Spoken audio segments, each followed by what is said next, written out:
To be very clear, though, the reason I'm in a hotel that is 2 blocks away, I should also live in the city. Yeah, we can't all. So yeah.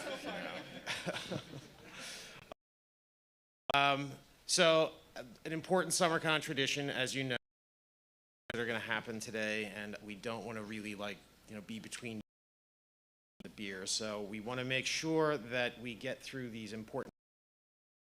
I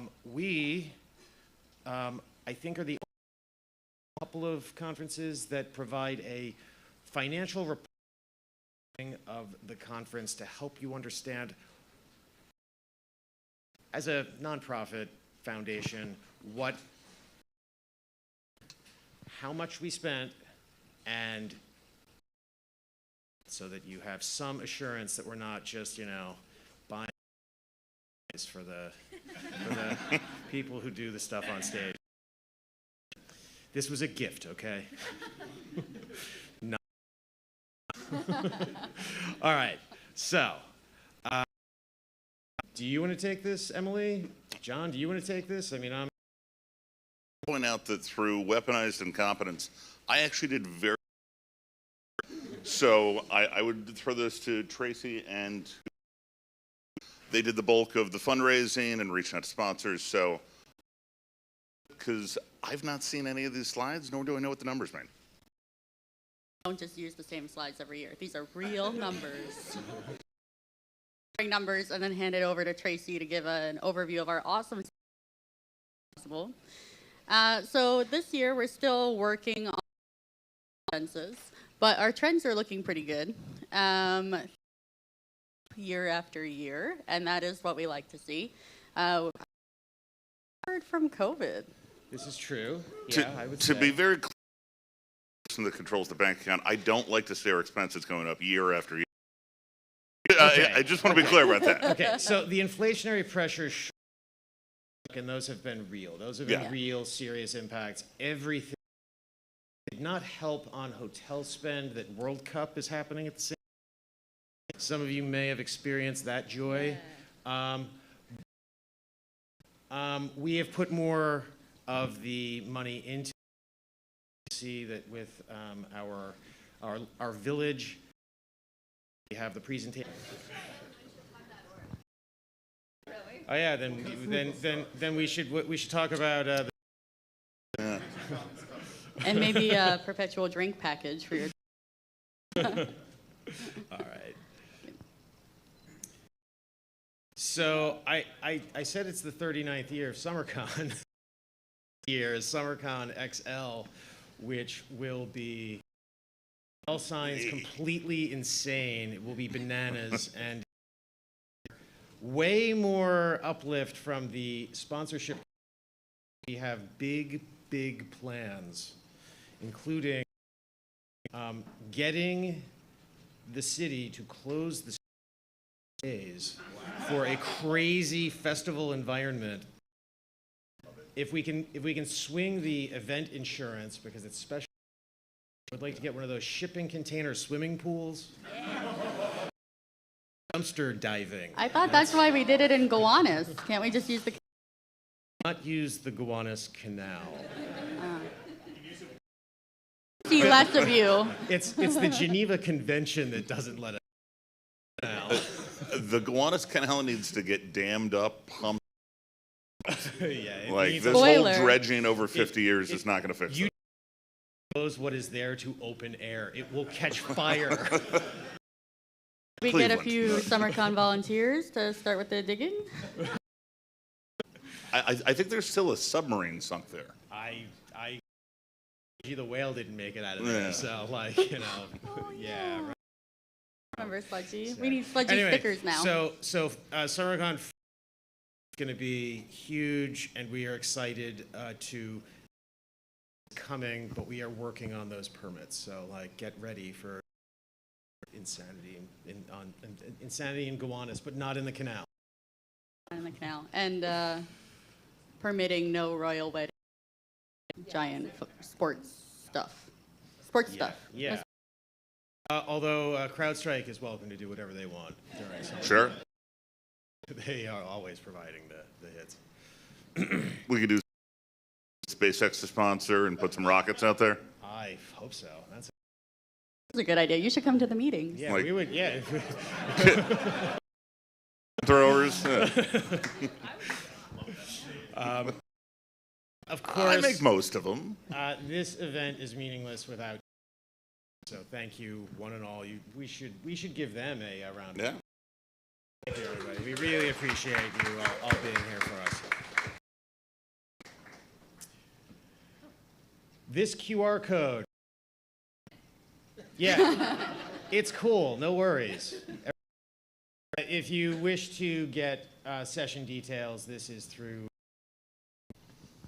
That is correct. Which And I is promise I didn't make it by hand. So And there's nothing to do with Mythos level bugs involved. I don't promise what you can. Show up in the meetings. Of course, here is the most important. Yeah. You're here is 12 years ago, so Okay.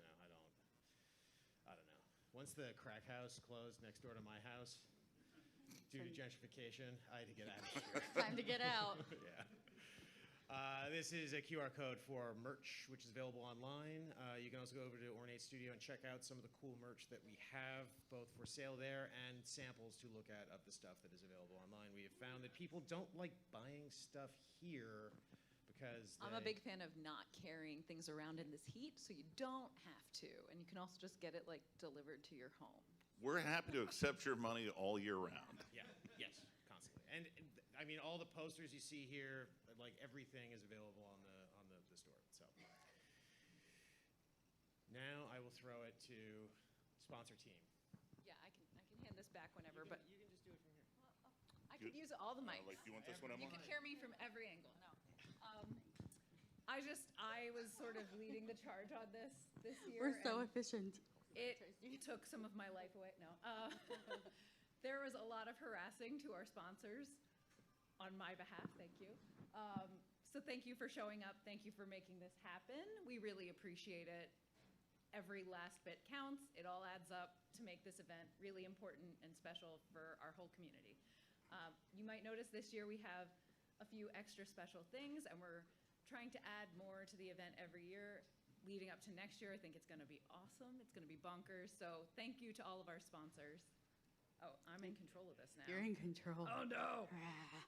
All right, we are going to grace you with a couple sentences for each of our sponsors, and they are pretty much all around. So be sure to say hi and thank you, and invite them to come back next year by emailing Tracy. So Atreides Partners, raise your hand if you've heard of Atreides Partners.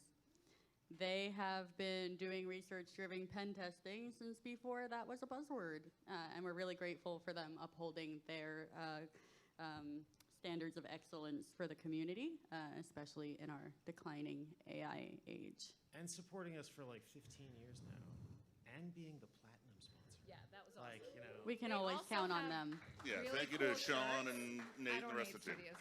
Yeah. Tracy, I'm not sure if everyone heard They you. also have really cool shirts at Ornate Studios. So be sure to go check them out, take a Get that shirt, swag. and Sean's around here somewhere, so say thanks. All right, next up we've got our gold sponsors file. If you've never heard of them, that's probably the way they want it. They're doing some really cool AI stuff for the government, trying to launch things at scale. So let's let them do that and not ask too many questions. Let's just drink on that. And they're hiring. They're sponsoring our happy hour tonight, so we're super grateful, and that's always our favorite Yeah. sponsor. She So- says so away from thank the you to File. microphone. Thank you, File.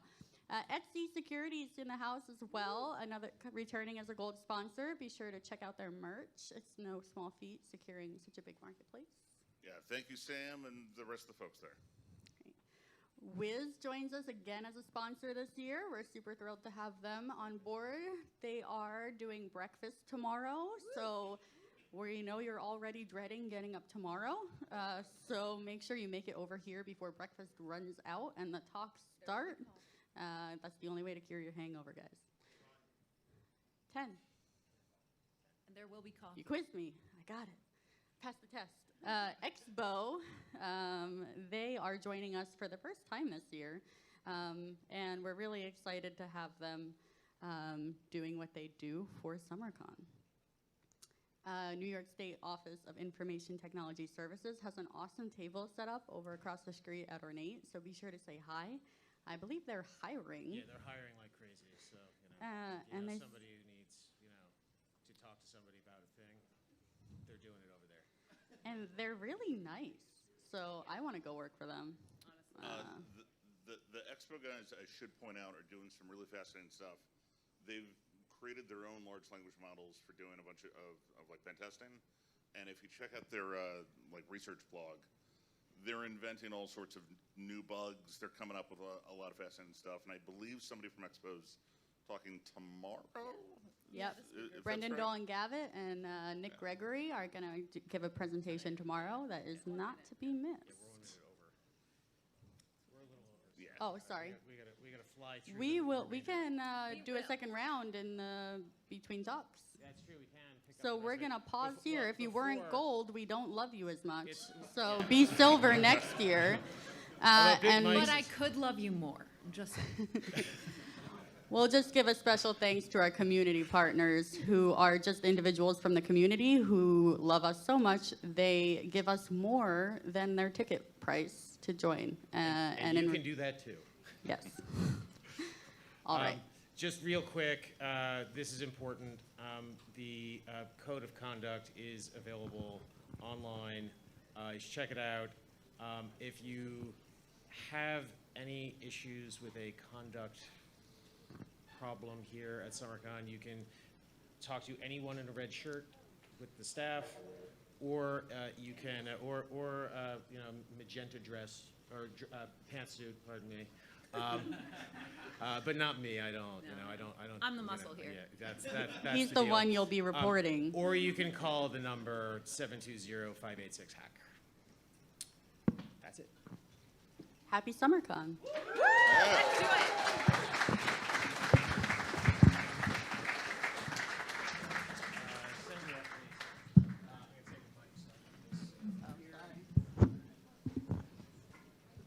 Our first speaker is now about to enter the stage. Hang on. Hey, Joey, you take this one?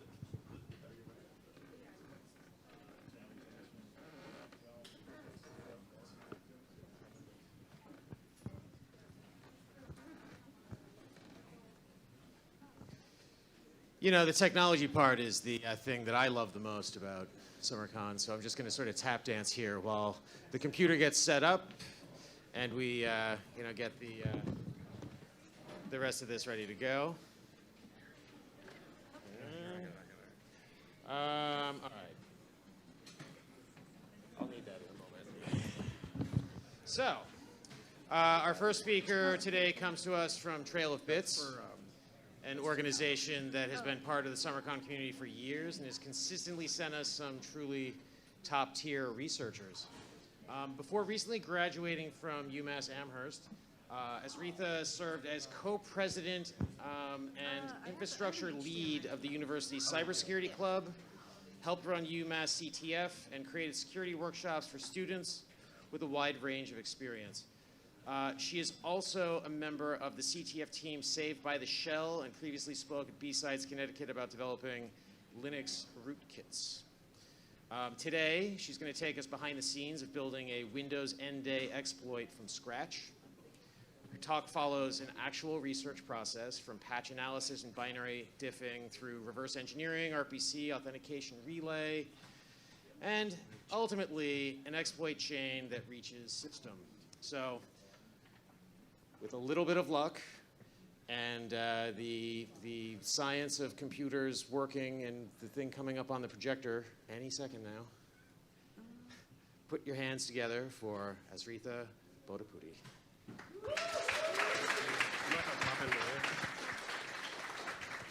I can also tap dance for a few minutes. Well, Mirror from the menu. I think you have to mirror.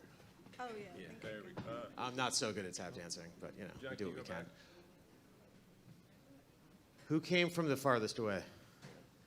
Right there. We got you up now. Oh, there you go. Oh, there it is. Okay. Okay. Okay. Let me Good. see if Thank God. I can And away I go.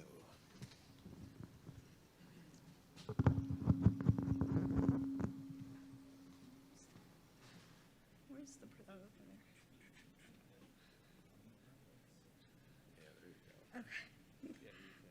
over there. Okay.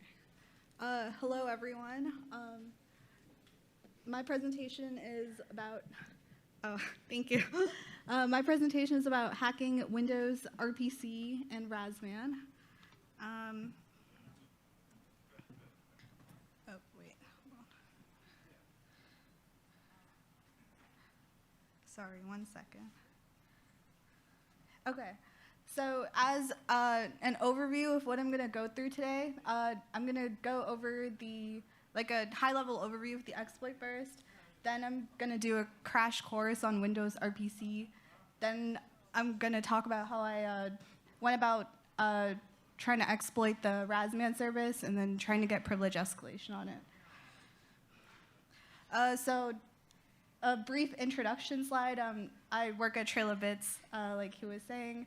This is my first time at Summercon, and I like to do computer stuff in my free time. So I did this research when I went abroad in South Korea during my last semester of school. So, yeah. For context, this is a pretty simple exploit chain, but for context, like, I'm someone who's never used Windows before this in my life. Like, I didn't even know how to take a screenshot on Windows. And I've used Linux my whole life, and not my whole life, but for the past several years. So I had no idea what I was doing, but I wanted to be like more well-rounded as a security researcher. So the goal was just learn Windows exploitation and then write an end-day Windows exploit for a logic bug. I didn't want to start with memory corruption. So first, I randomly picked a CVE. I picked CVE 2025-59230 first.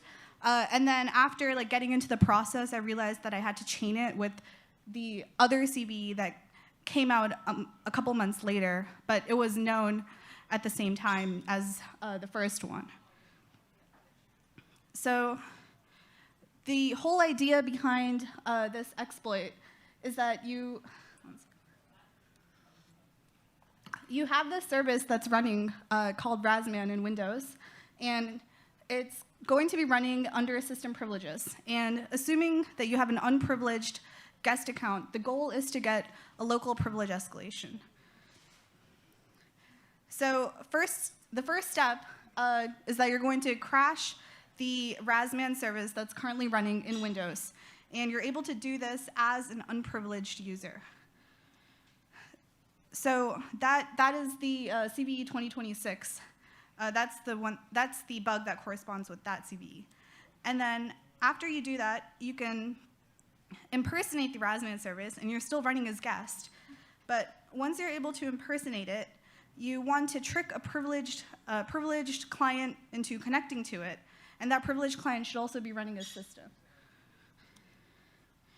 And then that client thinks it's the actual RasMan server and that it's actually running a system, but it doesn't do appropriate checks, so it connects to it anyway. And that's CVE 2025-59230.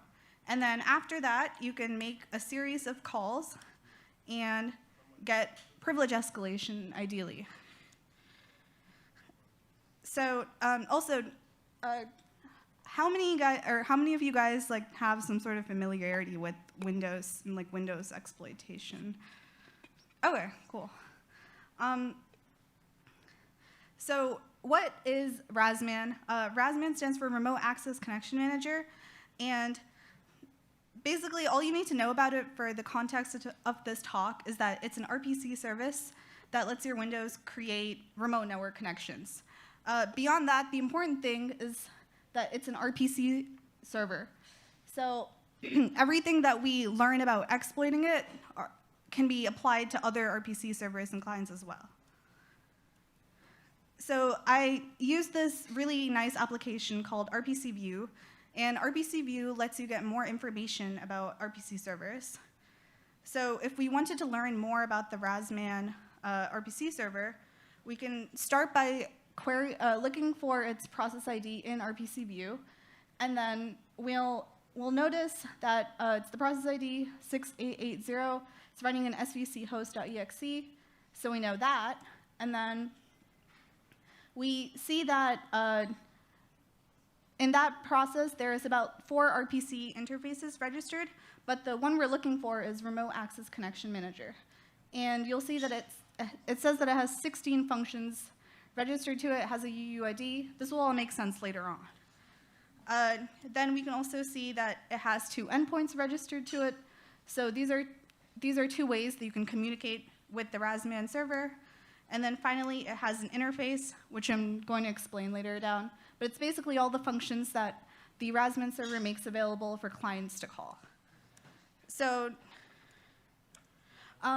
now I have to do like a mini crash course on how RPC works for all of this to make sense. And it's going to be pretty boring, so I'm sorry ahead of time. But RPC stands for Remote Procedure Call in Windows, and it's a form of inter-process communication where 2 processes, whether they be on different computers or on the same computer, can communicate, and the client can call functions that the server implements the logic for. So the client will call the function, the server will invoke the function, and then return the results of that function back to the client.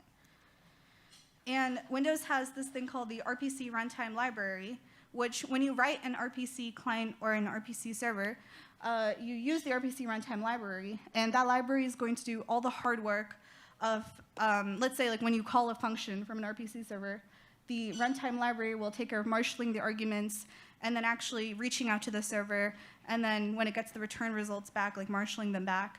So this way, in the client code, you can literally just call a function from an RPC server like you would call a regular function in that client's code. So this is the RPC interface that I was showing in the screenshot earlier. So the interface will define all of the functions that the server is going to make available for the client to call. And you'll notice, this is cut off, but you'll notice like it has the function and then the types for the arguments and the return value. And then you'll also notice the interface has a UUID, which is used to identify it, and the version of the RPC that it's using. So in order for the clients to know how to reach out to the RPC server, RPC servers are assigned a string binding, which is kind of like an address for the RPC server. And it's made up of 3 parts, the protocol sequence, the network address, and the endpoint. So protocol sequence is just going to be either TCP, UDP, or local remote procedure call LRPC. And then the network address is going to be, this can vary, but it can be like the IP address or the name of the machine. It depends on what protocol you use. And then if you're using like a local protocol, or if you're using local remote procedure call, the network address is going to be empty. And then the endpoint is also going to be protocol dependent, where depending on what protocol you choose, you can assign like a port name or a port or a ALPC port name or a named pipe name. So that's how it's used to identify the actual endpoint that's associated with the server.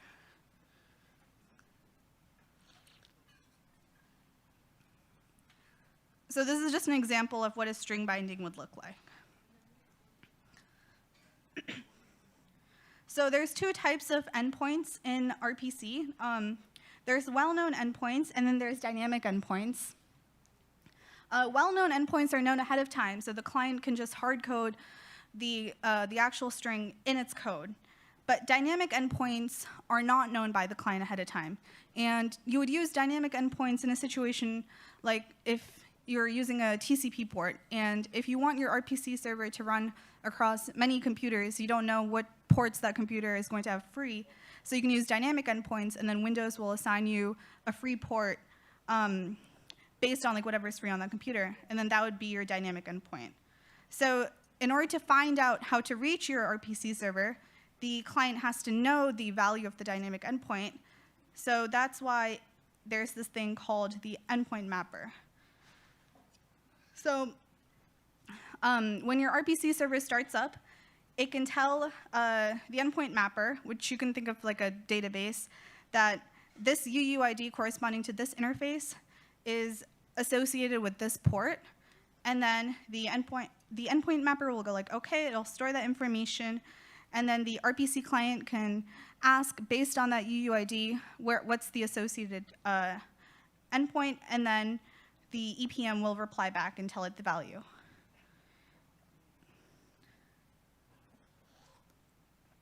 So, so in addition, so when RPC clients and RPC servers like sync up, there's a struct representing all of the information that's associated with their connection. And that's called the binding handle. And you'll notice it has values like the protocol sequence and the endpoint, which we just discussed. But it also has some new values. And this is simplified. A lot of what I'm explaining about RPC is like very, very simplified. So this is not like completely, like this is not everything that's in the binding handle. There's a small like picture of it. But in order to make sure that the communication between the client and the server is secure the way you want it, Windows exposes some ways for you to like specify, I want this authentication level, this authentication service, et cetera, which I'm going to talk about later. But when I like first tried to learn about RPC security, it was very confusing because there's so many like edge cases and different different configurations that you can have. It felt like this, and I was having a hard time really narrowing down like what to mention in this talk. So I made this like very, very, very simplified diagram that that just touches on like stuff that's relevant to understand what I'm gonna talk about later. Basically, as a TLDR, the RPC client can set these values in the binding handle, and the RPC server can deny or allow access based on some checks that it has, and the client can do the same thing. So in RPC, you don't have security by default, as in you could not have any of those things enabled, and the client would still be able to connect to the server. So you have to kind of go out of your way to like provide or to like add these security checks. So by default, if you're using authentication protocol in RPC that has like transport authentication built into it, like named pipes or HTTP, all Windows is going to do is make sure that you provided some valid authentication credentials when you're trying to connect to the RPC server. But beyond that, it's not going to do more fine-grained security, such as saying, are you allowed to access this specific interface or this specific endpoint? So that's up to the server to configure. So there's like various functions in the RPC runtime library that allow the server and the client to configure these like security checks. So you can specify access control list or a security descriptor for like the various parts of your RPC server, like the endpoint and the interface, saying only this person or like this person should be able to access this part of my RPC server. And you can like set rules on how what they should be able to do with it. So I know that was a lot of information, and it took me like a long time to kind of understand all this. So if you're like keeping up, good job. Okay, so the first part of my exploit chain is to crash the RasMan server, like I mentioned at the very beginning. So when you're starting with Windows exploit development, first thing you're going to want to do is like go on their website and then see the specific build numbers and the versions for the patch that they put out. And then once you get that, you're going to want to download the patched binaries and the vulnerable versions of the same binary from this really helpful website called WinBinDex, which gives you all of these like Windows binaries for like all these different versions. So you can, that way you don't have to spin up a VM every time you want to, get these two binaries of these like two different versions. So after you do that, you can put the vulnerable and the patched binaries in Ghidra or IDA or whatever, and then you can get this thing called a bin export file and then put it into this really nice tool called bindiff, which will help you narrow down where exactly the patch was in that like giant binary. So I was able to like put the vulnerable and the patched versions of the RasMans.dll, which is the binary that's associated with the RasMan server, in bindiff, and then narrow it down that the patch was specifically in this function called getUserData. So I made a very, very simplified version of like what happens in the code at getUserData, and this is the vulnerable version of it.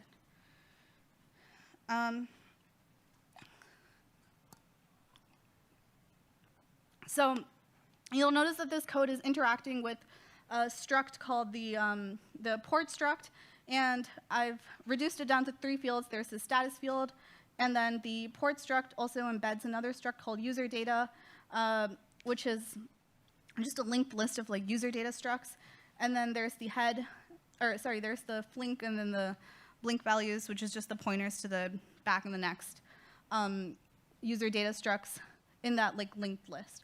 So the get user data code, first make sure that the port status is set to open. That's how it wants it to be.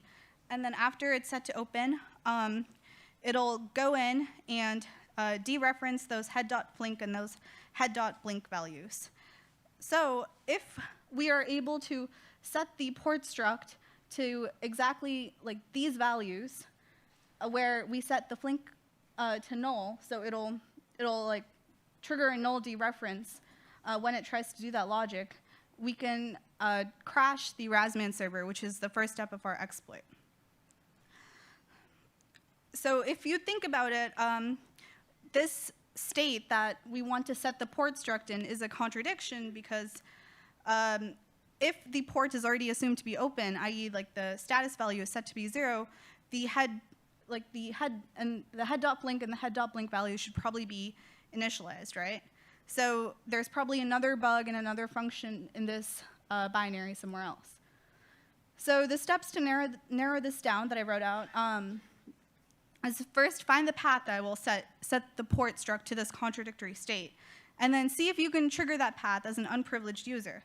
And then if you can do that, you can automate it to just do it like a one-off with an RPC client that you write, and then prove that it works.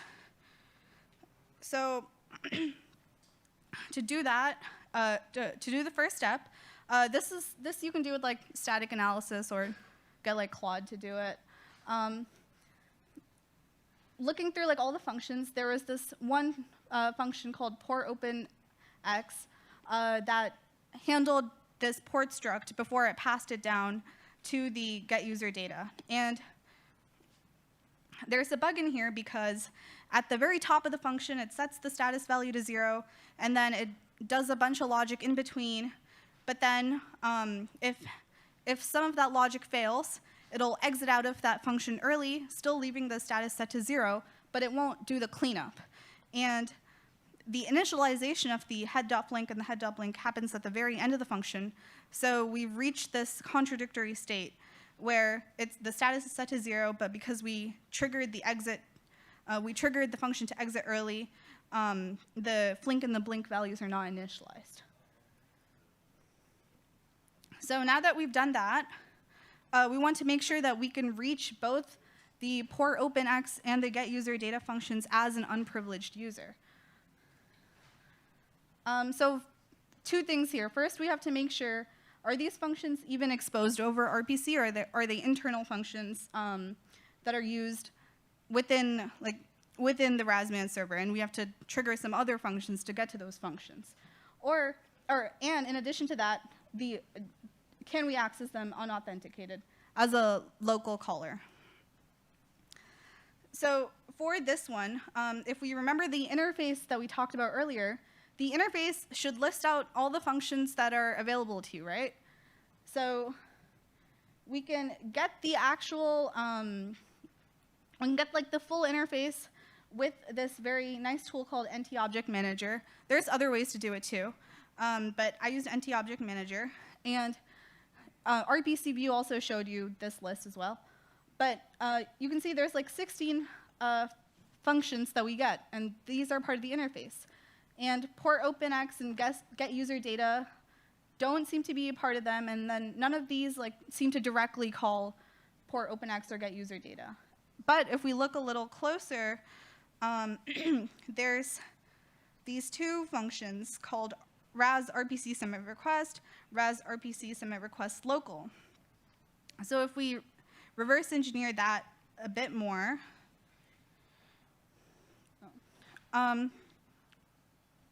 we can see that the ras RPC submit request, and the same for the local one as well, they take in this struct called request buffer. I named these.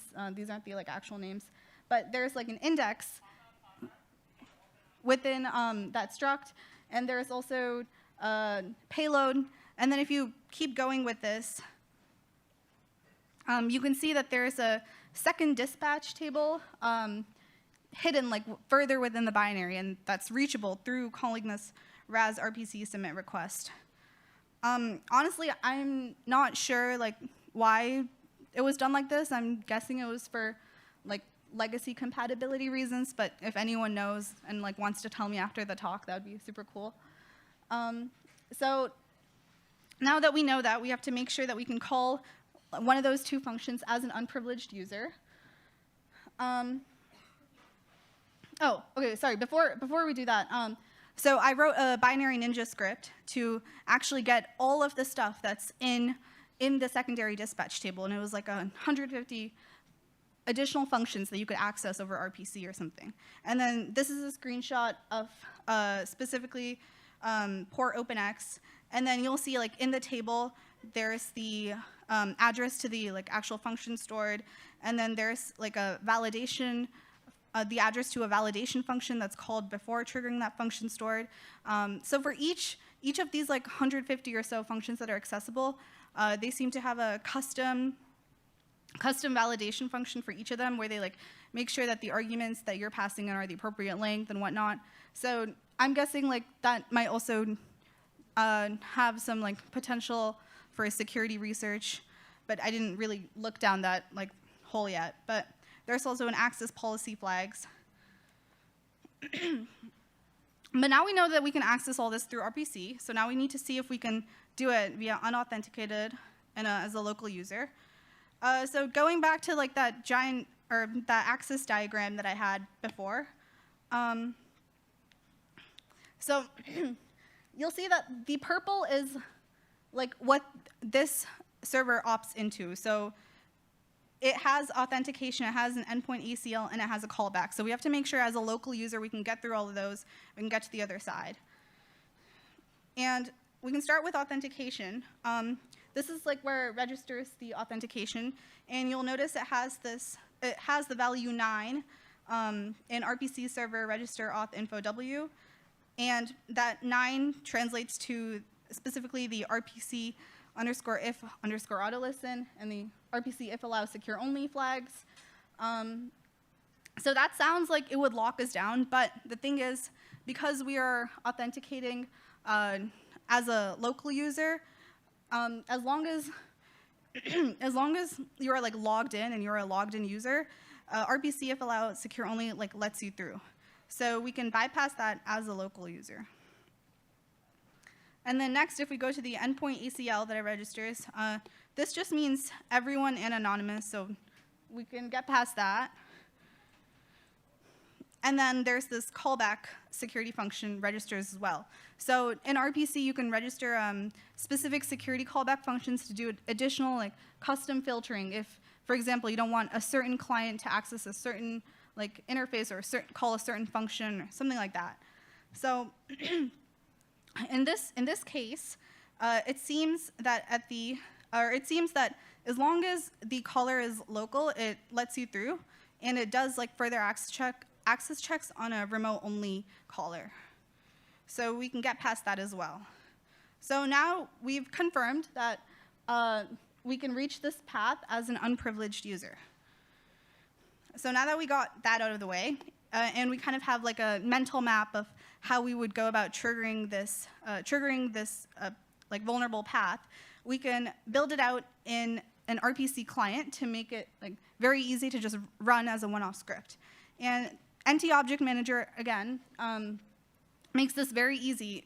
It was like built by James Forshaw, which is a really like cracked Windows researcher, to help him like speed up a lot of his like RPC research. So this, like instead of writing out C code, C++ code, and like building out the client manually, NT Object Manager like automates a lot of the boilerplate for you. So you can just specify exactly what you need, and you can just write a PowerShell script, and you'll have like a RPC client. So the steps that we have to make sure that our client does is like connect locally over that local endpoint, because we want to be like a local user. And then we simply use that RPC submit request function, and then call the port openx, make it error out early, so we get that like vulnerable state in the port struct. And then after we do that, we call get user data, and get user data will see a status is set to 0, so we'll get to the null dereference, and then it crashes. And you can verify all of this in WinDebug. So yeah, I was able to get it to that specific state that I wanted.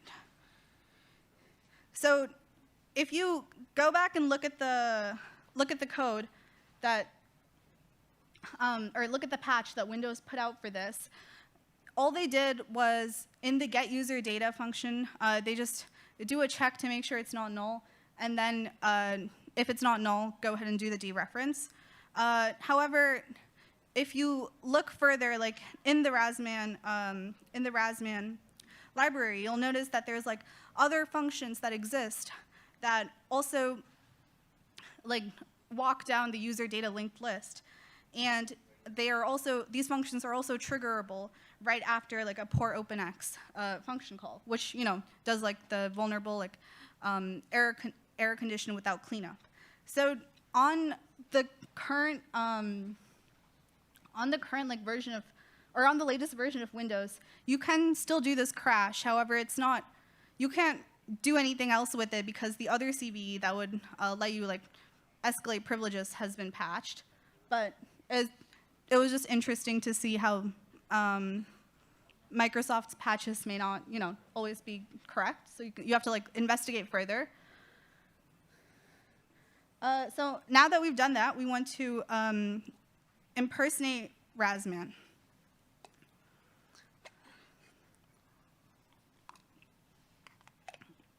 So there was some really helpful research done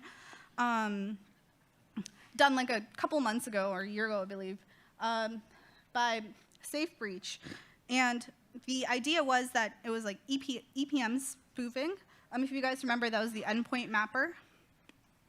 So EPM spoofing is where you register a fake endpoint in the EPM before the real service actually starts, and then you pretend to be the legit RPC server. So as like a visualization, we went over how an RPC server normally registers its endpoint with the EPM, but what SafeBreach was trying to do is that they would have a malicious RPC server that they built, and some of the RPC servers that are like built into Windows have delayed start times when you like reboot the computer. So before those RPC servers could start up and register their endpoints with the EPM, the malicious RPC server would use the exact same UUID as like the RPC servers that it was trying to impersonate, and then register itself with the EPM and be like, I'm actually, this server. And the EPM just goes like, okay, it doesn't do any ownership checks.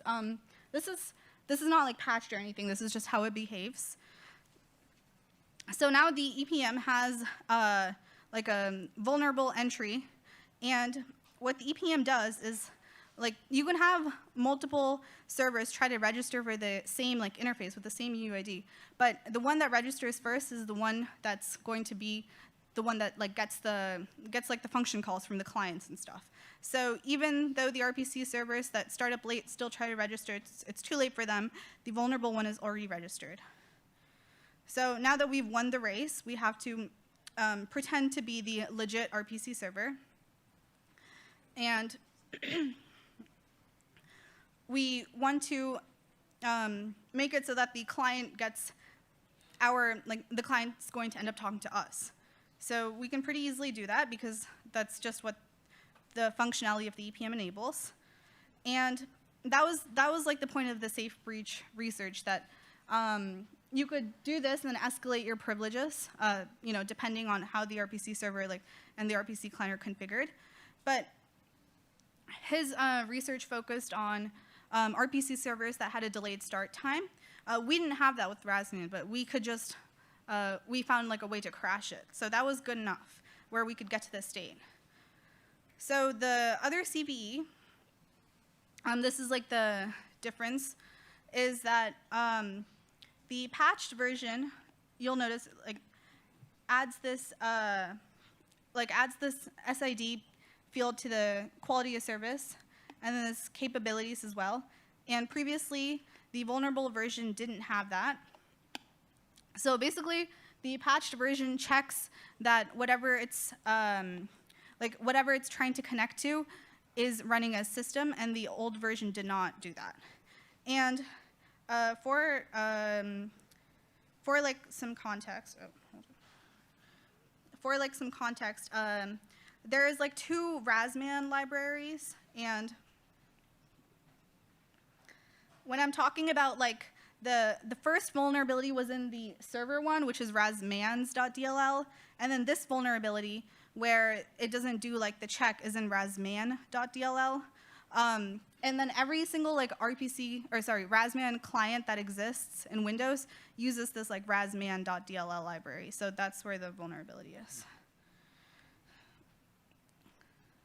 So now that we know that, we can go back to the access diagram as a reference, and you'll see like this is the vulnerable path that it takes, where it doesn't request any sort of like mutual authentication, the RPC client. So therefore, a lower privileged RPC server can still connect. So the steps to exploit this are squat the RasMan endpoint, first by crashing it, then registering as it. Crashing it we already did. Then lure a system RPC client into connecting to us. So in order to squat the RasMan endpoint, we have to build out an RPC service that behaves like similarly to the RasMan server. And these are the standard functions that you would call to like build out a custom RPC server. So first, we want to register that same interface. Otherwise, the EPM is going to reject us. So we want to make sure we have the same UUID, all the same functions that we like claim to implement and that are in the interface. And then we want to register at these 2 endpoints, because these are the 2 endpoints that the actual RasMan server exposes. And then we just want to start listening. And you can just build this out. There's like a lot of tutorials online on how you can build out your custom RPC server. So once you build that out, that's going to be like your evil RasMan's RPC server. And now we're kind of putting the pieces of the puzzle together, where we'll have like the evil RasMan RPC server pretending to be the actual RasMan server. And when it receives like legitimate requests, it'll just call the RasMan's, like the legit library underneath the hood. But then we can add on like functionality, like listening to what it does or modifying like some of the requests or some of the responses that we send back. So now we just have to find a target RPC client that's running a system that uses the rasman.dll library under the hood. And then we also want that to be something that we can like influence as a lower privileged user. So there's this service in Windows called RasAuto, which is, again, like it's not really that important to understand what it does, but basically it just creates a connection to a remote network whenever some program like references a DNS or a NetBIOS name or address. And it's like very related to what RasMan does. So it uses this RasMan.dll under the hood. And as a lower privileged user, you can talk to it. And by writing out certain like instructions, you can get it to like call specific functions in your evil RasMan's RPC server. So we've achieved step number 2. So all we've done so far is prove that we can get like a system or a client running a system, an RPC client running a system to connect to our false RPC server running as like a lower privileged user. So there's still the question of like how do we use that to privilege escalate? So I tried a lot of things. The first one was trying to do impersonation. I had no ideas how like Windows security worked, so it was very confusing. And then I had to like read some chapters of this book, which is very good. Like, so as a very, very brief TLDR for people who may not be familiar with how Windows authentication authorization works, you have this thing called the security reference monitor. And then everything in Windows is an object, and it has like a security descriptor associated with it, or an access token. So if you're a process and you want to like access this file or something, the security reference monitor will take your security descriptor and then check it against that like file's access token. So it like checks these two objects and then like make sure that you have the appropriate access for granting you access to whatever. So in the access token, you have various, like, many things that you can configure. 2 of them I put here because they become like relevant later down. But integrity levels, you can just think of a number representing trust. Basically, the higher integrity you have, the higher trust you have, so the more stuff you're allowed to do. And then privileges are just saying that you can do a certain thing in Windows.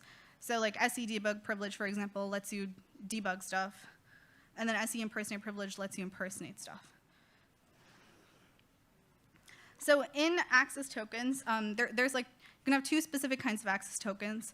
You can have like a lot more, but again, this is like very simplified. So there's like the primary token and then the impersonation token. And then I was thinking that I could impersonate it, which basically means where I like have my process running, and then I temporarily adopt the access token of like the client that's connecting to me. So that would have been like the system client, and then I act as if I were system. But obviously, like this isn't going to work because Windows is smarter than that. So there's this thing called the impersonation level, which, like, even if you get an impersonation token, there's an impersonation level associated with it, which says like how far you can go when you're like trying to act as the thing that you're impersonating. And I kept getting stuck on identification, which meant I could only do like read-only actions. So after like doing some research, I realized it's because Windows does this like checking mechanism when you try to impersonate something, and I was missing many things on that. I didn't have like an impersonate privilege because I was like a low privileged user. My integrity level wasn't high enough. My user ID wasn't equal to the token user ID that I was trying to impersonate. So basically, this was like a no-go. So then I was trying NTLM relay. So TLDR again, NTLM is just like an authentication protocol in Windows that you can use where the client goes like, I want to authenticate to the server, and then the server will send it some random nonce value, and then the client will send the nonce back, sign with the password hash, and the server will check that. So the idea is that you're never sending the actual like password hash over the wire. But this can be vulnerable to like man-in-the-middle attacks because if you have an attacker sitting in between, you can get that like nonce value and then relay it to the server and then pretend to be the victim. But this doesn't work either because in Windows or in RPC, there's this thing called like you can specify specific levels, like authentication levels, when you create your client, and the RasMan client that I was like talking about earlier uses the highest level of protection, which means everything that it sends over NTLM would be signed and encrypted, so I couldn't relay it and pretend to be it. So I was able to achieve like a very boof privilege escalation, but there's like certain prerequisites that must be true for it, which is probably not going to be configured in like a lot of production environments. This was like purely a logic bug where there's this thing called phone book files that like VPN services use, and in the phone book file, if you meet like a certain set of preconditions, you can specify a DLL to execute, and then that DLL is something you control. So I don't know if this was a success, but yeah, and you can hack RPC2, as in there's like so many different configurations and like settings that RPC clients and servers have, where this was just like, you know, the tip of the iceberg. So I'm just going to go into like one specific example here to kind of like show you how it can be like. So if you look at that corner where the client does like the authentication check, if you like zoom in on that, there's like a whole bunch of flags that the RPC server can set. And then you'll notice that there's this like secure only flag that the RPC server can choose to set or not. And the RPC server can also say that it wants credentials, right? However, if like this is the case, and then as a client you provide invalid credentials, you're going to get rejected, and you won't be able to complete the authentication with the server. But if you have this if you provide no credentials at all and the secure only flag is not set, you're still able to complete authentication. So there's these like weird edge cases where if you have like this thing set and then this thing not set, you might be able to like get somewhere where you're not, like where maybe you shouldn't be. So yeah. So as a recap, like I was saying, RPC servers and clients have like a very complicated authentication model, and a lot of them can like run a system, and they have pretty generous defaults, which can be great for like security research. And I think my methodology like going forward to do RPC vulnerability hunting would be something like where I use static analysis to find what I call a lead. So you can just, you know, have a giant PowerShell command that filters through all the binaries on your system or something. And your lead can be an RPC server or client with like some sort of missing or lazy or default or no security configuration, where that on its own may not get you where you want to go, right? But if you're able to find a way to chain it with like further misconfigurations and known techniques, like for example NTLM relay, where maybe I was able to chain it with something where I didn't have like the highest level of authentication set, then that would have been successful. So if you can find a way to chain it, that would be a potential avenue to exploit. In addition, I realized like while I was building out the logic vulnerability, and there was also like some other memory corruption vulnerabilities with like heap overflows and stuff that I found. If you're pretending to be like one of those RPC servers or clients, you're assumed to be trusted by like the other party that you're communicating to. So like for example, with memory corruptions, there was a lot of times where I would be like asked to provide a certain size of something and then like the actual values for it as well. So I could use that trust and like abuse that trust I get by impersonating something and like do a logic vulnerability or a memory corruption. So even though, you know, like the initial like lazy or default no security configuration may be boring, it allows you to like do more interesting stuff if you like chain it and you like are very aware and like situation dependent about like how you're going about researching an RPC client or a server. Yeah, that's it. Any questions?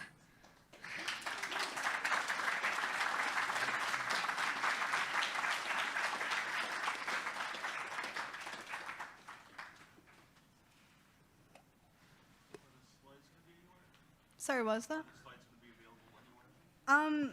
Yeah, I can post them on the sessionize thing. Yeah. Concerns, qualms, quandaries. It's not.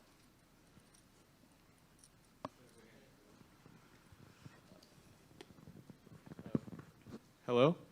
Hi. Could you explain again how you were able to impersonate the RasMan RPC server? Oh, yeah, sure.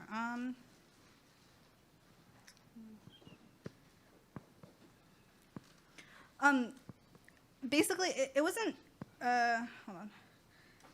It wasn't that hard just because I crashed the RasMan server, right? And then because there was like nothing registered at that like specific UUID for the that corresponds with RasMan, I could just make a fake one and tell the EPM like, now I'm the RasMan server. And then the EPM doesn't do any sort of checks where it's like, oh, you're not running as like a system privileged account. Why are you trying to register? So just by crashing it, you're able to tell the EPM that you are now the RasMan server. And then is the UUID just like available? Yeah. So if you like, for example, this was the screenshot from RPC View. This is like a public tool. And then if you go, like, hold on, if you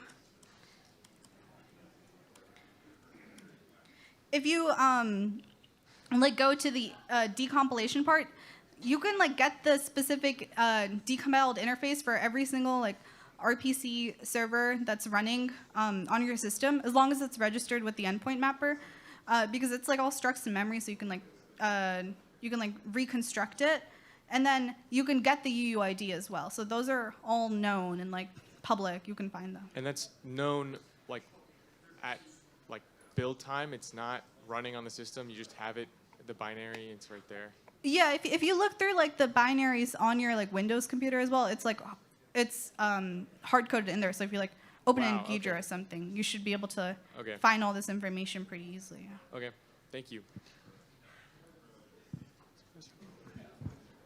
Hey there, thank you for presenting this super interesting and I think an amazing way to learn exploitation. I hope you enjoyed the journey. Quick question, it looks like you used a bunch of tools, reverse engineering related and Windows RCP related.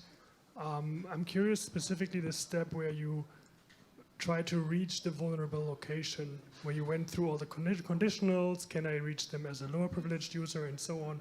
Did you use a tool for that, or was that through manual code review? Are you talking about the one where I was trying to crash? Yeah, like basically the slide with the control flow graph, where you then like said the purple arrows are the path that you're looking for, and how did you find that in the end? Yeah, that was so.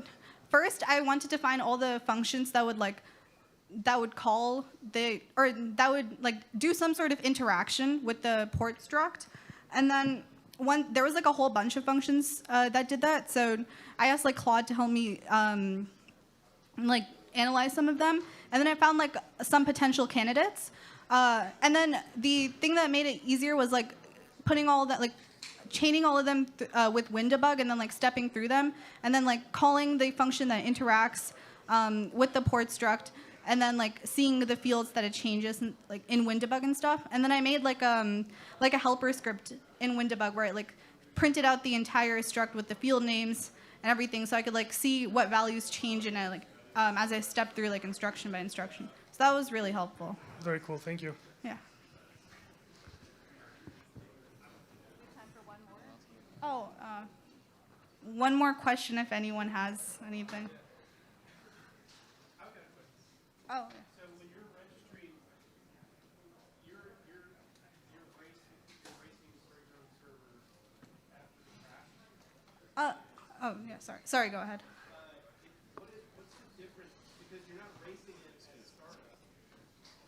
What's the difference? Is timing similar when it tries to restart after the crash? So some services are, like some RPC services are configured to do like automatic startup and some are configured to do manual startup. So if, when I crashed it, I didn't have to like race necessarily against it. I think that was more for like, with the research that the Safe Breach was doing, all those RPC servers were automatically configured to start up like at runtime, but there was like some sort of delay. So then he was doing the racing. But with the crash, I found that for RasMan, I didn't have to like race to get it registered. It might it might be situation dependent. Like, I don't remember if it was configured to automatically start up or manually start up, but maybe if it's like automatically start up, if it's configured to automatically start up, it like starts right after it crashes. I forget if RPC servers do that or not, so I'm not 100% sure, but thank you so much.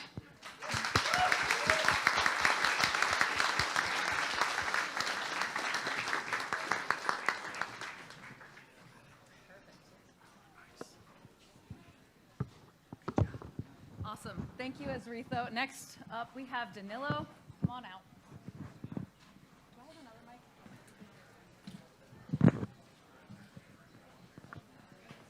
And here he comes. Awesome. So you may have seen Danilo Erazo hacking cars, rapping, or giving talks around the world.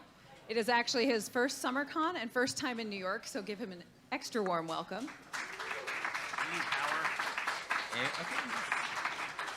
He's going to share some details on 3 CVEs and aftermarket Chinese keyless entry systems, which is going to be pretty cool, in unlocking cars, reversing a rolling code like a boss.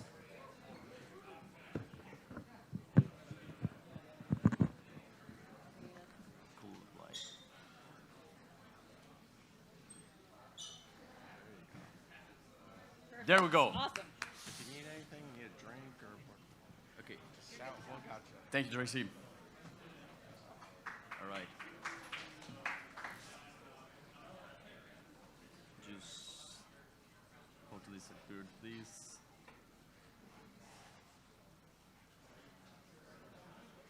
Let's go to close this. Cool. Okay, guys, so if I say car, you say hacking, right? All right. I'm going to say car, and you please say hacking. Yeah. Car. Car hacking.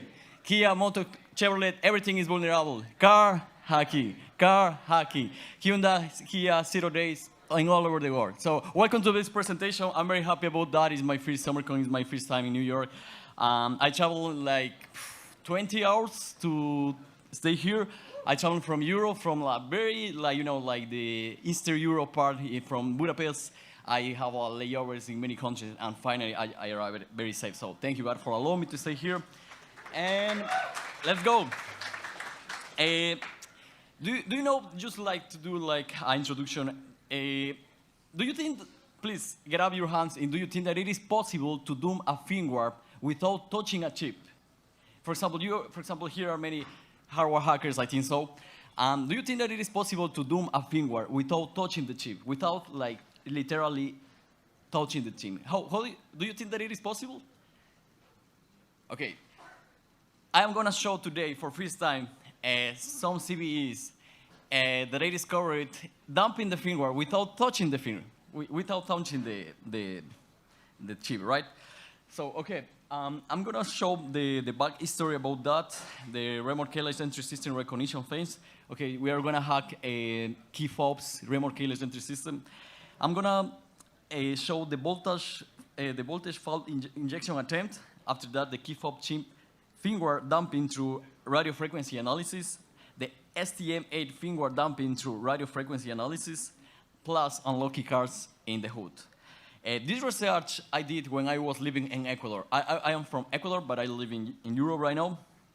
So this research was executed in Ecuador. So everything started in 2025 through this CVE that was like unlocking some Kia cards. From that, I discovered how to unlock Kia cards without user interaction.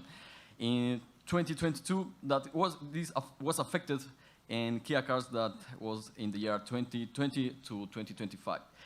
As you can see, the CVE's SS score is 9.4. It was very dangerous. So let me show you what I am talking about. So basically, I discovered a way to unlock some Kia cars. Right now, this was patched, so it's okay if I show. I discovered a way to unlock some Kia cars. And I present this at DEF CON in 2024, right? So basically, I just put the exploit, you know, the hack RF, and right now the car is locked, and pay attention to the lights of the car. And this is a public car. Yeah. Okay, so this, bro, I pick up a random car in a garage, in a public garage in Ecuador. And of course, I record my own car. This was my last car. I sold this vulnerable car because it was very vulnerable that I take the decision. I took the decision to sell. Anyway, so this is my own car. So basically, this was the video that I showed at the. Okay, let's try to put here. So, okay, after show these vulnerabilities, the Kia Tier 1 contacted me in order to do a pen testing into the new rolling code, the new key fob, you know, like the remorkeless entry system that will replace this entire system that was very vulnerable. So, some guys saw that video and saw that part that I pick up this from the car, because this is my car. So I was not stealing nothing. I was not stealing from the car. So it was because it was my car. So this result was like, this vulnerability was very famous, and also I was able to inject a backdoor in order to unlock the car with my own code. It was very fucking vulnerability. So I was hired by the Kia supplier tier 1 to audit the new rolling code that will replace this, right? And I had like around 15 days of research to do that, and after that I needed to present the report, right? So in 2025, I show on site in the Kia supplier tier 1 the vulnerabilities that I discovered in the new remorkeless entry. So right now I'm gonna show these vulnerabilities with you for first time, a full disclosure, right? Okay. So who am I? I am automotive security researcher at PCA Cybersecurity in Budapest, Hungary. I'm a member of the DEF CON Car Hacking Village. I am the founder. I invite you, by the way, to this conference. It's Pound or Die. It's a conference that I created in Ecuador. It's a very cool conference. It's like underground conference. We don't allow like police people and so on. Eco Party Car Hacking Village. Also, I invite you guys, Car Hacking Village Budapest, and right to find a hackerspace in Budapest. Okay. So just an introduction about the rolling code for the people that don't know about the rolling code. When you press the key fob of your car, each time that you press the key fob of your car, you generate a new code. It's not a fixed code. It's like this code have a counter, have a random part, and after that, if you press another time, you generate a completely different code in order to avoid replay attacks. Because what happens if I sniff and I replay? Of course, that will be vulnerable. So the way like the attacks, the man in the middle attack is jamming this. What happens if I jam in this signal and I pick up and I install this signal and I replay? Also, this is possible, of course. All the cars are vulnerable to this. So this is the image that show this roll. The name is roll jam attack. So basically, it's very easy, like rolling code. Codes that are different each time that you press the button. Okay, so let's go to check the components. So this was like the key fob. As you can see, we have the chip that transmits the rolling code, the oscillator in 453 megahertz, the ASK modulation, and the 3.3 volts. So pay attention to this chip, because this is not public data sheet of this chip. Not public data sheet at all of this chip. And the manufacturer was Fremont Micro Devices. This was the oscillator. I verified the frequency, 433.92 megahertz. And this is the electronic control unit that is connected to the body control module into the car. And as you can see, what we have here, if you pay attention, we have a STM-A microcontroller. And that's very dangerous for the hardware hacking people. It is very dangerous because we are waiting like microcontrollers like 3-core or Renesas, like are very secure about glitching attacks. Okay, so I saw this STM-A microcontroller and said, oh my God, that's very dangerous. I was thinking about like dump the firmware with voltage glitching. Because if you pay attention, the antenna that received the rolling code is in the corner in the up part, and it's connected to this chip. It is 509R. This process the data, and the data output of these chips go to the STM-A microcontroller, right? Yeah, so this is the chip that processes the data that come from the antenna, and from the pin 5, we have the data output that go to the STM microcontroller. And this is the rolling code output that go to the STM-A microcontroller, right? So here we are sniffing. So this electronic control unit is into the car connected to the body control module. So pay attention to that. Okay, so no data sheet of the key fob, no rolling code frame information at all of this feature of this board, key fob, and so on. So what are the options to know the rolling code algorithm? Of course, the first option as a hardware hackers is like a voltage fault injection, a glitching attack, right?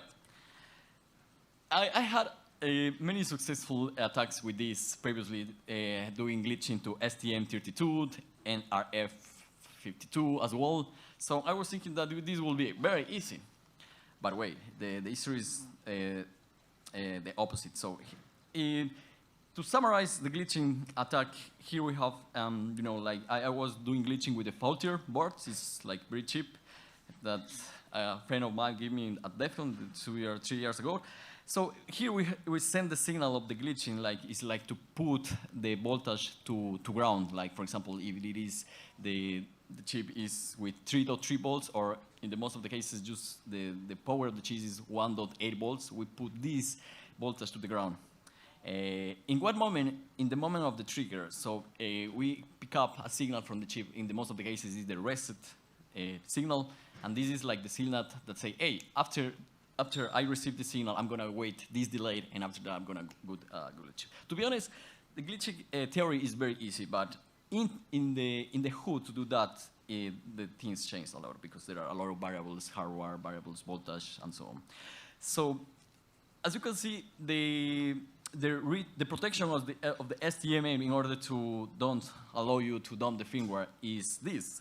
Is an option byte that it is in one part of the flash memory that I'm going to show in the next slides, that have this value in hexadecimals, like AA. So if the chip have this configuration, basically you cannot read, you cannot install the firmware. And of course, all the embedded devices with STM have this feature. So basically, we need to change this in the moment that when we power on the electronic control unit, there will be a time that this value is read, and we need to change this with the voltage glitching attack. And as you can see, here is the part of this option byte that is read in the boot process. All right, so here's some information about the BCC pin that we can pick up from several pins. Here we have the BK pin is the capacitor that regulate the voltage. So we're gonna glitch this part, 1.8 volts here. That is the entry to the MCU. And it was very interesting because the reset pin here is a negative. It means like in order to reset the chip, we need to put ground this pin because it's negative reset. And this is the pin that have the communication with the programmer. It's like protocol that allow you to program the STM, and it is the pin 38, is the SWIM. And here are the connections. SWIM, RES, and GND, you connect. And I was soldering this, and here is a summary of these pins. So basically, I need to pay attention to the BCAP, the capacitor, because this is the coupling capacitor that I need to remove in order to do glitching in this part. Here, I'm gonna inject the glitch BCC, GND, red, and WIP. So this is the capacitor that I removed, the glitching setup, and of course, I need to do a power analysis in order to discover in what time after power on the STM is read this value. So as you can see, in this moment after in the boot process is read this value. This is called power analysis. And I check it, okay, I cannot dump the firmware because it's protected with this red out protection. And this is the exploit that I was using, like in a while through with a random delay between this range, with a random pulse duration between this range, and I was using STM8 Flash. It's like an open source tool that allow you to do that. And there is like famous 2 articles in internet about how to do this glitching in STM8 microcontrollers. And if you read this, it's like very easy. Like you just remove the capacitor, do the glitching with these random delays. After that, of course, you need to do like the power analysis before in order to know the range. Basically, to be honest, it's like easy. Okay, so here we are looking for looking the glitching signal, and here's the reset. Here's the glitching signal, the reset. And what is going on? Like, this was the expectation. Like, okay, in the left side here, we can see that someone was able to dump in 1 day, in less than 5 hours, was able to dump the STM firmware.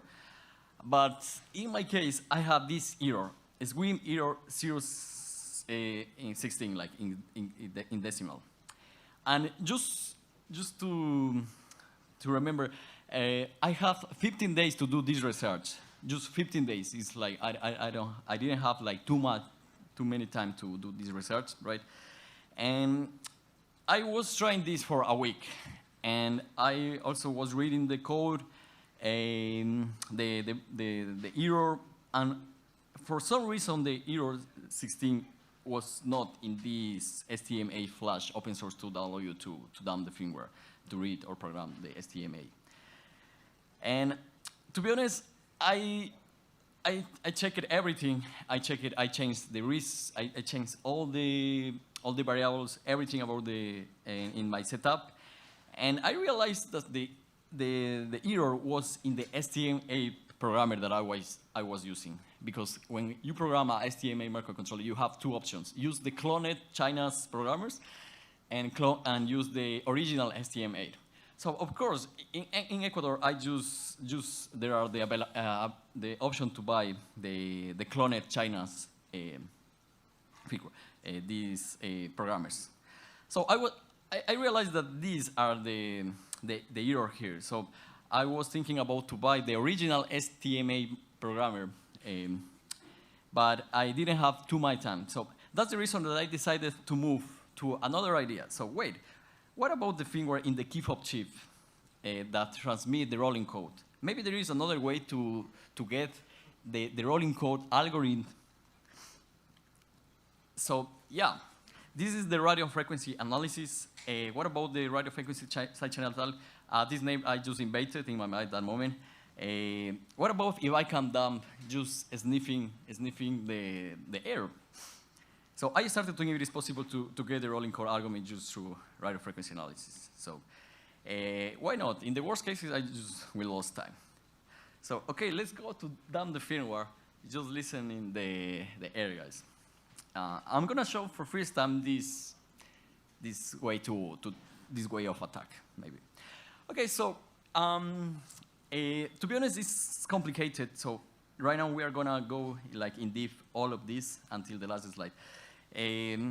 Here I am analyzing the spectrogram just to verify that, because some key fobs send the rolling code in another kind of different frequencies in around the same frequency. So I just verified that there is just one frequency with the spectrogram in order to, when we press the button to unlock or lock, we have the same frequency.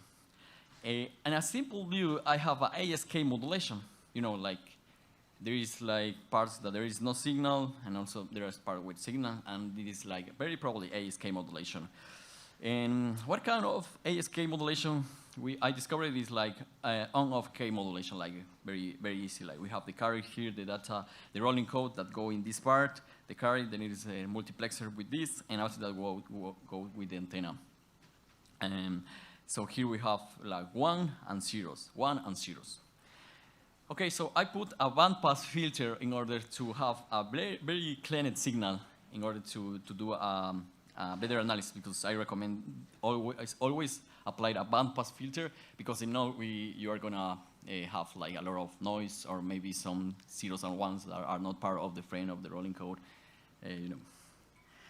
So after apply these features, the noise, the center, the sample size, 600 samples per second, the error tolerance, this is the signal that it is demodulated. So here we have 1, 0, 0, 1, 0, 0, 1, 1, 1, 0, 0, 0.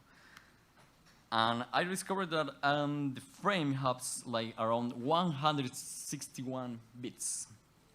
So just using HackRF, SDR device. I didn't put in the slides the setup, but it's using a SDR. You can use any SDR device. I was using the HackRF, okay, but you can use Blade RF, any SDR device. So, okay, so in the most of the cases, the frame is encoded. When you press the button, if someone sniffs, of course, is not able to know like the frame because it's encoded. And also needs to demodulate and so on. I think anyone do that, but of course, what is the codification here? What are the patterns observing in the demodulated signal? And I check it is like 110 and 0001. As you can see, there is many of these patterns, like 1110, 100000, and I realized that this is part of this codification, like it's pulse width modulation, PWMM. So it means like when you are gonna send a 1, you send through 4 bits, 110, and if you are gonna send a 0, you send 1000, right? And as you can see here, this is the representation of the manual decodification of this. Here we have 1000, it means like 0. Here we have 1000 is like another 0, and here we have a 1, for example, 1110. And if you do that in a manual analysis, you are gonna know that the 161 bits divided to 4 is 40 bits, plus 1 that it is this that I didn't pick up. So in total it's 41 bits in the rolling code. Okay, so what was the next step of this is like pick up take many samples of this in order to figure out, because right now I discovered that the frame is not encrypted, and that is very dangerous. It's not encrypted, guys. To be honest, it's not encrypted at all. Only encryption that we have here is this codification, but it's not encryption, it's just codification that is applied over the modulation. It's like one modulation over the modulation, but it's not encryption. We have no symmetric encryption at all, or asymmetric encryption at all here. So I was taking some frames, and I discovered that there is a counters here, right? And I discovered this counter and also a random number here, and this counter. But in the first stage of this was very wrong, and this is the log signals. Also, I discovered the same random part, and the counter here is absolutely, there is a counter here. And with this, I verified the frame is not encrypted, because I can see the counters, I can see the random part of the rolling code, I can see the possible preamble, I can see everything. So after recovering like more than 200 signals pressing the key, I realized what is the exact rolling code frame. So this is the rolling code frame, guys.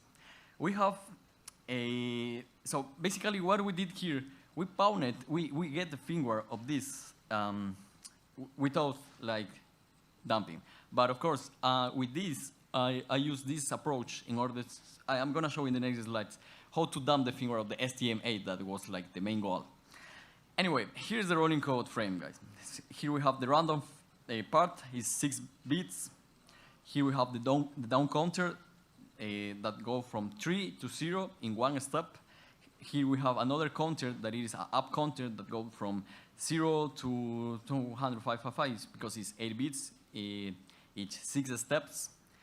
Here we have another counter, is 16 bits, and this is the main counter that each time that you press the key fob button, this counter go up.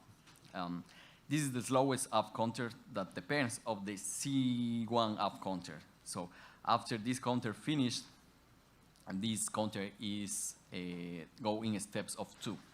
So many counters are random part, a random number. He's describing what I said. Okay. So I create a pseudocode that how this rolling code is generated. So here we have 2 for loops, right? That this is the counter C3. Here we have the counter C1, and into these runs, these for loops, we have another 2 counters that depends of the previous counters. And after that, here is generated a random number, and this random number is added in the rolling code. So in the last step, the rolling code has the random number and 1, 2, 3, the 4 counters. And so this is like a pseudocode of the assumption of this chip that right now is dumped. So it was cool. So right now, let's go to STMA firmware dumping to radio frequency analysis as well.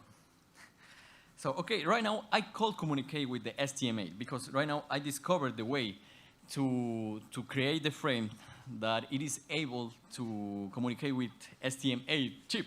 So right now I can communicate, I can say hello to the STM chip because, and this hello will be processed with the STM chip, right? And what is my debugger? My debugger is the sound of the horn and the sound of the car lights because yeah, to be honest, this is the only debugger that we have. And so, yeah. The strategy is look for the receiver validations. So I create this in Hack and GNU Radio. So I create this block that is brute force. In this block is the magic. It's like here we have the brute force that do brute force to the random part. Because what happened, like the random, in order to unlock the car, I have everything except without just the random part. So that's the reason that I create this in order to do a brute force attack to the random part. And as you remember, it's just 6 bits. It's just 6 bits, like very dangerous. So I added here also the PWM codification, and here we have the OOK modulation. And with this feature, I can communicate with the STMA microcontroller. I added this to my previous tool that I showed with this at DEFCON, in DEFCON 31, the AutoARP killer. This is an open source tool, but right now this feature is not integrated because, of course, maybe there is a lot of black hat people in over the world, and I don't want to see many cars stolen. So what is the setup? I send arbitrary message and see the reaction of the system. So I can communicate with the STM8, okay, with arbitrary messages. Well, this is the setup. The debugger is the home. I can send arbitrary messages and check the validation exists. So this will be like the strategy in order to dump the firmware, because basically, what is the firmware? In the firmware, there is like a if validation. If is like, if this frame is the frame that I was waiting, let's go to unlock the car, okay? Easy. So, in order to discover more validation, I put like a brute force validation in order to put many arbitrary signals in order to discover, in order to figure out the firmware. And I validate, and let's go to check what I discovered. In this process, I discovered 3 vulnerabilities, three ways to unlock the car without the key fob. And these are the 3 CVs I'm going to show in the final slide. So there's 3 ways to unlock the car without the key fob. So one is the rollback. That the people that don't know about the rollback is like this is a vulnerability, it's not attack. So if one car is vulnerable to this should be reported. So what is going on is like you send a signal in order to resynchronize the counter of the receiver, in this case of the electronic control unit that is the receiver. You send a signal to resynchronize the content. And what it means, like when you press the key fob, there is a counter always that is saved in the memory, and in the flash memory of the STMA microcontroller.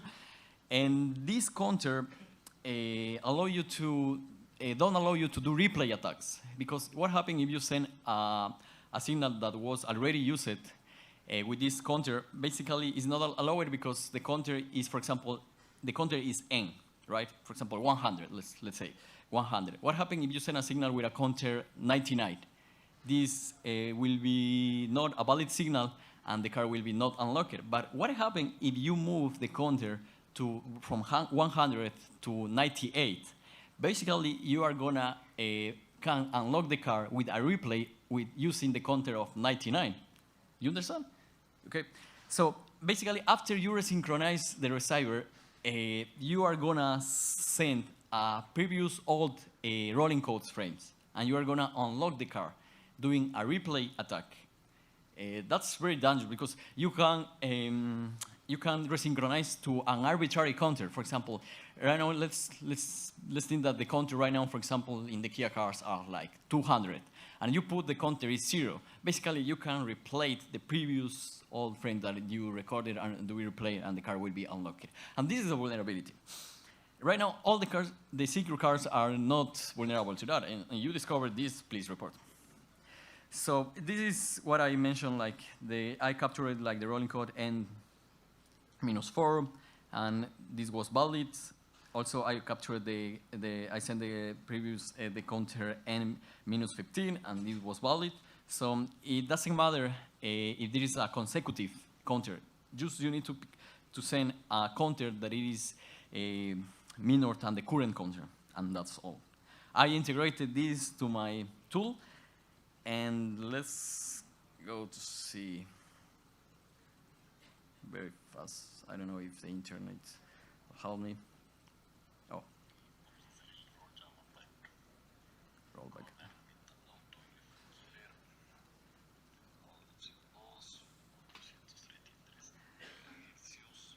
So this was the lab. I power on the electronic control unit with 12 volts and the horn. So remember, the only debugger that we have here is the horn because I connected in the data output the horn. So basically, if I have a successful attack, basically the horn will be with sound. We are gonna have a sound. So as you can see, I put this, I don't know if you listen, but I listen here. So this is the rollback vulnerability. Thank you. So, okay, the key fob was cloned. Right now, I can do replay attack with this, and basically, I don't need anymore the key fob, right? So, basically, this was the one way to unlock the car. The another way is to brute force attack to the random part of the rolling code. So, this is unlocking the car with brute force. So, remember, we have 6 bits and 6. We have 64 possibilities of random codes. And I can unlock the car in less than 1 minute because do a brute force attack to just 6 bits is very fast. In the DEFCON presentation 2 years ago, I was doing like brute force to more bits, and I have experience doing brute force to random frequency. So for brute force for 64 is very fast. It's like in less than 1 minute, right? I added this to the tool, to AutoRef Killer. And let's go to check. So this is the setup, right? Let's go if we can put here, because.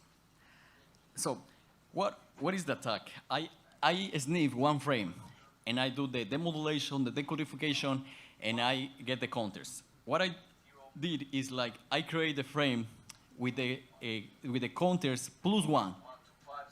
Okay, so if I pick up, if I get the counter 100, I put in my own frame that I am generating, I put the counter 100 + 1. It's like 101. And the counter that go down is like -1. And I create all the frame with the counters. And basically, right now, I am just need the random part, right? And I put this in the tool. In order to, our user just need to put the counters, and basically, voila.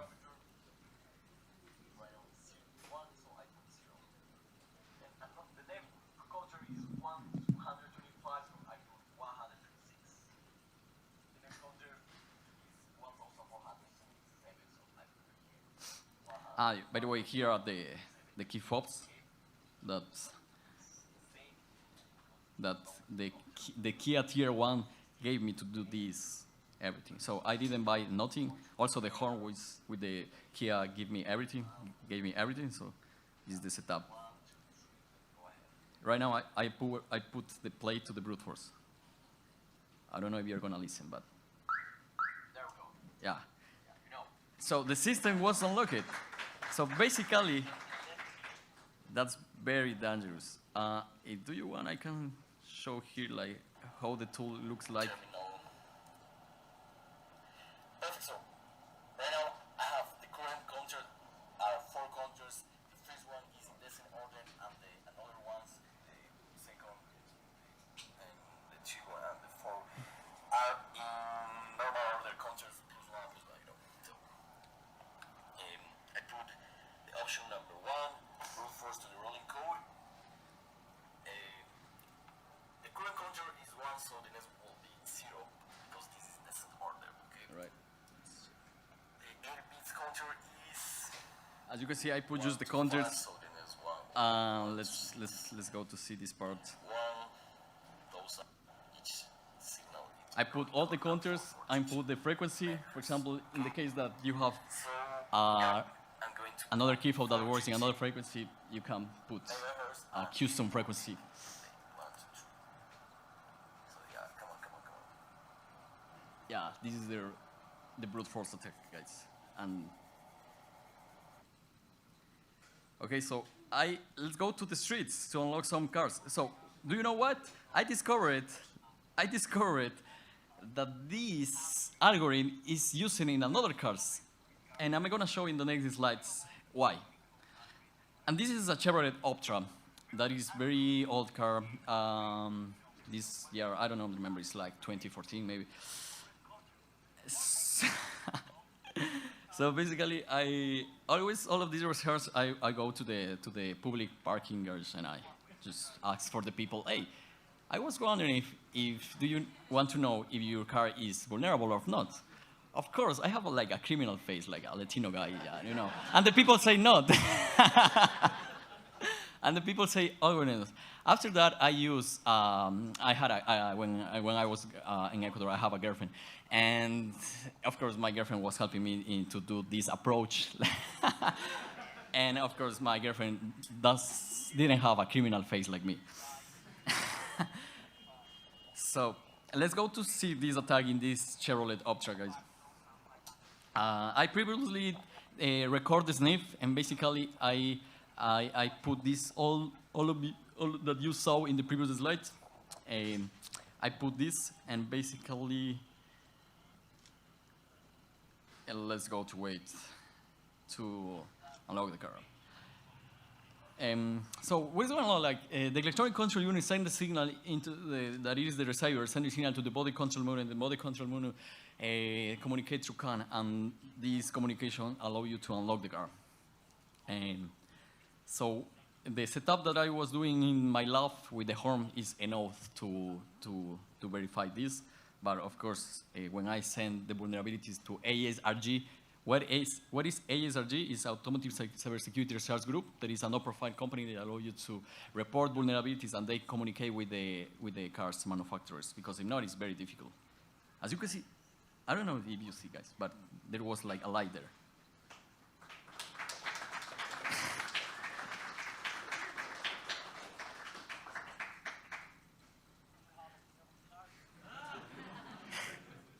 I taped the plate.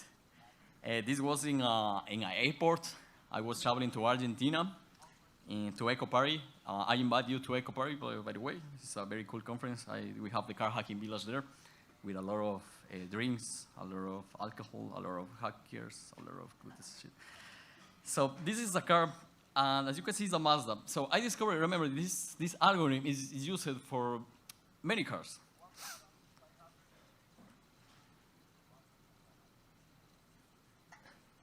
So as you can see, this is the hack RF, that is the upper side, and here we have the laptop.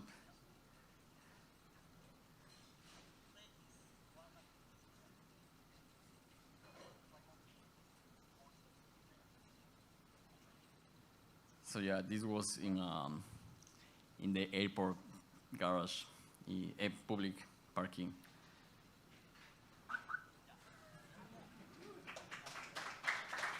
Yeah. So guys, if you have a malicious mentality like me, you are gonna discover that if you join the brute force attack with the rollback attack, you can clone the key fob, because remember the rollback attack allow you to clone. And what happens if you have one valid signal and after that, with the brute force attack, you're gonna have one valid signal for you to unlock the car. And what happens if you join this with the rollback attack? Basically, you can clog the key fob. I'm not gonna show this because it's of course it's obviously. But anyway, the video is there. What is this video? Okay, this is important information that I discovered. The rolling count frame is not encrypted using eyes, using nothing. The offset between two key fobs to unlock the signal is constant because X unlock to unlock, and the lock counter is with another offset. The receiver unlocks the system if the counter receiver is constant, is equal to lock counter, and so on. But I'm gonna show this in this. So after all these validations, remember the STM-A microcontroller is like running a while true, because it's a microcontroller that someone programmer is a while true listening for the rolling code. And this is one validation. So right now I discovered how this is working. And also with the rollback attack, I discovered the vulnerability. So I create this pseudocode of what is running in this STM-A microcontroller. So what we have here is a variable that it is saved the last unlocked valid frame. Here we have the current counter that it is recovered from the last unlocked valid frame. This is the while true. So the new received frame, this the function that process the frame that is receiving the 400, that is listening 433 megahertz. And here we have the random number that is recovered from the new received frame. And the random receiver number, this is not correct, but I just added in order to explain, to get the random number through the expected frame. And here we have the validation. If the frame is major or equal to the current counter plus 1, and the random number is equal to the random receiver number, let's to unlock the door.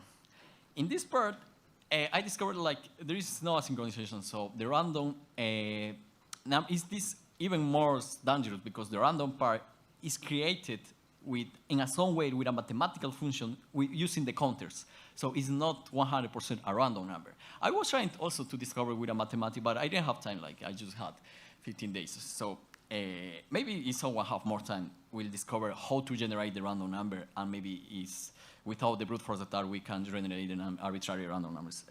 Anyway, after that there is this last unlocked valid frame is equal to new received frame, and in order to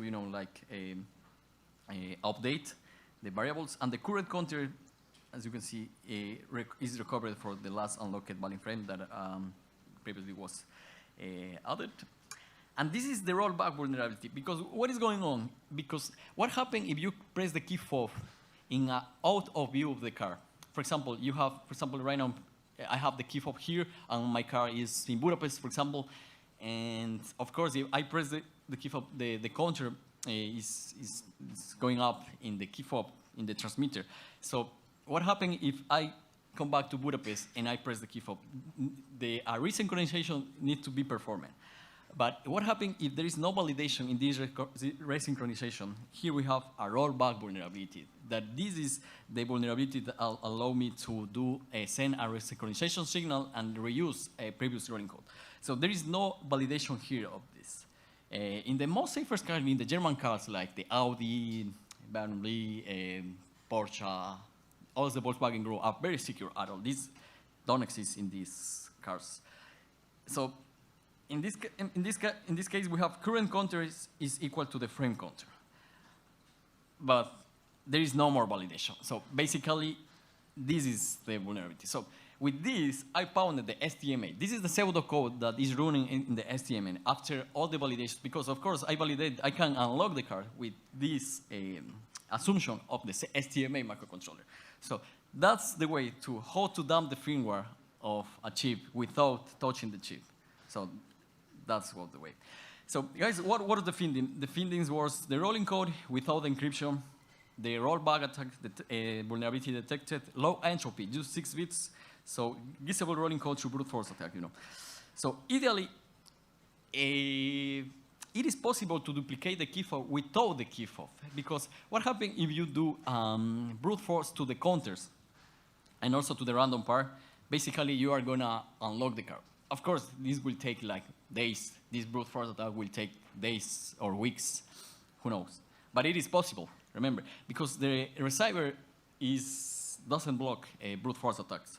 So if I have time, maybe I will do this in the future, like unlock the car without the key fob. That will be interesting. So in 25 June, I received my first payment as an independent car hacker. So it was very good to do that. I was living in Ecuador in that moment. Okay, so this is the CVE timeline. I discovered the vulnerabilities from April to May. In May, I reported this to Tier 1 supplier Kia, and they decided not to use this vulnerable keyless entry system. That was very good news. In September 16, after gathering all the information about the affected product and clarifying the supply chain, I reported this to ASRG, like this is a CNA specific for automotive cybersecurity. And from October to December, ASRG was working in the communication with the manufacturer, that by the way was like a China's manufacturer, which was probably was very difficult. To be honest, report a vulnerability in cars is very difficult. It's like the timeline takes years. It's not like in GitHub, if you find a vulnerability in GitHub, it's very fast. So in February 15, the CVEs, GitHub repos, I mean, the CVEs were published. So here we have, this is the system name, Mika KE 700, a clear text rolling code transmit. This is the CVE. The another wins like the rollback attack is acceptance the previously using rolling code, rollback attack vulnerability, and the brute force vulnerability due to the low entropy. Okay, so what is the conclusion, guys? Here is the supply chain problem in Latin America. So there are cars assembled in Latin America, like in Ecuador, for example, in Colombia, and so on, in Argentina. We have, for example, Hyundai, Kia, take the parts from Korea. For example, the Kia case, take the parts from Korea. And what happened with the key fob, with the remote keyless entry system? In order, maybe, to do the car less expensive, they don't use the original key fob, Kia key fob. So what they do after this was like a research, they contact a local provider. For example, if we are in Ecuador, they contact an Ecuador local provider, that is the tier 1, and the local provider, because this is like, if you ask to Kia, what is the manufacturer of this remote keyless entry system, the key fob, they don't know. And these guys also don't know. It's very crazy because anyone don't know about who is the manufacturer. So it was very difficult, but I discovered the chain. So the local provider contact to another provider that it is the LATAM provider that provide this to many cars manufacturers in LATAM, in Latin America. And this LATAM also don't know about what is the manufacturer. So they contact another China tier 1. Is a chain that never ends. This tier 3, these Chinas, also don't know who is the manufacturer, because these guys contact directly to another underground aftermarket Chinese rolling code system that is like ARM secure system. And this is the and here in this moment is the introduction of the vulnerable component. With this, they come back, say, hey, here's your safe rolling code system, and they put the Kia. With this, I'm gonna finish. They put the Kia brand in this China's aftermarket system. They put they added the Hyundai, the Kia, the Mazda, and so on, and they resell this to the LATAM provider, resell this to the local provider, and the local provider provide this to all of these Latin America aftermarket. So that's very dangerous. This don't work in Europe, this don't work in United States, and this don't work in another countries.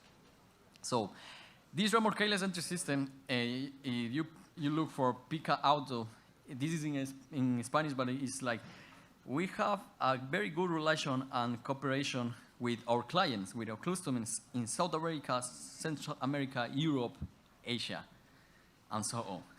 So what are the countries affected?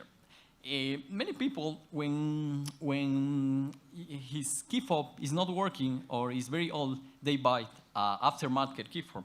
And this algorithm is used in all of these aftermarket channels.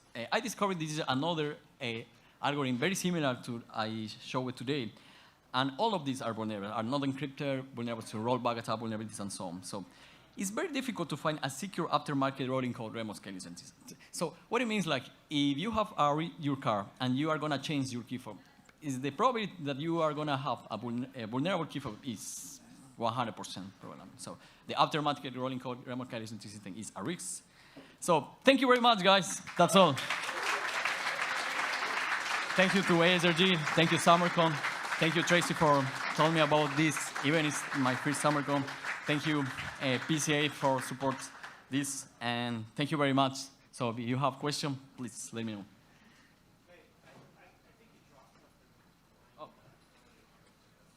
Oh, it's about keep calm and order a Danilo. Okay. Any question?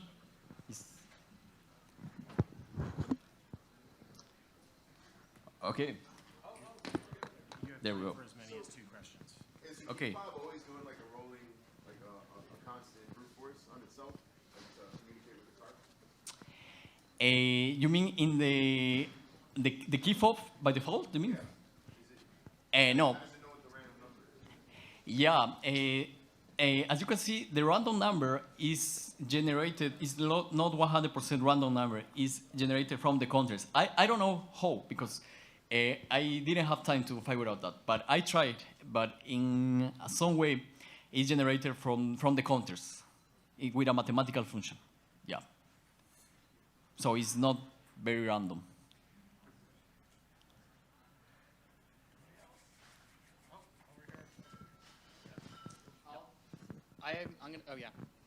Hi. So I'm going to sneak in just 2 short questions. One, the STM chip inside of the car, does it do any kind of rate limiting to the signals that it receives, or is it just processing them as fast as you can send them?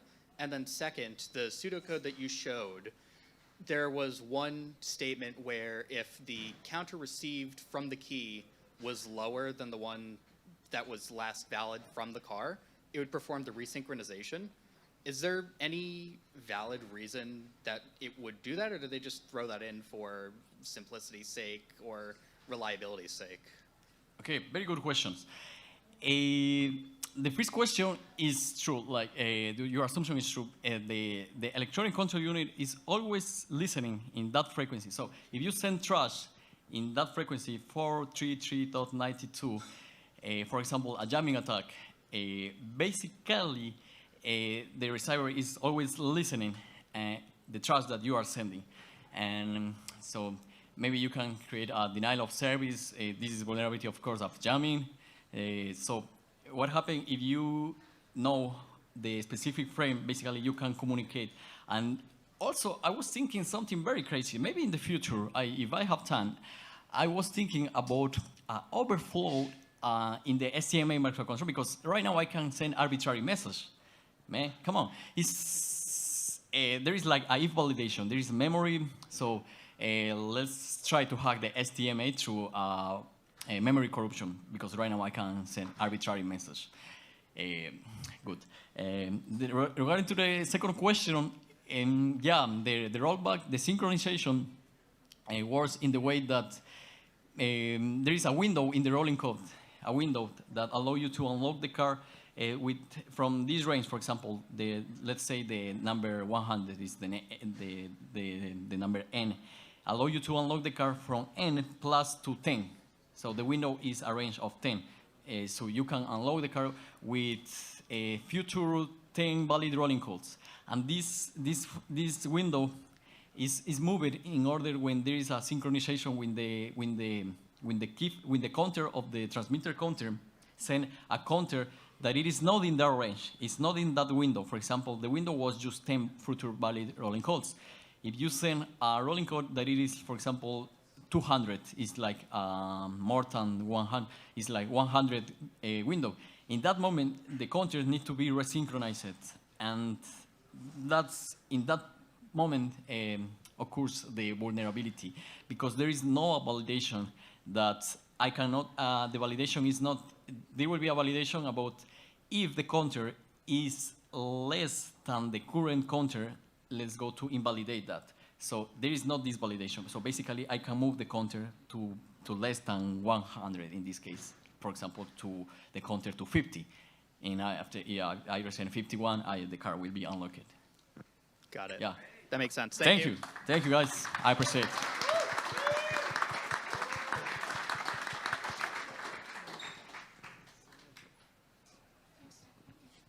Okay. Hello. So I'm John Trumpor.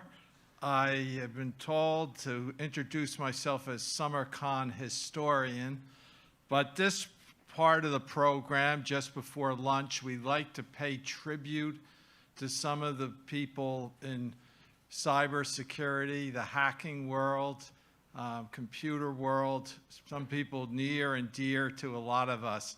I did want to just make a quick comment, because this morning people were asking, who is Raul Vasquez? Because the street around the corner is named after him.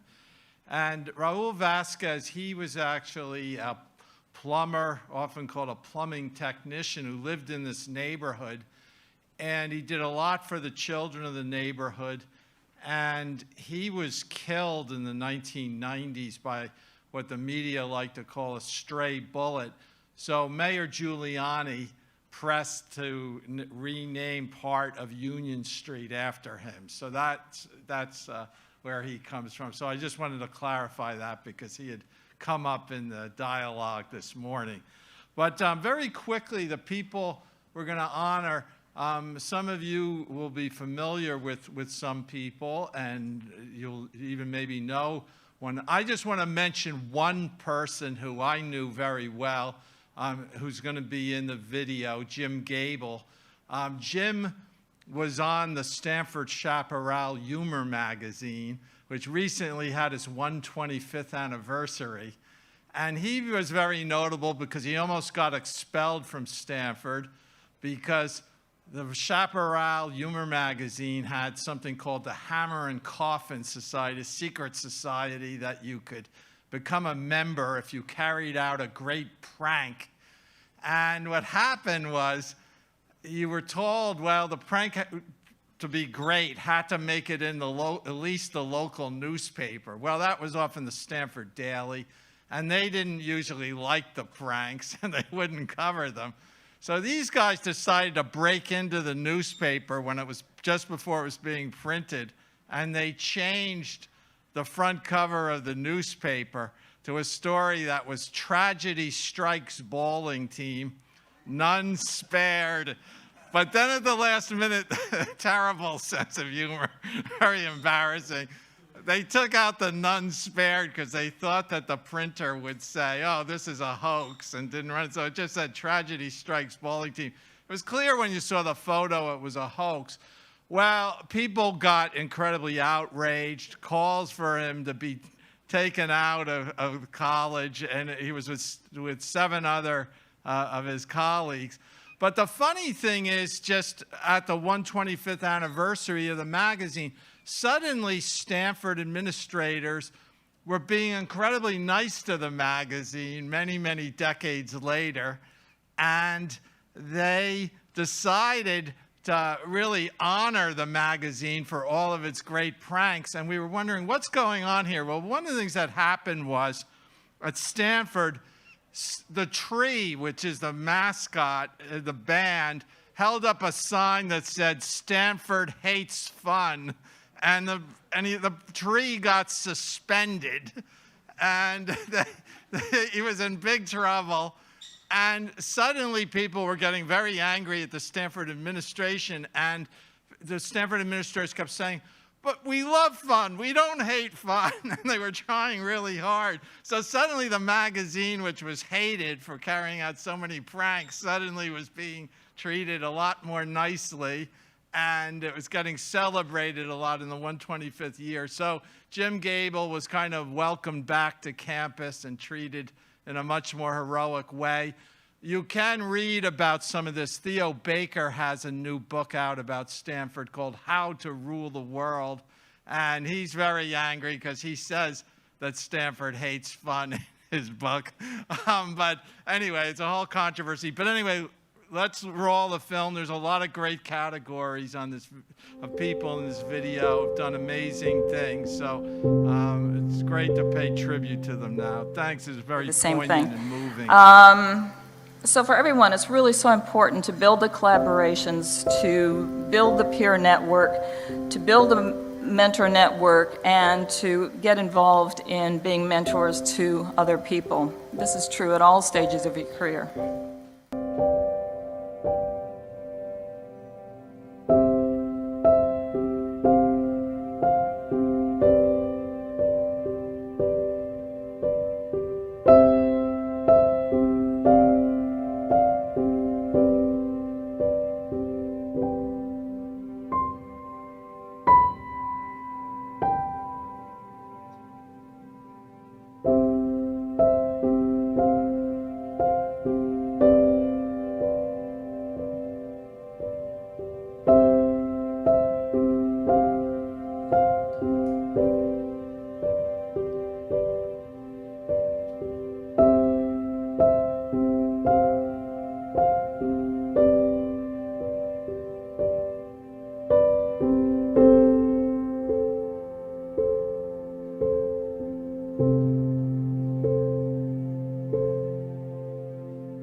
Communication, anything you say, anything you do is public, and we need to start treating it that way so we together can make cyberspace a safe place to live, work, and raise a family.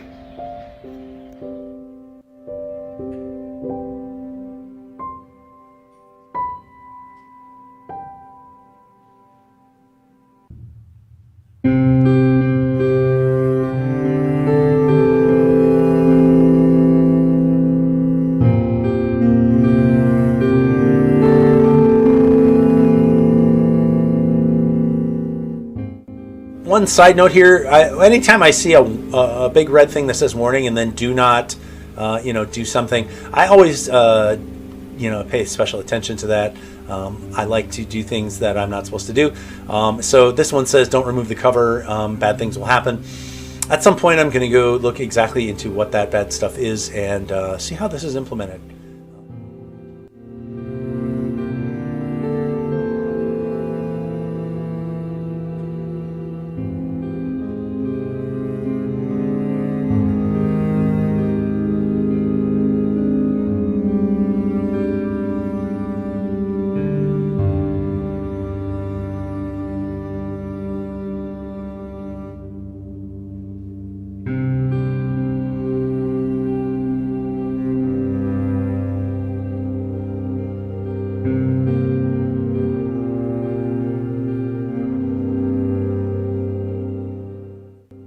And so San Diego to LA, and then LA to Jersey?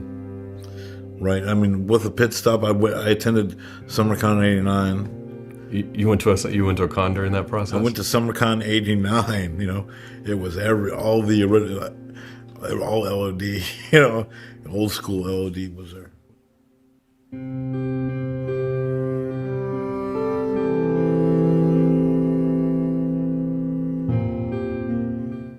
What do you think you would have been doing if not this? Oh God, it would have been terrible. I would have probably been, like the other kids, poor, hustling, probably tried drugs and stuff. it would have been much worse. Computer crime was so much better than what I would have ended up as, to be honest.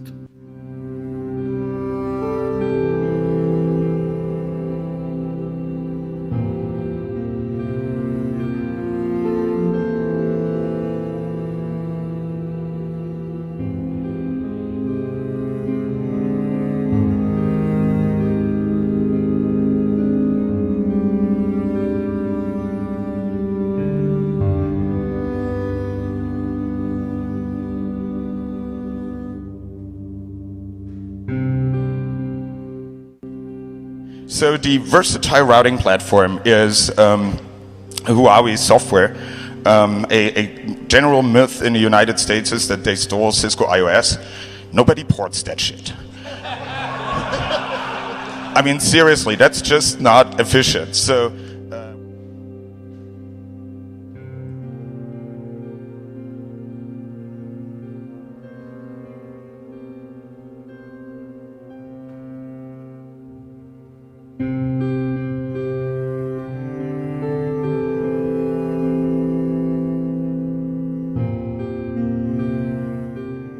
Set the shell variable for deity, and we are going to recite the InfoSec Serenity prayer together.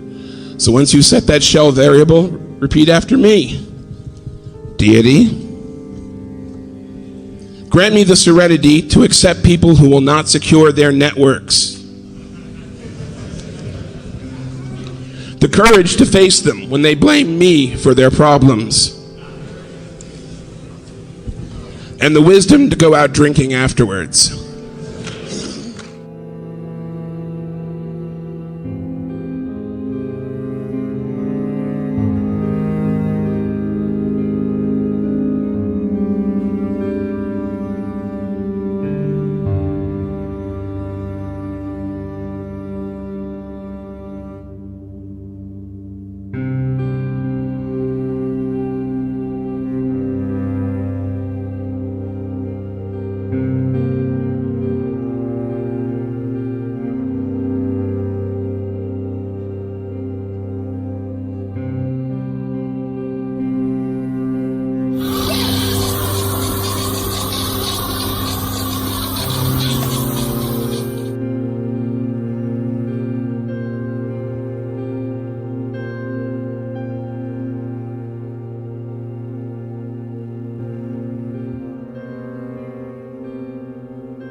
Thank you. I think it's lunch break. Okay, thanks so much for your time and attention.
Should I select this one? And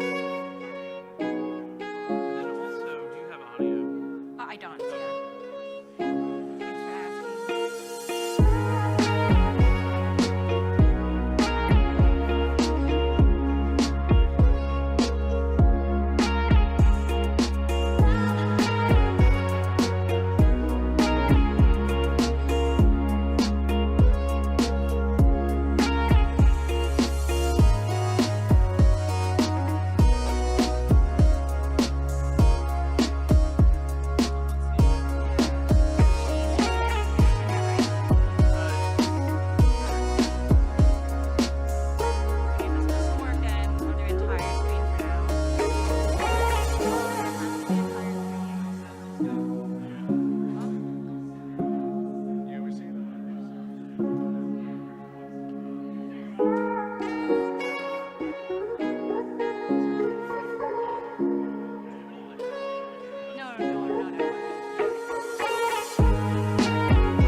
empty.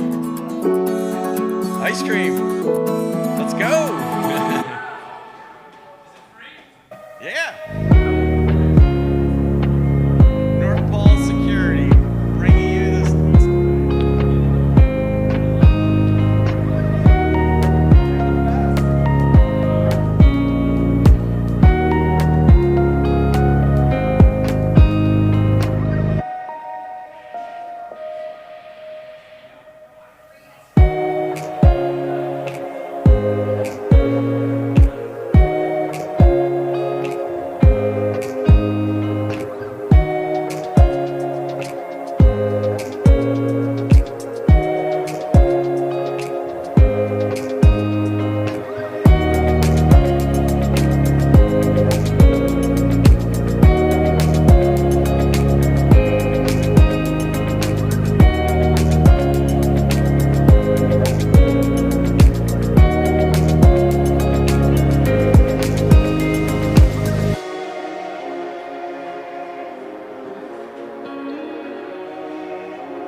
for Summercon.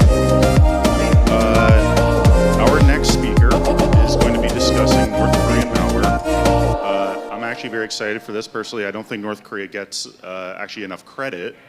Doing a little with a lot means that you need to innovate, and as you will soon see, they are up to some crazy shit. So please welcome our next speaker, Ramazan.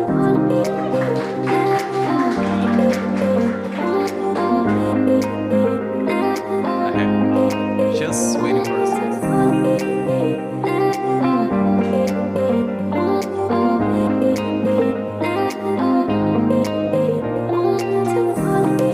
Perfect.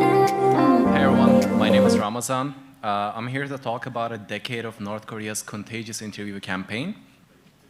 Some of the content here is TLP red, meaning it's not to be shared, so please do not take photos when a slide is marked as such, like in the top left there. We have been responding to this ongoing abuse for a while, committed by attackers who have been shown to be very adaptive. You can take photos of some of the slides, but when I specifically mark it as TLP red, please.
How does this work?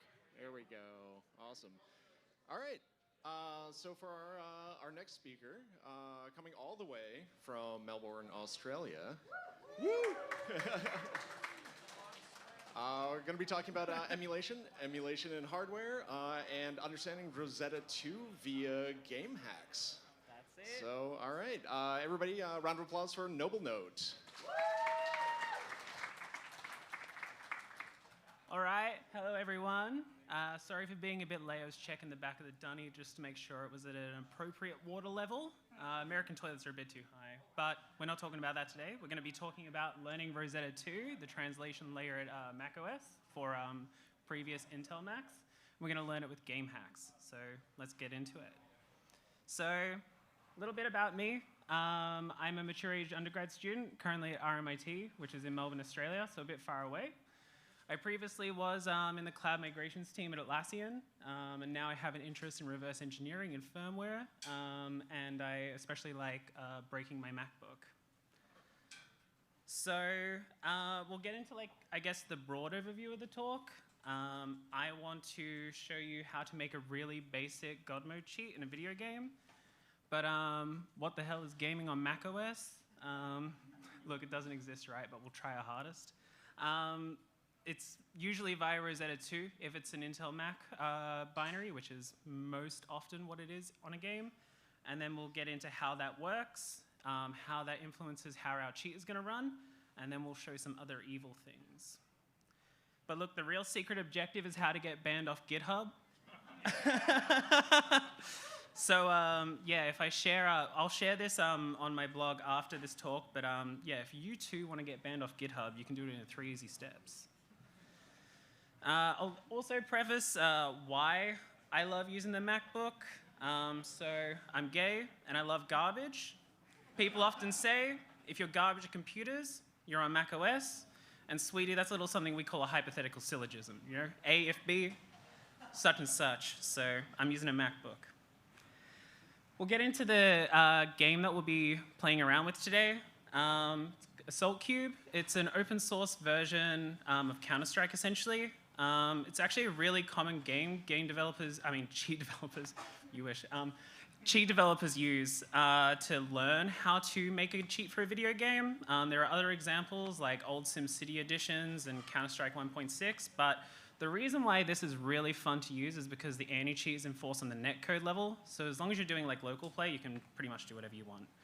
I was inspired because Jai Verma, B-Sides Mumbai 2018, initially did this for Intel Mac. So obviously a lot of game cheat developers are going to be doing it for Windows. and he did a really good talk on doing it for Intel Mac, but I'm on my trendy Apple Silicon MacBook, so how the hell am I playing this? That goes into our other topic, right? It's going to be Rosetta 2. So Rosetta 2 is what Apple used to essentially make the transition to Apple Silicon, which is ARM, a bit easier. I would say if you were wanted to describe it in a sentence, it would be easy to say, oh, it's an emulator, but it's not exactly an emulator in that it keeps the machine above.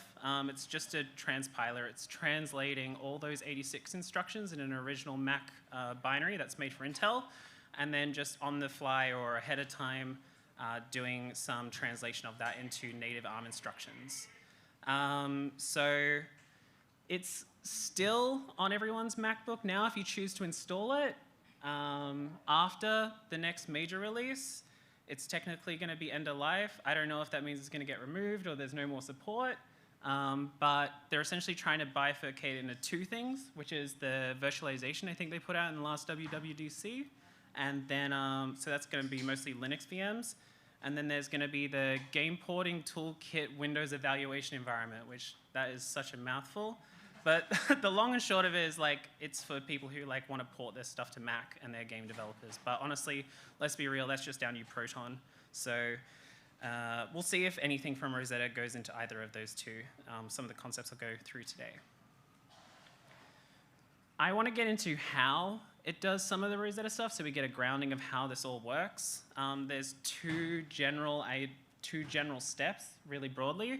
So there's the ahead of time translation. So when you first run a Intel Mac executable, that syscall, if it knows that it's an 86-64 binary, a daemon, which is OAHD, is going to check it and say hey, I'm going to calculate a really quick hash based on a few parameters of a file, and I'm going to see if that's in our ahead of time cache. And that essentially means, have we got some ahead of time translation already, or do we need to do it?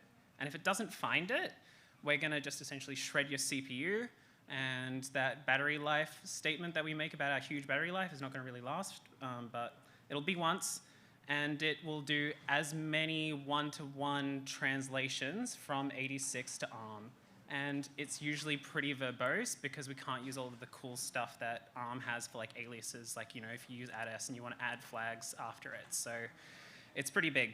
But when this is done, we just save that file in the var.db OAH directory, and then we don't have to do it again.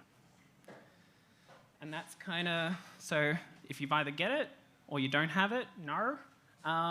We essentially just have that section for the ahead of time translation. And then we have the just-in-time translation. So I think the easiest one to think of this is external functions you might be pulling in from a library. That will be stubbed in the ahead of time translation. So a really simple one is puts. That's just going to be stubbed into the AOT. And then when it gets resolved by Rosetta, the just-in-time translation is going to say hey, I need to look up that, I need to find it, and then I just need to pass the function pointer to it, and it's going to be a jump to that specific function. So that's essentially what the just-in-time does. It's for a lot of other things that are not deterministic, but that's the main idea. The really crucial thing about just-in-time translation is that it needs to look at the original 86 code, right? So we need to keep state of all those ARM instructions, and then make sure we can look at the original instructions that were on that 86-64 binary. So it's really important that runtime knows what instruction is at 86, so it can then go through a red-black tree to see what's going to be the most useful translation. So that, implicitly that means it's all getting mapped when you run a Rosetta process under Rosetta. And that's that bit. So look, this is a lot, right? This is a bit much. You could just not do that, I don't know, every other Apple thing, but look, the idea was that they wanted to smooth out the transition because they knew moving to ARM, especially earlier on, was going to be pretty hard. And the reason why it's really verbose is they want it to be, one, really fast to do that initial translation for the bulk of quite repetitive code. And two, they wanted to make it pretty easy for a developer to move to Apple Silicon. So if we're keeping state of essentially where the PC is, the counter, so which instruction is being run. We can also give that to a developer. So when you do LLDB on a process running under Rosetta, you essentially get all the registers you're used to on 86, you get all the instructions from the original 86, and you're kind of like just not being shown any of that ARM, whether it's interpreted or ahead of time. So that actually makes it pretty easy to be like, oh, suddenly, I don't know, floating points broke or something, but you can see the actual instruction on 86. So that's pretty cool. And the reason why that ARM is pretty verbose is because it wants to mimic everything about 86, right? So there's going to be like 3 implicit instructions for a push in ARM, whereas that's just like one thing in 86. So that sucks, but we can work around that really. Like we can make a specific Rosetta return stack where we can put all those addresses in a special place so we can mimic return address prediction, which is in 86. So don't even worry about it, babe. This goes over like the Rosetta stuff. Whoops, I didn't go on that slide.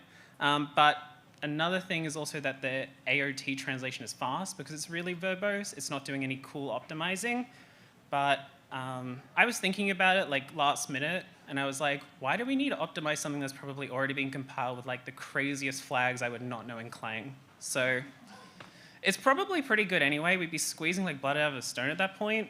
And we want to use that ahead of time translation because we can leverage all the implicit stuff I don't know about, like what the sand block does on my machine, to speed up execution anyway, because we're not using as much just-in-time translation, and we're leveraging the fact that it can read all those instructions that are quite repetitive. And yeah, I'm showing it again just to make sure everyone's across it, and I've realized I've kept the little box there as well, so whoops. And this is kind of like how it looks in a process. So you can see that we just get mapped the runtime, and we get some other things for the library. Don't look at the evil stuff, that's for later. But I kept that because you can see actually the OAH. So you can see that evil dilib AOT. That's essentially what is running. But obviously it's not all the code because it might be stubbed with other functions that are outside of evil dilib. So the runtime will look at it and then say like, oh, I need to add some extra stuff. Whoops, sorry, and then send it back up. Okay, we've talked too much about like all this crap. We've got to get into like a game hack. So really simple, like almost like hello world of making a game hack is usually going to be health. If you ever look at like a bunch of like forms for it. And I used to be like, well, that's not fun. I want to like pretend to be good at a video game instead of like being bad at it, but they can't kill me. But it's actually a really good idea if you're like writing a game sheet, because we want to find memory that is easy to edit, and health is usually going to be like an integer of some sort. And we want to manipulate it, obviously, because we want to make it a God mode sheet.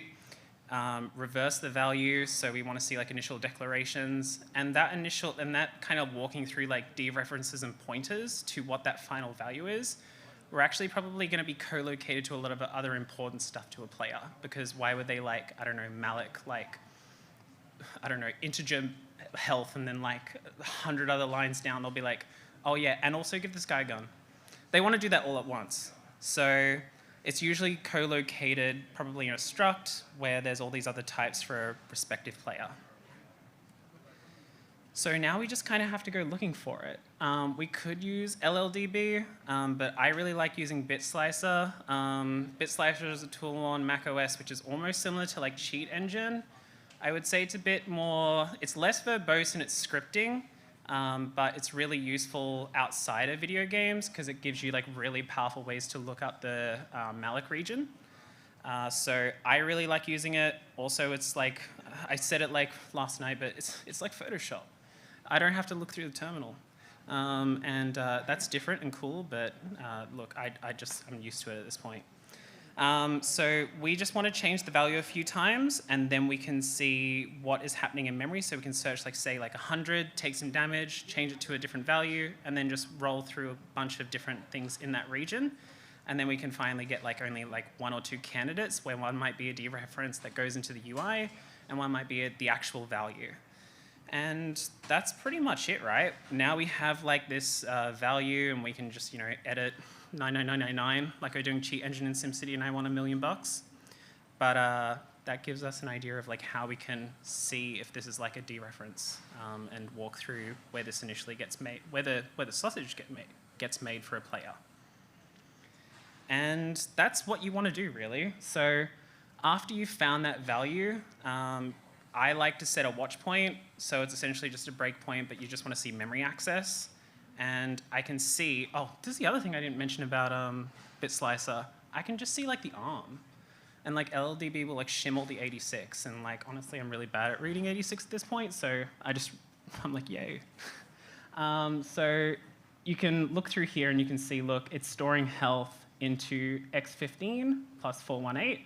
So you can go, okay, I have two things I can look for. I can either look for any pointers that contain X15 plus 418, or I can just look at that value at X15 and see if there's anything that contains that as a pointer. And usually the go is to check the thing without the indirect addition. So I just went through X15 and I looked through a bunch of different pointers that contained it, see if there was a pointer that contained that pointer, and so on. And then we're there. So we get the initial value for health. This is a little bit interesting in Rosetta because I'll give an example, not for like an integer, but say you have a string and you've just hard-coded that string and it gets compiled and now it's just there. Rosetta's not going to translate that because that's not an instruction, that's just a label to like a string. So it will just then stub and say like, hey, just go back to the 86 and look at that. So sometimes you'll get like pointers to pointers to pointers to pointers to pointers to pointers, blah, blah, blah, blah, blah. And that's, look, I'm so glad that's an integer. I mean, imagine if your health was like a name. Good, bad, average. So that's awesome. We've got the value. We can do like some napkin math, or we can look at VM math to do that. But I wanted to walk through people a bit around the hell that is the Mark library, because it's barely documented, or it's documented really poorly unless you like have an Anna's library copy of macOS internals, or you get a valid copy. But essentially, we just want to look up one specific thing there, VM region basic info. I've got rid of a bunch of it, but it's just declaring all these different things within the VM region. And essentially, we just want to query that to say if there's read and execute enabled. And that's essentially what's going to be like executable instructions more often than not. So that's how I would go for it if you wanted to practice, you know, maybe just writing little scripts and seeing if you can find like, you know, executable and readable regions in memory. The Rust library for it is pretty good because they detail everything it does, even if you're not writing Rust. So the Mark cargo crate for it is really good. All right, so we know a bunch of stuff about where the health value is, but how do we do it? Well, we know that instructions are being stubbed in, and then the just-in-time that Rosetta has resolves it. We know that the dynamic linker kind of works like that as well, where we essentially have like pointers that are garbage values, and then the dynamic linker is going to say like, hey, you have this library in this process, let me give you the function pointer for it. So that's cool. But the thing is, code signing is like a thing, and like that sucks. So that's a real pain because there's like a header region in a lot of, well, in Mark executables or Mark files where it's going to check a code signature, and then not the dynamic linker, but something else will check it and say, oh, I don't think this matches, so I'm going to spit the dummy and give it up. But I don't know. Damn, that's hard. I don't know what to do with this. No, it's fine. Yeah, you don't have to worry about that. So it does read it. And actually, if we looked back to this, it's still, like, we're obviously keeping the original 86 instructions, like that hello out, that's fine. But we're also looking at for like headers and code signatures and stuff. So I don't know, it doesn't matter, but it gets read. So cool, that's awesome. So if you've ever used like LD preload, you know, if you have a game that like barely works on Linux, you can do a very similar thing with this in mind, which is the DYLD insert libraries, which essentially just say, hey, load this thing first, please, or like when you start going through it, just load this, and we can just do that. So I'll go through like a bit of pseudocode to actually get this going. So we just want to get that base address because we know it's like base address plus an offset. So we can see that we're just saying, you know, get me the first image header, and that's going to be obviously base address. And then we can just essentially store the offsets we found. So I went through it a bit quick, but there's going to be like base plus 1D90F0, then it goes to our little pointer that gets plus 418 for that store into the health. So we can just walk that. So we then just, you know, walk it, and if we get 0, I don't know, we print whoops, and then once we've got it the final thing where value gets changed, we can just change it to 999. And that's pretty much how to make like a really simple first game sheet, really. You can make an internal one, like I've described, or you could use an external one where you can use like inter-process communication to essentially tell the process, hey, do this for me, please. A lot of this like is considering like how anti-cheat works. So you're editing values, but like who's watching, where can it watch from, et cetera, et cetera. So internal is going to usually be like the easiest, but a lot of anti-cheat can grab that. So a lot of people like do external stuff or like hardware now at this point. So, and yeah, that's pretty much it. I've like pulled this all out so you can see like the little value get changed in like the bottom left, and you can just get a really simple cheat going. So I can continue being bad. If we wanted to make an aimbot, this is like essentially like where you can start because health is going to be co-located to a lot of other player values. So you can see that there's a few floats just at the top of bit slicer there where we're moving around. So we can get XYZ, and then all we would have to do is like maybe look for like that player struct and see if it's being referenced anywhere else, and we could potentially get a list of pointers to other players, and then we can yada, yada, yada, and then go through all that. Oh, this isn't finished. Yeah, what if I like wanted to make a game because it doesn't run unsigned code that like fucked you up? And not like a hack, like I wanted to fuck you up. So like we know we can run unsigned code in Rosetta, right? That's actually not as common anymore. So like iOS, as far as I understand, requires it. We know that DYLD and like a kernel tool will check that code sign and like spit the dummy unless it has like an entitlement in a plist, which is like essentially just saying like, don't worry. But because we know it's like okay in Rosetta, there are a lot of examples of like people leveraging the fact that you can just run almost whatever. So I think the most reported on one is PullRat. It's like the most LinkedIn blog post, like North Korean malware. But it's like a patched open source cryptocurrency, yada, yada, yada thing. But the long and short of it is that they either compiled it for like Intel Mac, or they made a universal fat binary, which means it has both architectures, which is like a bunch of apps that Apple lets you make, and they want you to make it like that. But they explicitly want it to run in the 86 mode, which then goes under Rosetta. And that essentially means like they can start at least with the idea that, yeah, it'll be running under 86, and there's some other things we have to consider with it being under Rosetta 2, but we know that we don't have to do code signing. So there's I think the latest one was the Mandiant report. I'm saying that's so Australian, Mandiant.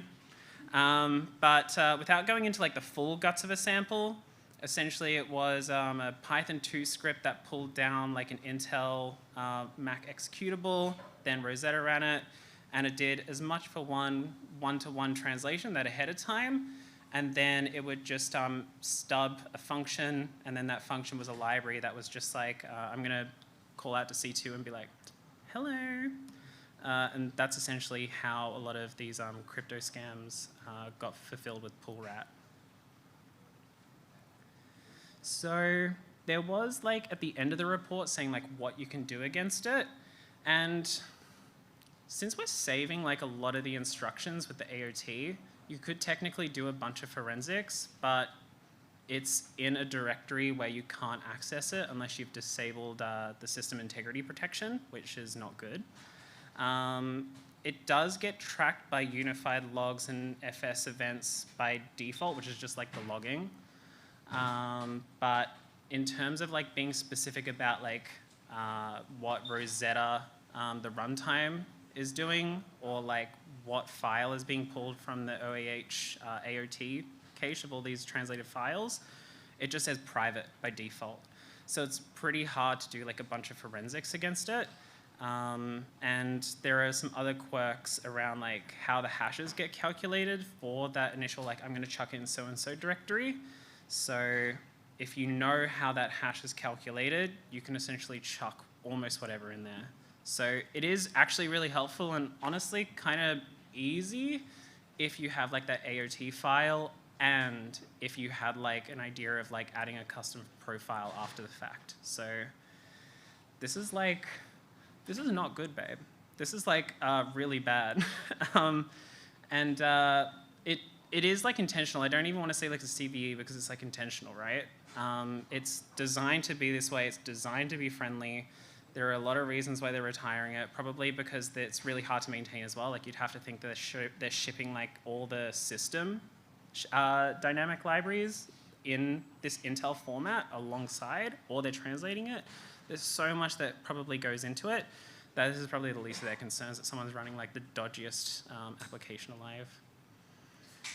So these are like ideas I had for like what you could do with Rosetta 2 in a video game.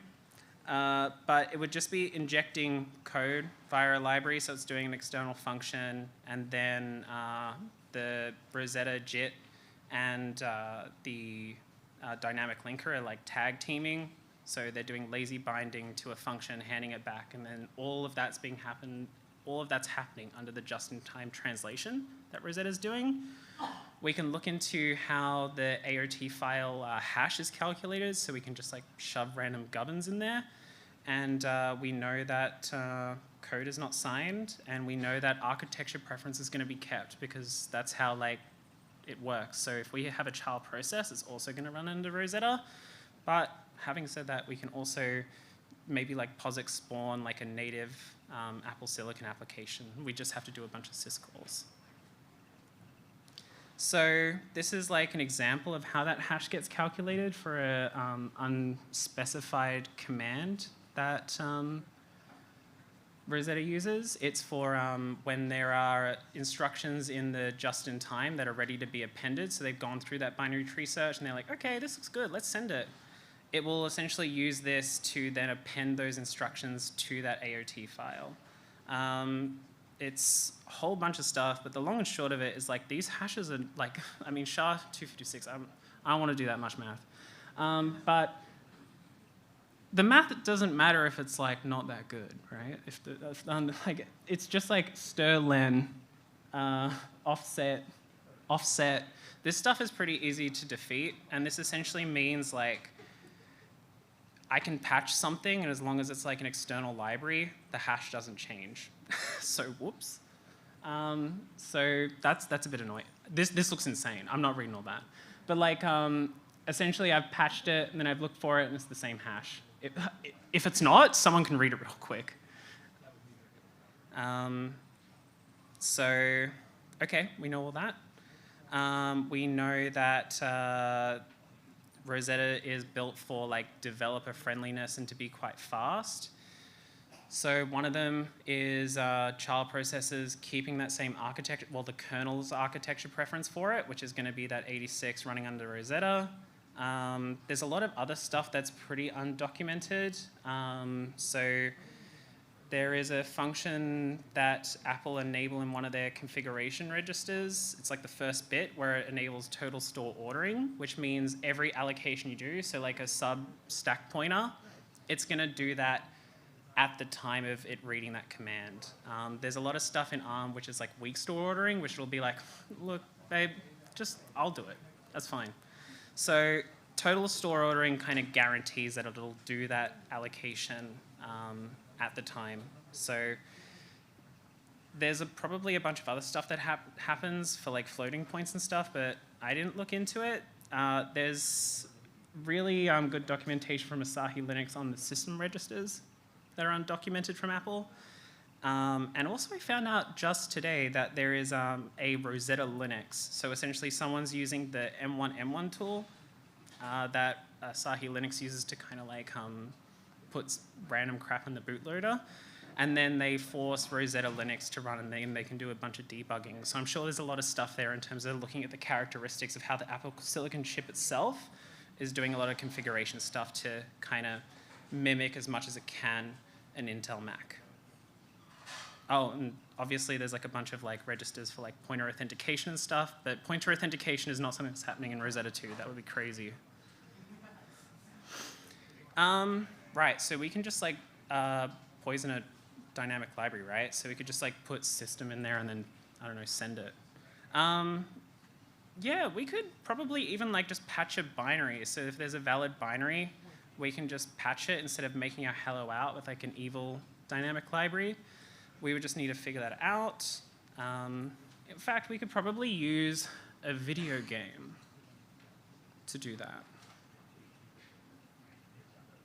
So yeah, we'll have a look at like Assault Cube, and this is like an example of how those stubs work. So the ahead of time translation has happened, and it said, look, I don't want to look at that. What I'm going to do is I'm just going to say, you're going to jump to SDL init, and you're going to figure that out. And that's just something that happens, and then the dynamic library will be pulled in, and it'll resolve the pointer to that specific function in that library.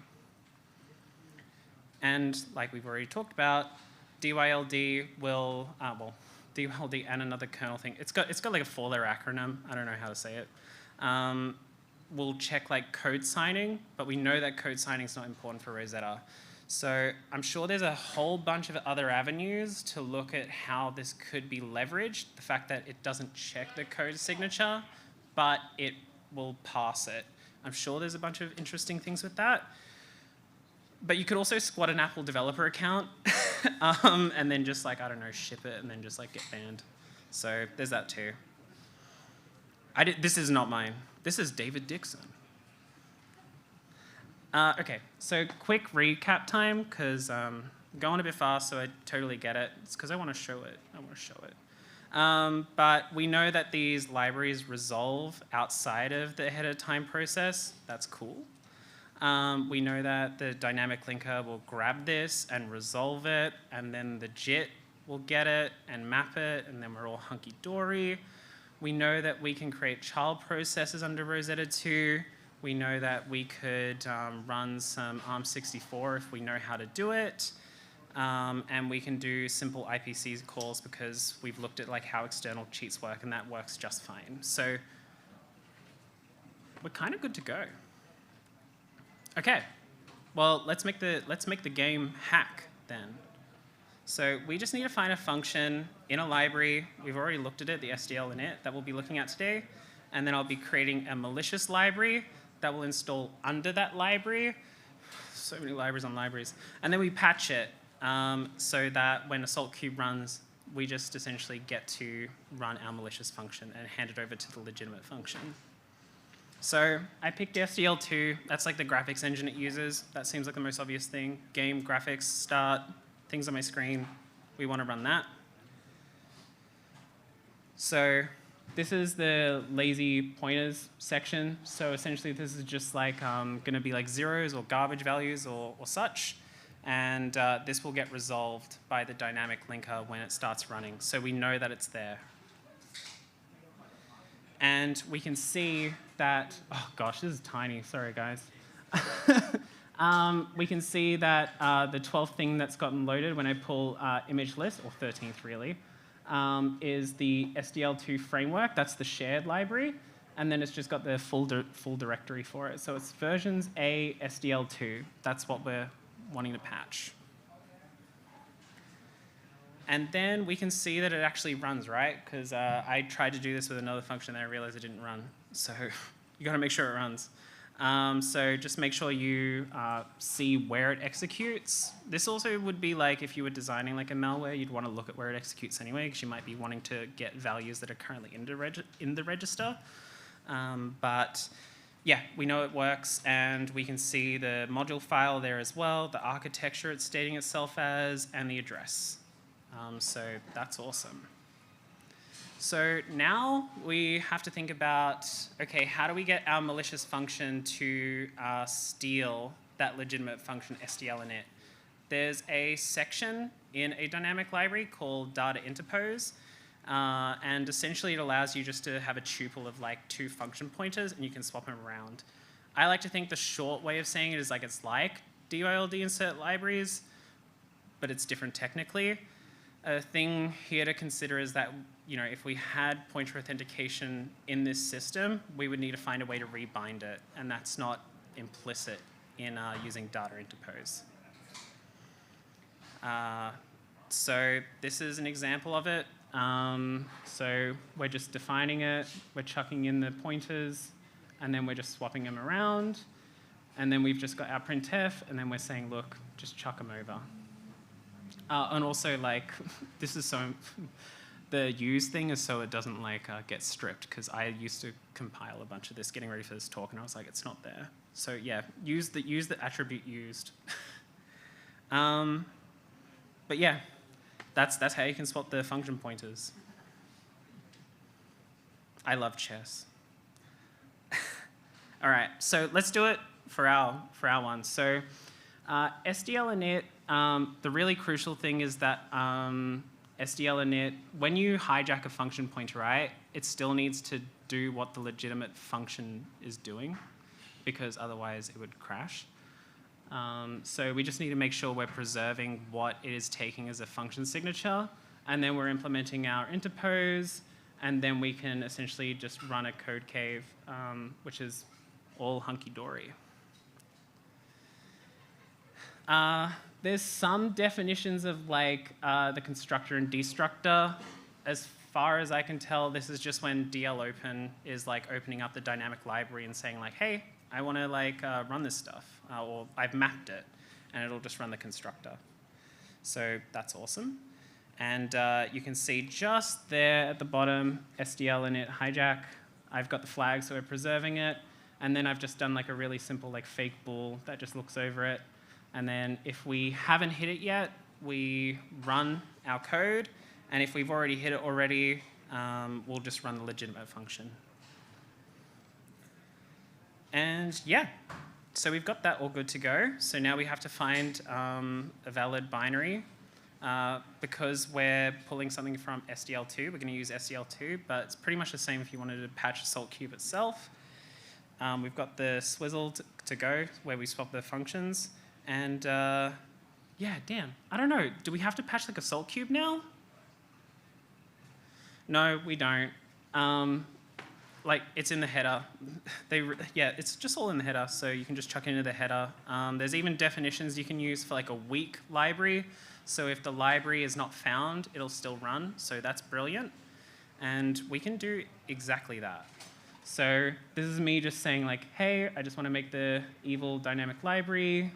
Here's the framework for it. There's where I want to put it. And then I'm using LIEF. I know there's the install name tool command as well that you can use. But I use LIEF just to say, hey, go in SDL2, chuck in this dilib command that it's a weak library. We can use the relative path of executable path, which is just a different way of defining relative paths relative to executable. And then we can remove the signature because we can use unsigned code. And this is essentially like how, hypothetically, I mean, I haven't looked at the pull rat malware specimen myself, but this is pretty much how it would work. And there's a video for it, but I want to show you guys essentially how it works. That's my giant Tim apple. All right, damn, that is tiny. Let me see if I can make that a bit bigger. No, I'm making it smaller. All right, cool. The reason I want to show it live is because there are a few flags that might be interesting to look through. Not clear. All right.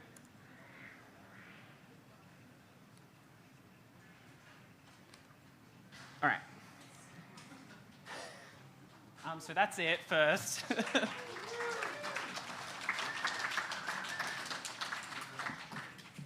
So I will quickly, hopefully not crash it immediately, but my code has both a ARM64 shellcode and an x86 64 shellcode.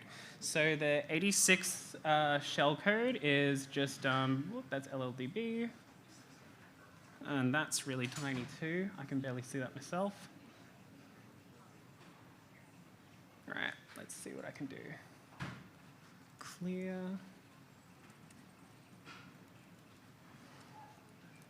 Temp. Yeah, so that's the AMD, the Intel shellcode. It's just printing something to temp. But the interesting one was that I could do a POSIX spawn shellcode to a native Apple Silicon processor calculator. So I will say the shellcode for native Apple Silicon, it's really not, because it's trying to like run under Rosetta, it's pretty unstable. So it was quite verbose and a lot of trial and error. But yeah, we can essentially run it, like just as long as we test it, which is great. And that's, I don't know, that's not good. I mean, it's good for a talk, but that's not good. So that's an example of like unsigned code in Rosetta, and then the fact that we can almost figure out the characteristics of Rosetta to then run almost whatever we want. There are a few things, like if we wanted to run something with like a native application, we would have to still consider code signing, but this could be an excellent primitive to look into, you know, using Rosetta for nasty and tricky things. So this is a really good, this was a really fun project, and I will get back to hopefully I love like talking like that, and then I'm just like using the computer like I'm like 900 years old. That's so damn real. All right. Or not, let me see.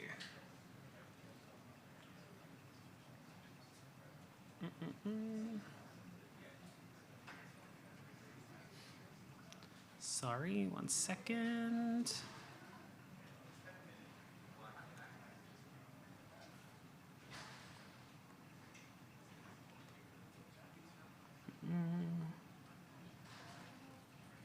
Okay, thank you. So that was just essentially the demo I wanted to show. There was some other stuff in there. If we do DYLD print interposing, underscores between it, we could also see that the swizzle was happening. So the dynamic linker will say, hey, I found this section of the dynamic linker, which is data interpose, and I'm just going to swap the function pointers. So that's pretty interesting. So some really quick takeaways. I already went over a little bit, but essentially Rosetta 2 has a bunch of characteristics that are really great in terms of like the intended, what was intended for, to be really friendly to developers moving to Apple Silicon. But there are like some considerations around running unsigned code, especially at this point. Game hacking is also just really fun. Like I wasn't looking too much into Rosetta until like stuff started crashing. So that was really fun to look into how that transpiler worked via making a game hack. I think this is like speculation, but Rosetta 2, it's going to live on in like the Linux virtual machines that they're offering. There's containerizing, the containers that they have now, and a bunch of like the game porting toolkit. I think game porting toolkit is going to be the most likely thing to inherit some of the stuff of how Rosetta 2 works. But who knows? And there's a lot of residual data for attribution, technically, but it's all hidden away. So you kind of have to like break a lot of defaults to even log this stuff, so that makes it annoying. But the most interesting thing, I think personally, is that Apple is not the only people that use this stuff to move their old binaries when they're making a huge business move to new architectures. We've got like, I think it was like recently, there was like yeah, like, I don't know if I trust this guy. The idea of RTX Spark is really impressive, really, really cool. I will just believe it when I see it in terms of like how this is all getting done. I don't know Windows as much, but essentially all of Windows on ARM is only JIT. And we've talked a lot about like how there are a lot of ways we can exploit the characteristics of having something stubbed and is like predictable because it's ahead of time translated. We can see it if we pull in a decompiler and we don't have to do any dynamic analysis. And then we can leverage the fact that it's going to call to something that is predictable, but in the just-in-time compiler, and it's just going to run with it. So I think this is going to be like a really interesting avenue for someone who is interested in the same idea. Just, look, I'm on the trendy machine, so you're going to have to find a less trendy machine. And that is me. I'll wrap it up there for like questions and answers. I'll put the code on Codeberg when I get like, no, I think I'm unbanned on GitHub now. And I'll make a blog on my website, Kernel, to go over this, and I'll also put the slides up there as well. And if anyone wants to reach out to me afterwards, I'm on Mastodon, but you can also just pull me aside. We're here for 2 days, so I'll leave it there.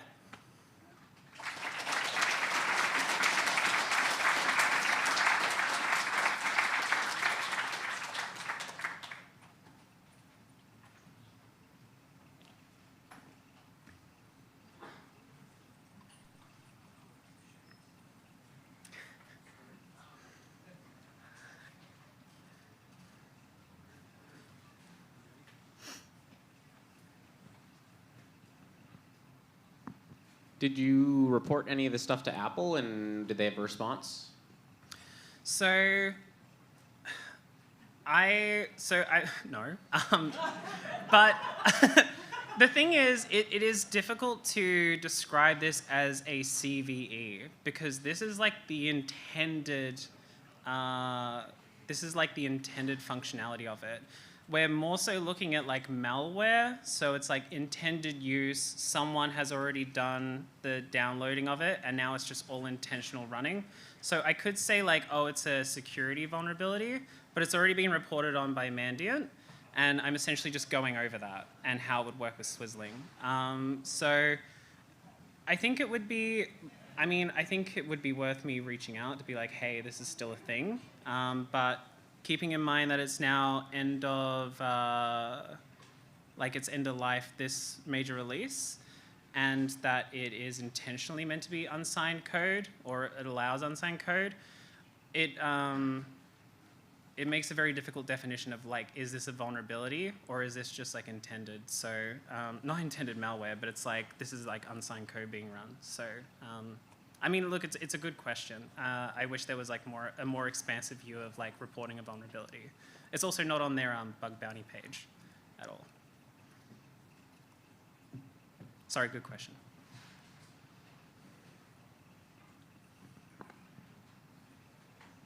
Thank you. Is this how you got your GitHub account banned? And if not, how? So I haven't put this on GitHub. I put the first half on GitHub. I put assault cube offsets .txt, and that's what got it banned, like auto banned. So I think like maybe just be more obtuse with the name. No, less obtuse. Don't call it offsets.txt. That's dumb. They were actually really kind. They were like, oh no, we know that there's a bunch of educational repositories for assault cube at this point.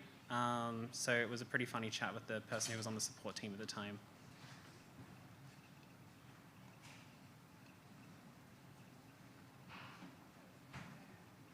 Oh, sorry, thank you.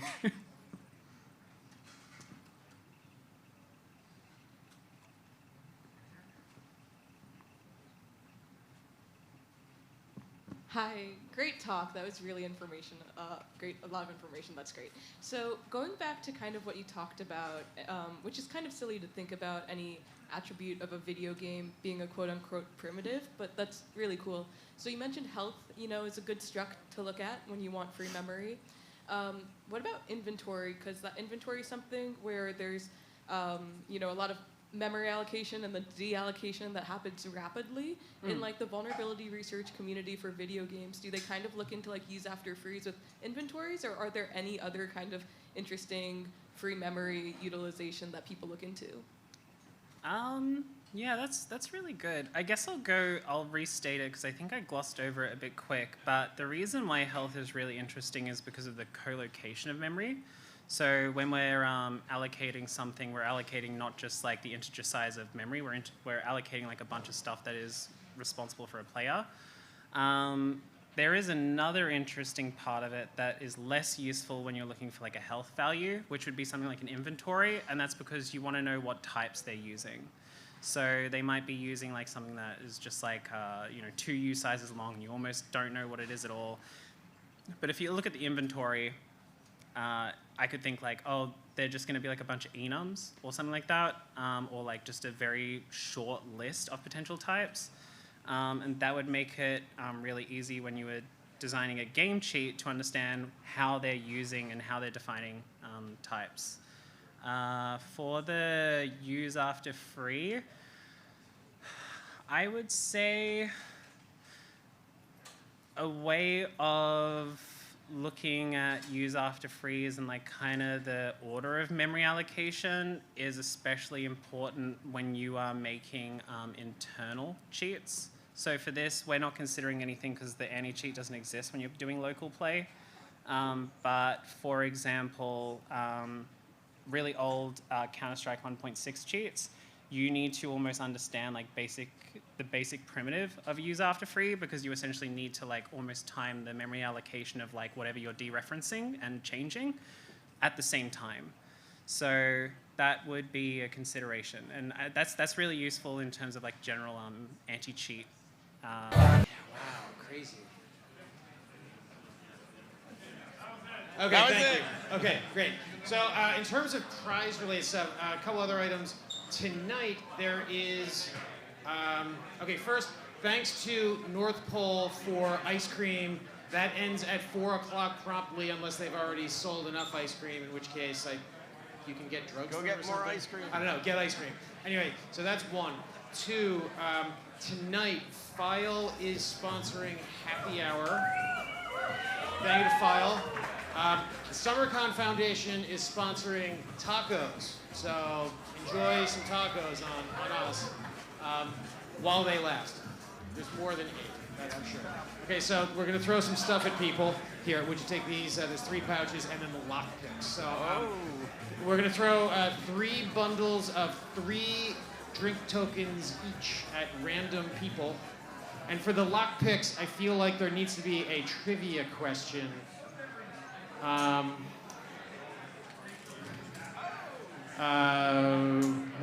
What do we got for a trivia question? What was the name of the BBS that was responsible for the first Summercon? Anyone? Anyone? Okay, do you know what a modem is? Okay, Grandpa, I'm just gonna go back to the nursing home, I guess. What's that? It was back in the 1900s, yes. Or as I like to say, growing up in the 20th century. Way back in the 20th century, the way we did stuff was different. Your computers would just like howl at each other to talk. Yeah, it was just, sounds of screaming robots. Also, tip your bartender. Oh yeah, don't forget to tip your the bartender. The hard-working bartenders. Yes. So, while we figure out a way to give away this delightful set of lockpicks from Lockpick Extreme, thank you to Lockpick Extreme for supporting Summercon. Tonight, immediately after the dinner break concludes, live music with prizes, including, I think we're giving away a Flipper Zero at the live music tonight. So we encourage you strongly to join, to be around, to, enjoy live music, as I do. What else? How do I give away these lockpicks? You just throw them. It's like, they're like 5 pounds, so like it's like dangerous. Oh, is there a student? Raise a hand, student. You put your hand up first. Yeah, you, so. Oh, I love this idea. You guys want to fight? Here. Here, and you take 3 drink tokens as well. And a drink for the media, because gotta keep a free press. And a free press is a press that, freedom. Okay, with that, what is the story with Ian? Is he ready to go? Let's get him. Because Ian, we'd like to get Ian out here to talk a little bit about these awards called the Ponies.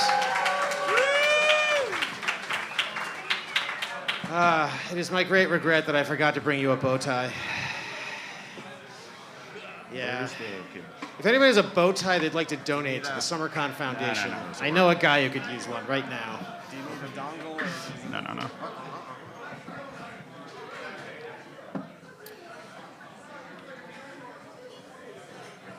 Oh, there you go. Is that going? That's it, yeah. No? Yes, no. No, that's not it yet. Wow, that's amazing how that one versus that. Okay, there we go. Yeah, okay, great. Yeah, all right. there we go. Take it away, Ian. The All Ponies. Right. Thank you very much, Mark. One small thing. Could someone grab me a tequila soda from the bar, please? And thank you. Whoever. Tequila soda? Yeah, I would love a tequila soda. I also have a few things I want to go through. First of all, I'd like to apologize for it's really poor form to wear a broken suit, and these don't match. So I'd like to apologize. I'm also missing a bow tie, but it's a tracksuit tuxedo, so fuck it.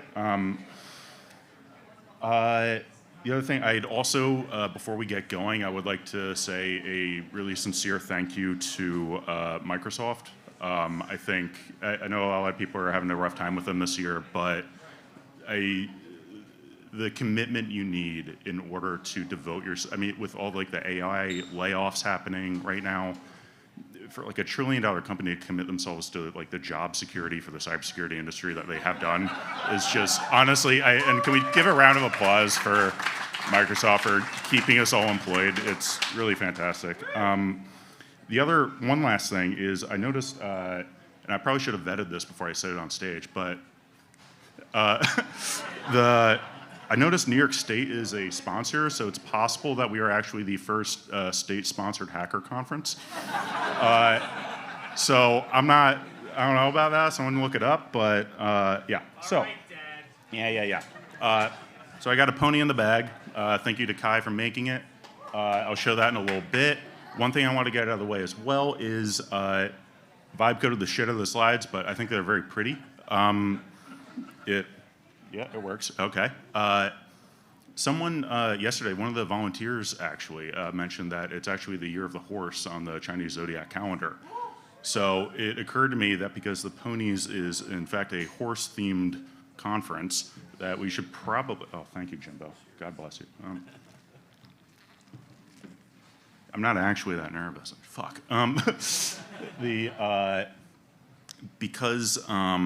Right, yeah. Chinese zodiac, horse themed. So I vibe coded it again, and I vetted it. The Chinese is real, and it actually means what it's supposed to say.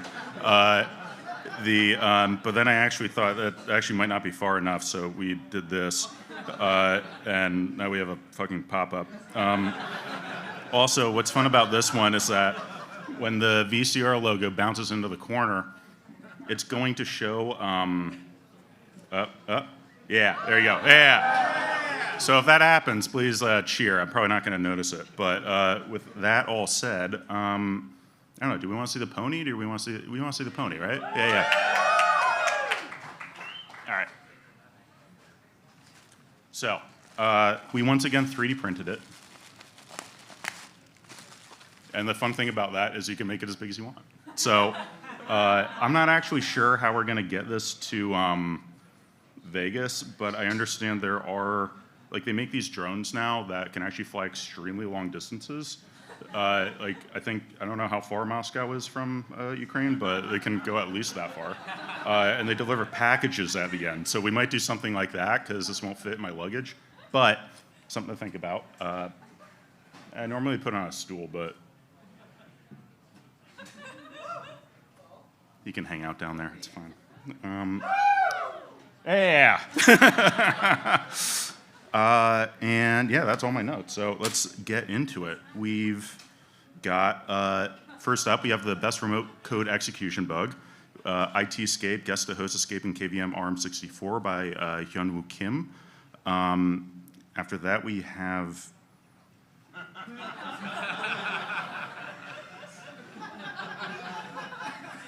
Wait.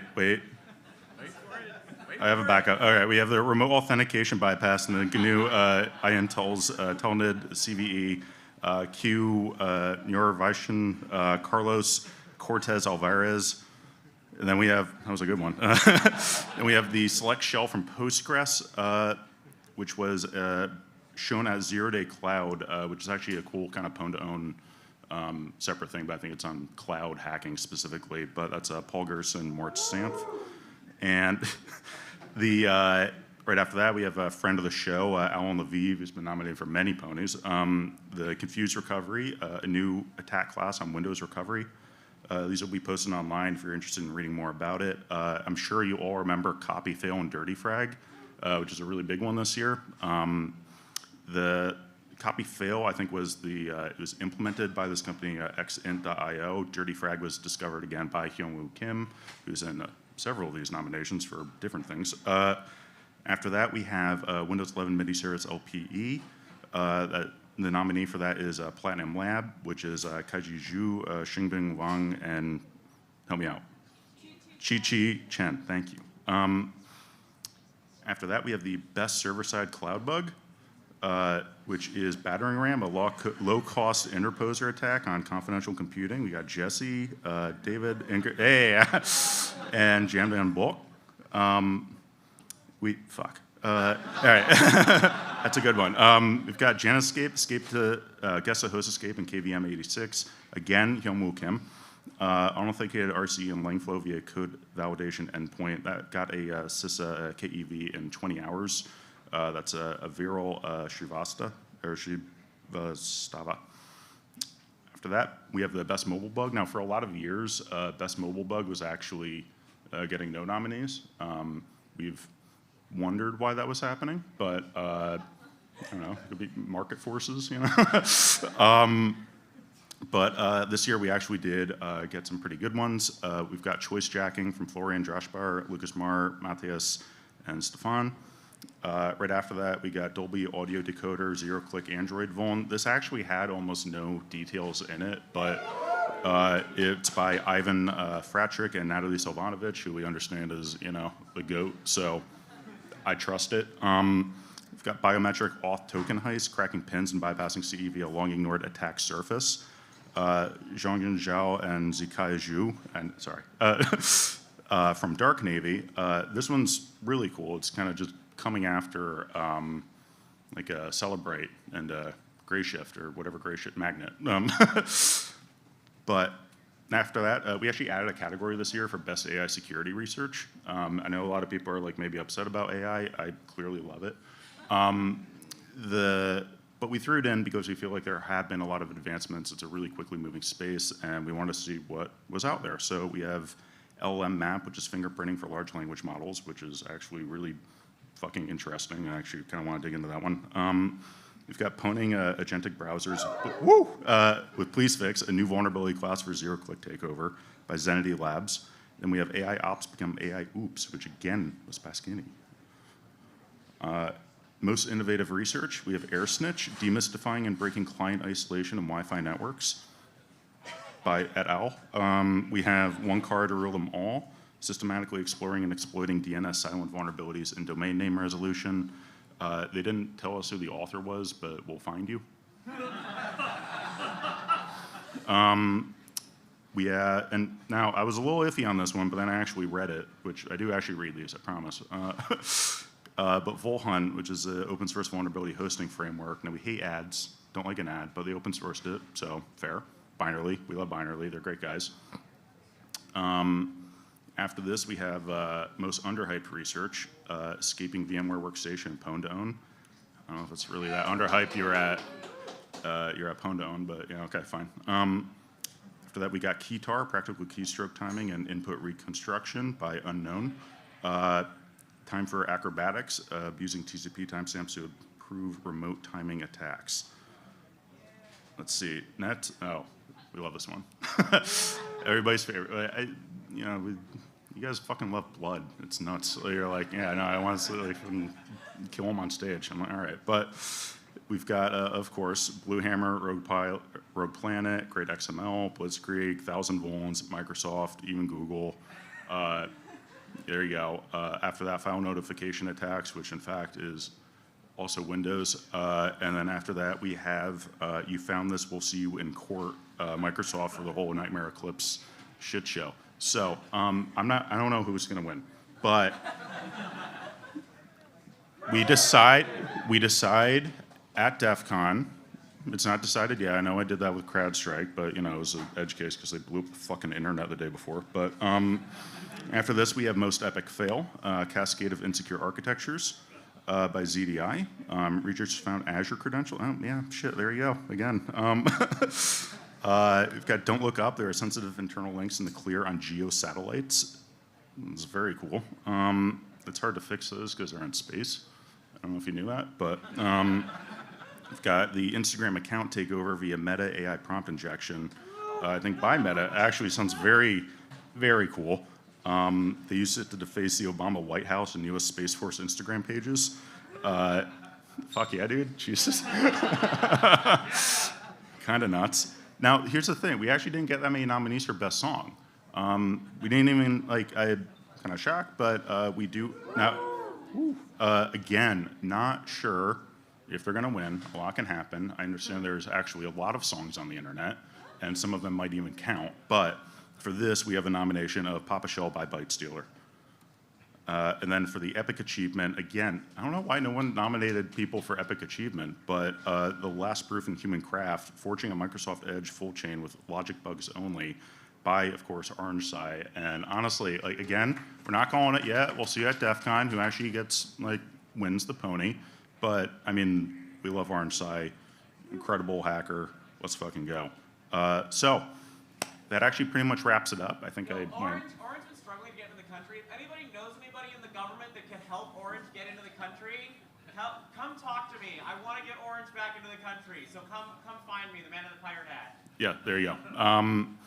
So yeah, thank you so much for checking all this out with us. As always, the award show will be held at DEF CON this year. We're doing it on Friday instead of Saturday, which I think only I'm really excited about because I get to enjoy Saturday now. But it should be following the opening ceremonies. Exact time is TBH. I did talk to a friend who's definitely here about it, but maybe I'll follow up in order to lock down exactly what time we're doing. But that is when it will be, and that is where it will be. So with that said, thank you so much. Please enjoy the rest of the conference, and remember to tip your bartender.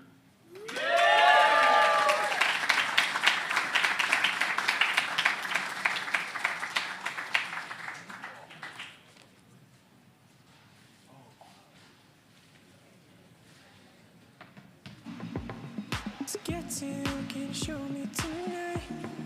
Show me tonight. Show me tonight. Show me tonight. Show me tonight. Show me tonight. Show me tonight. Show me tonight.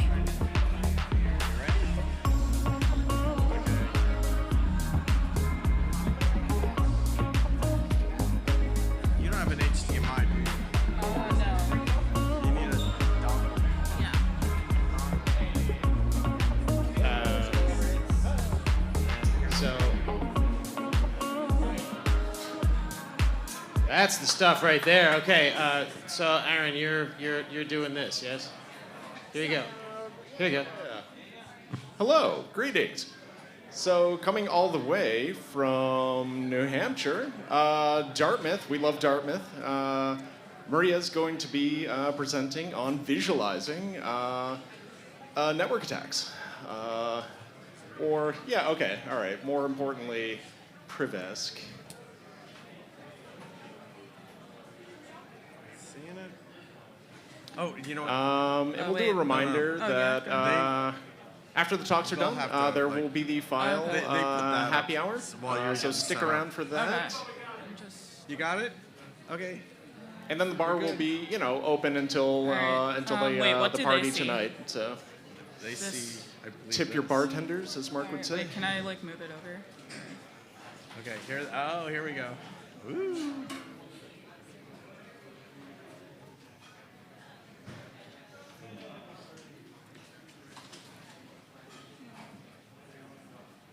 Okay, that works.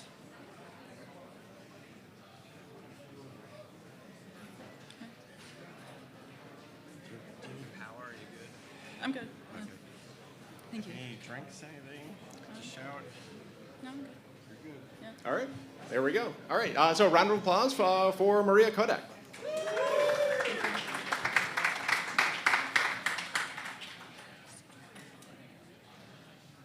Hi, I'm Maria. I'm a PhD student at Dartmouth College, and I'm collaborating with Andrew Roof on this tool I named PathQuery. We're running PathQuery on public known vulnerable systems that discover vulnerabilities and explore attack chains in cloud environments. So today, cloud environments often have misconfigurations that let attackers pivot between roles, escalate admin privileges, and pivot within account boundaries. These are difficult to identify because individual misconfigurations look benign in isolation, but become dangerous when chained across multiple services within an attack surface. So as a result, the attack surface becomes too large to enumerate by hand. Before I get into the rest of the talk, here's a little background on me. I'm a security researcher and PhD student at Dartmouth College. My research interests are binary analysis and graph theory, among others. And here are some social media handles. So here's a really basic conceptual overview of how AWS IAM works that I found. As you can see, AWS identity and access management is pretty complex, at least to me. And there's a lot going on between principles, policies, and evaluation and resources. AWS likes its pipelines, and I like to think of this as one big pipeline that applies to AWS accounts in various ways. The scope cloud environment we are looking at is effectively an IAM graph. So nodes are identities and resources like users, roles, and services. Edges connecting these identity-derived nodes are permissions regarding which identity and resource policies are used. And here are some examples of policies. This policy, administrator access, would provide full access to AWS services and resources per account. This one, on the other hand, provides full access to, but doesn't allow management of users and groups. This one, pass role, which I highlighted in red, assigns an identity and access management role to an AWS service. I labeled this role in red because it's easier to misconfigure due to its involvement in identity and access management. Similarly, I highlighted this one in red too because creating a new version of a managed policy leaves room for exploitability. For example, via backdoors or injection attacks, which is another example of how a policy can be misconfigured. With that, let's talk about misconfigurations. A misconfiguration occurs when a security setting or multiple security settings for user accounts, services, or roles are incorrectly defined, allowing unauthorized access, privilege escalation, or data leaks. In this example, an attacker compromises an AWS account or another cloud provider's user account, The attacker, as the user, invokes the attach user policy, which can escalate privileges because attach user policy allows a user to attach any managed policy to any IAM user, including themselves, which enables the user to escalate their privileges by attaching high privilege policies such as administrator access to their own account, thereby possibly gaining full administrative access within the AWS environment. So every attack chain like this begins as a misconfiguration, but not every misconfiguration itself becomes an attack chain. With regards to misconfigurations, they often appear to be benign in isolation, and in fact, they can be benign and harmless in certain cases. But how do we account for when these misconfigurations are chained across multiple services? For example, for an enterprise client that uses multiple tools and third-party applications like IoT, software as a service, and social media, how do we check misconfigurations that can be chained across that entire attack surface? So far, I've been speaking a lot about specifically cloud environments, but cloud identity and access management actually reminds me a lot about Active Directory and networks, and that directly inspired this tool. In 2005, if someone was interested in attack graphs, they would probably be looking to apply attack graphs into network environments. And I like to think of network attack graphs as a predecessor to cloud environments, but completely different. You can certainly compare the two different attack surfaces. The network world enumerates hosts, ports, and services through CVE exploits, connecting them to achieve lateral movement, or even privilege escalation, while in the cloud identity access management world, you would enumerate identities and roles and resources to escalate privileges through misconfigurations. Networks and the cloud, which perhaps is someone else's computer, are abstractly similar. This also isn't to claim that privilege escalation only happens in the cloud. It definitely happens in the networking world as well. But I believe that the ground truth between the two is different, where within networks, the question is, did the exploit succeed or not? Can we chain the exploits? And in cloud, did AWS authorize a policy, and can we chain that policy misconfiguration? Attack graphs were born in the network world, and my hope with this tool is to rebuild the concept through API calls instead of software bugs. So in this tool, I am introducing this tool to help solve this ever-increasing attack surface that I am developing called PathQuery. Here's a simplified diagram for what PathQuery is: a system with 2 layers that takes in identity and access management roles and policies, in addition to resource configurations and trust relationships, and outputs attack paths that are prioritized and validated. The process of outputting these paths is supported by 2 layers, one of which is symbolic, while the other is a reinforcement learning layer. Within the 2 layers of PathQuery, we answer 2 questions. Can we visualize a graph that queries resource reachability in the graph? Yes, we can, by converting the identity and access management rules into data log facts in the symbolic layer.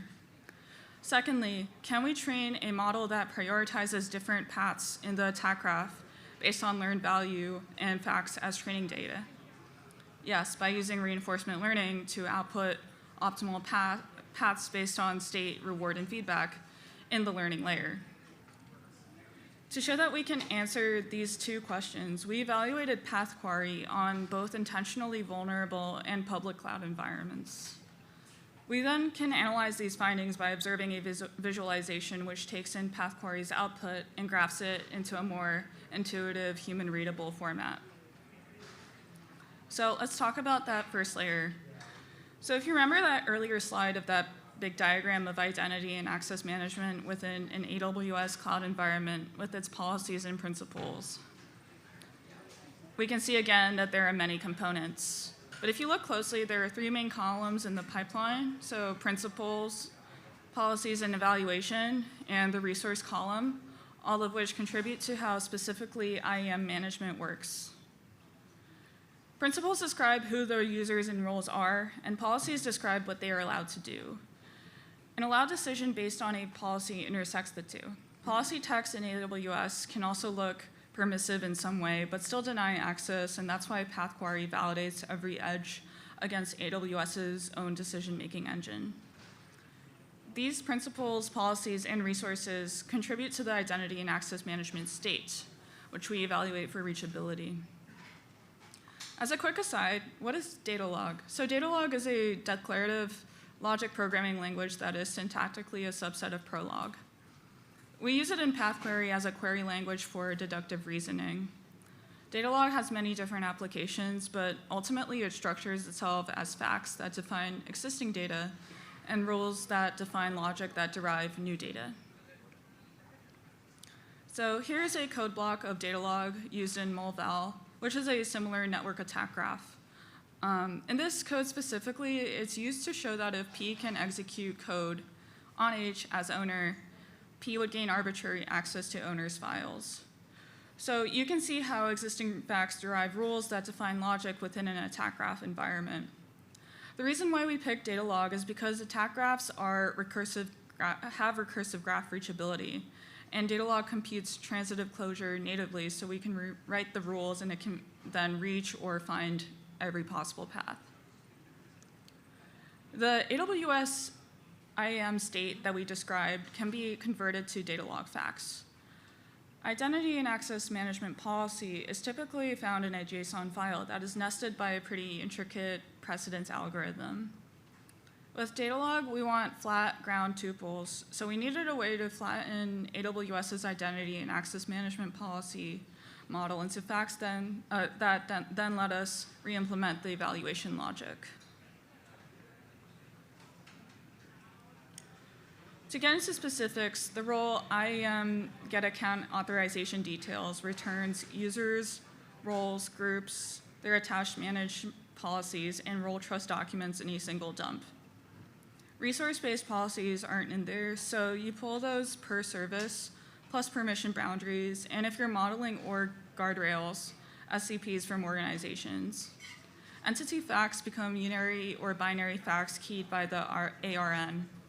Finally, statement decompositions occur when every policy statement is converted into ground facts, one per effect it expresses. These Datalog facts that we now have, we derive rules for them with Souffle. Souffle is the Datalog engine or compiler that runs the encoding, so it compiles rules into native C++ and evaluates them over the IAM fact base. So all that flattening and matching logic actually executes efficiently at scale. Reachability comes from Souffle's fixed point semantics. So the recursive reachable priv/can reach rule is evaluated to closure automatically. So Souffle computes the full transitive set of privileged positions that an identity can reach without writing any graph traversal code. Keeping this in mind, we define what we mean by transitive reachability, which is the derived legal moveset in a cloud environment. So the Datalog layer hands us a graph of every legal move, but legal doesn't mean the same as reachable. Most environments have far more reachable states than a defender can triage. So the question isn't what's reachable, it's what would an attack actually do first, or what would an attacker do first. So with this in mind, we also have our second layer, the reinforcement learning layer. We formulate escalation as a Markov decision process. A state is the agent's current privileged position, which principle it has compromised, plus the capabilities it's accumulated getting there. An action is a candidate transition, and every action is one the Datalog layer emitted and validated. So the agent can only ever propose moves that are actually legal. The reward is shaped toward high privileged terminal states, and we discount, so shorter, more direct chains earn more value than long, roundabout ones. The output is a set of converged Q values, and those give us a risk rating. So the paths that the agent reinforces fastest are the shortest way to privilege escalation. Our hypothesis is that those are also the paths that a real attacker would reach first, because attackers optimize for the path that has the least effort with the most access. So this gives us a clear prioritized ranking of which attack paths to take. So for example, in an early prototype with just 6 network nodes, our agent would move from one compromised host to servers and eventual exit through incentivized paths. The agent was given more points when optimized for the least amount of nodes needed to traverse the network while compromising the higher value targets. With these 2 systemized layers, we evaluated on several different intentionally vulnerable environments like AWS Goat and Cloud Goat, which are open source AWS environments intended for practicing hacking cloud environments. So this almost serves as a check for, is this actually working as we intended it to? We also pointed it at a real UK government repo from the Ministry of Justice, since we were looking for a public-facing data repository. It had 95 independent cloud environments, so 95 separate cloud environments, to be clear. And it automatically found which handful actually put data at risk, and it drew the attacker's path to it. So these are our results for AWS Goat, which is an intentionally vulnerable infrastructure on AWS designed to simulate real-world cloud security flaws. So it already has an existing attack chain. So we ran path query on it to find 145 facts, where our tool reconstructed that attack chain successfully with party QL injection and exfiltrated a database. So it's there at the bottom. So for CloudGoat, which is another intentionally vulnerable AWS environment, we evaluated it to about double the facts with 284 facts.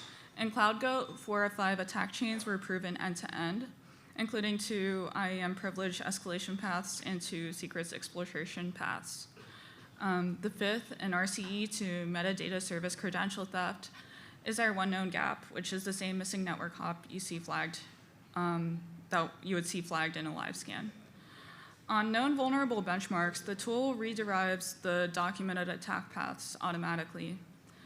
AWS Goat was fully proven top to bottom, and in CloudGoat, 4 of 5 attack chains were proven top to bottom. But we wanted to run this on a public repository of multiple environments, so we essentially performed this scan many times on the UK Ministry of Justice environments.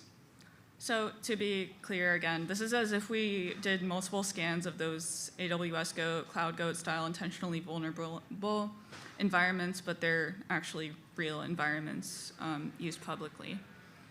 So we compiled the results in a path query script, and these environments are showing us data through their signal count and step count.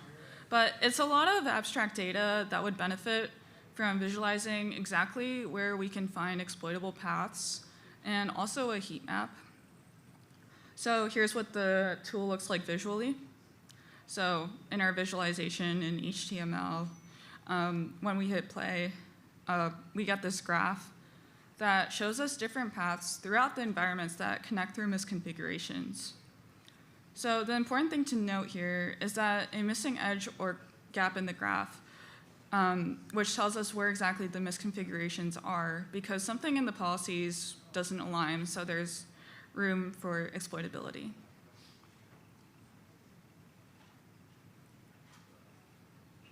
So you'd be looking at the dotted red lines, in which case the attacker is missing a gap, and so, or the policies are missing a gap, in which case those can be exploited. So in this subsequent heat map, each environment was sorted through prioritized risk. So this is the top environments. There's more at the bottom because there's 95 of them. So sorted by overall signal. So the higher the signal means, the more it should be prioritized.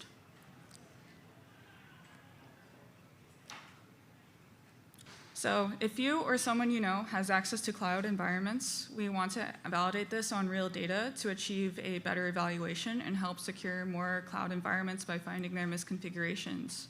If you have these cloud identity and access management problems, we would love to chat. Please come talk to me, and together we can secure more of our applications that run on cloud environments. Thank you.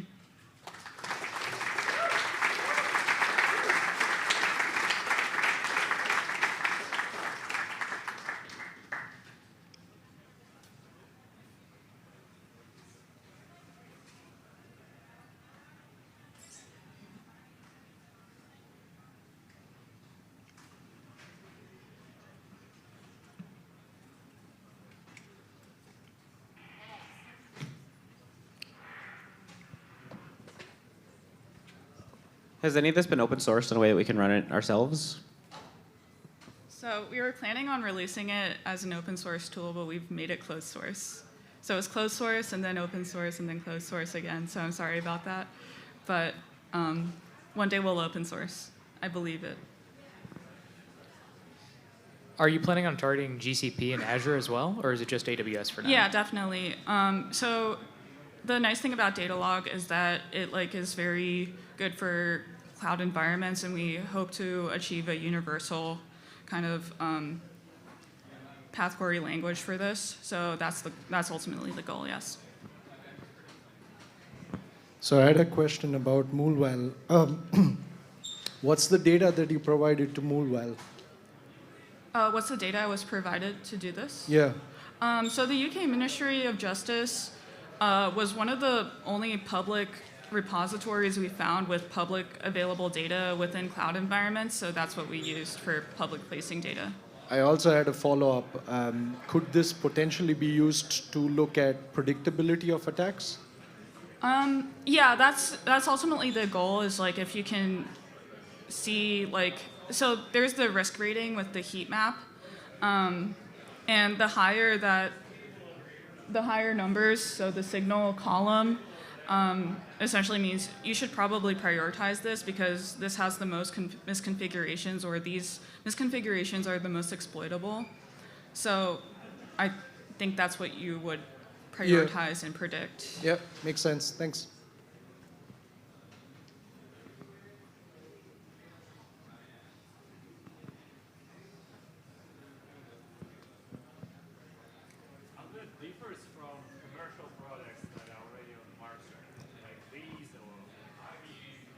So I think I think that something that we do that's different is we do use Datalog, which I think is kind of, I don't think it's that niche, but it's a little bit niche, and I think it has its unique language capabilities that let us use deductive reasoning. So in combination with that, which is symbolic by itself, and with reinforcement learning, I think the two systems combined is something that we do differently and compared to commercial products.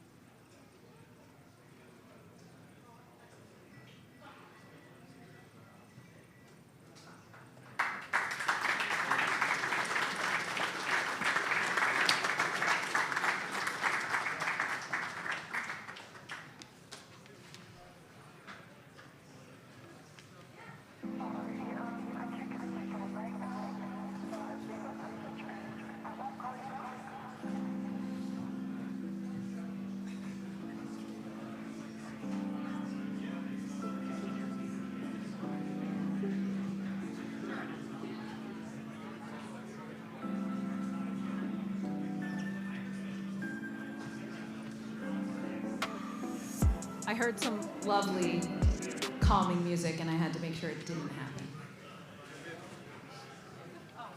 Oh. So instead, we're gonna throw some shit at you, and hopefully you like it. Yeah? I'm gonna... Yeah! Alright, you got... Where's the stack? Alright, we also want to throw the book at you. So, No Starch Press gave us some wonderful sponsored swag here, which is right here we have Foundations of Cybersecurity. The great people Yeah. of No Starch Press. Legendary. Legendary. You want the book? I'm going to try and actually not throw them. All right, the next one is Dissecting the Dark Web. And if my throwing in previous years has been helpful, it's going to hit one of you in the eye. So, Yeah, we have a so, volunteer, yeah. so we don't have to launch it. And what do we got? Oh, Red Team Engineering, the art of building offensive tools and infrastructure. Yeah. Oh, I don't have to throw it. Yeah. And here's one for the Windows sysadmins. It is a book called Linux Basics for Hackers. So then you already have it? Yeah. All right, then we got one more, and then I think we're going to raid some T-shirts and stuff from the back too. Sure, yeah. From day 0 to 0 day, a hands-on guide to vulnerability research. Let's see some folks over there. We got more books to give away throughout today and tomorrow. We have lots of shirts and oh, good. Who wears a medium? A medium big broker is watching you. I'm gonna ball this up and we're gonna see how far it goes. Ready? Okay, new technique next time. I think we've got some more hats too. Large, Summercon, That's a good one. Brooklyn baseball. Yeah, look, I can try. You try.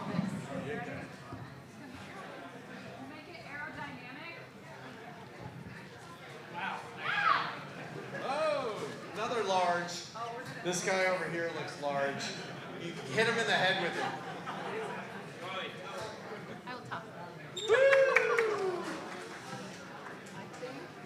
Now, our next speaker is going to be a few minutes. Yeah, I think so. How's everybody doing? You having a good time? Everybody tipping your bartender? Please. So I had in my mind that I would continue thanking all of our amazing sponsors, but I have a really shitty memory. So, it's extremely shitty, which means I don't remember who they are off the top of my head right now, so we're gonna wait on that part. But all of our sponsors are amazing, and a lot of them are over in Ornate Studios, so feel free to go check them out too. We also have more stuff to throw at you while we're getting this We up. got sponsors. Oh, hell yeah! Yes. And this You're looks right, like this is right. where we left off. Where we left off. So yeah, for our silver sponsors, we have TraceBit, awesome to work with. Scorpion Labs, it's fine, I can vaguely remember that. And then, I don't remember what the last one was either. I can pull it up. Is this sponsored by QR Labs? Can I do it? Can I pull it up? While that's going, I've got some koozies to throw out at you. These are far less susceptible to getting you hurt. I think John's a better thrower than I am, so there's that. Jimbo, do you want to grab some? We'll just start to frisbee these to you. I think So, I so verified the white with one one of says the Big others. Broker is watching you because we're Chaos. selling most of your consumption data. And the other is Uncle Sam saying, I want you to hack the planet. Join your local red team today. I did pitch the idea of having a watch on the arm. Oh. Okay. No. I'm gonna try, guys. All right, Dino, I'm going to try to hit you. Not even close. Oh, awesome. Awesome, thank you. Yeah. And this is why I work in computers. Fox, another silver sponsor, awesome. They're going to be sponsoring some surprise food during the conference. And a pizza special drop. item is a bucket hat. Now, I'm going to prioritize bald people. That's true. There Please you remember go. to put sunscreen on. It's hot out, and protect your head.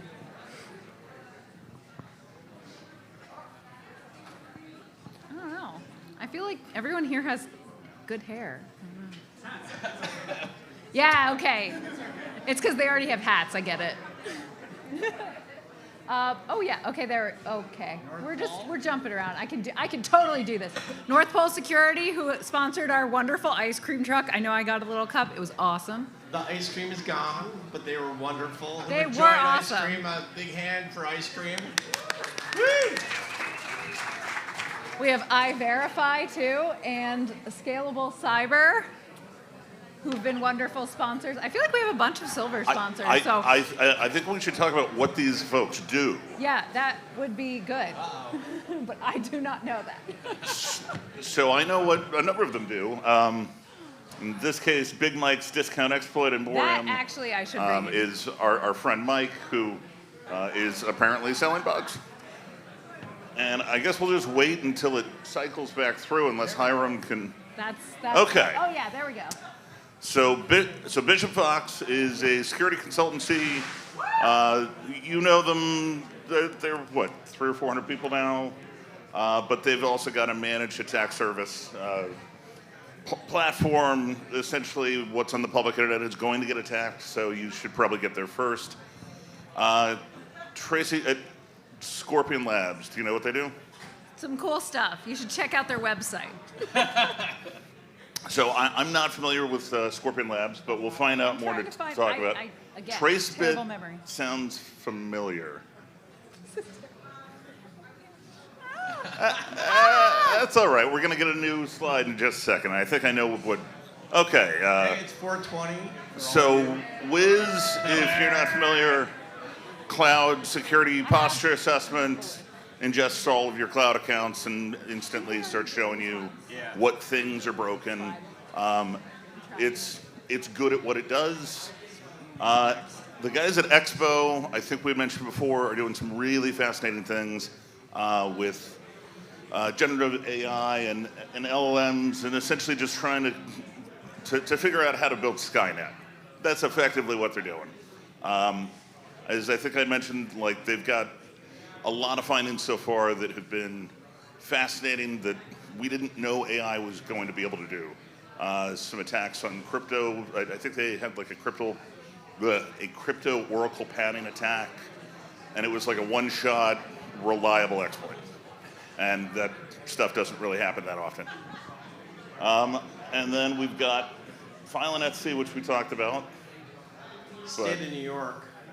We can't say enough about those guys. Yeah, the Empire State of taxing us all to hell. The Empire State is hiring. They're looking. Yeah? So if you're thinking of a career in cybersecurity with the state. I think the state's got bigger problems right now with the subway. I saw a part of one of the tunnels collapsed onto a train today, and they went through 2 different stations dragging a giant metal door. I see no starch press, and someone requested throwing more books. So this one's actually really awesome. I'm going to try and go as far as possible. It's practical AI security. So who wants it? You're lighting up, literally, so I feel like you should get priority. Hey, if you haven't been across the street, Lockpick Extreme has been putting on a little mini Lockpick Village. Bob and folks at Lockpick Extreme, very generous that they're here today. You should check them out. Learn how to pick a lock. Go visit the folks over there. It's a very practical skill. It is. I remember my first lock I picked. I have a home set. It's very fun. Dive in. So Run Sybil is doing, I guess, AI for hacking into web apps. And they're doing a really, really neat job with it. Binary Ninja, if you're not familiar, is... Where's Peter? When IDA didn't do all the things it was supposed to, Jordan and the guys at Vector 35 decided, fuck it, we're just going to make our own. Yeah, that was also, they came out before Ghidra was public, which was awesome for the community. Oh, we are. Okay, and Interconnect does awesome things in the DC area. They're great. So I guess we're introing our next wonderful speaker, and I'll stop throwing books. Did anyone catch a book with their head? No? Not yet? Okay. Well, Tracy needs to work on her head. But this is going to be our next speaker, Sifani. She's going to be discussing ReCaptcha. I'm actually really into this one because the notion of ReCaptcha, if you're unfamiliar, is that they use it to train AI image recognition. So the notion of we're trying to feed a bot while also just a water, please. Thank you. Teaching bots how to bypass the system in the first place. So that seems to be a lot of what she was working on. So with that, please give it up for Sifani. There you go. Oh, thank you. Hold on a second. Let me set it in. Okay, here we are. And second here. Is the water okay? Yeah, totally cool. Thank you so much. Okay. All right, here we are. Thank you. Yes. There you go. All right. Got it. Appreciate it. All right, thank you. Thank you. All right, thanks, Ian, for the introduction as well. So again, my name is Stephanie, and welcome to my talk. And for this session, we are going to talk about Google ReCaptcha, one of the most internet frustrated, security control, right? So I think you know this box. You hate it. I'm pretty sure it's very frustrated when you Exactly. Yeah. It's never been frustrated to prove that you are human these days, and it's for years it's work, right? And then we give everybody AI. Now, full disclosure here, I am one of the person who broke ReCaptcha before back in 2016 when I was a PhD at Columbia student. Back there, we are actually the first researcher group that using AI back there, 10 years ago, using deep learning. It's called CNN, if you're familiar with vision model. The model is actually a paid model, so we paid money for it. But with that, we're able to get accuracy around 70%. And we presented it at EuroSNP, also like Black Hat. Now 10 years passed, right? And a lot of things have changed. Google have come up with a new ReCaptcha version. They introduced a lot of challenges that's actually much more harder.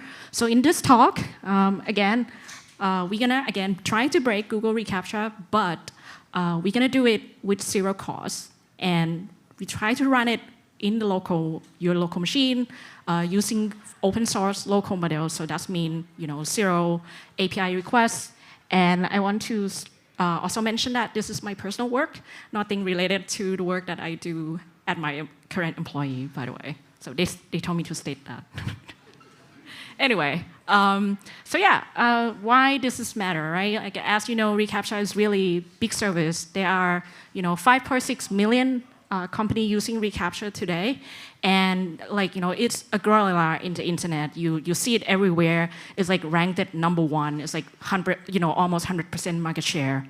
So CAPTCHA is usually is sitting between attacker and automate attack, right? Think about credential stuffing, or you want to do you want to fake register something, you want to buy a ticket, or you want to complete your attack chain, right?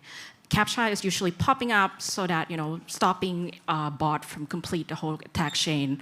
So now with the power of AI these days, right? It's actually even more important because now the bot go to the internet, scrapping the contents, the data, trying to complete the work for someone, for example. Now, one thing is that the assumption that seeing for a bot is hard. This is completely untrue anymore. This is completely dead. I would say now bot is actually better than human. So yeah, and here we are.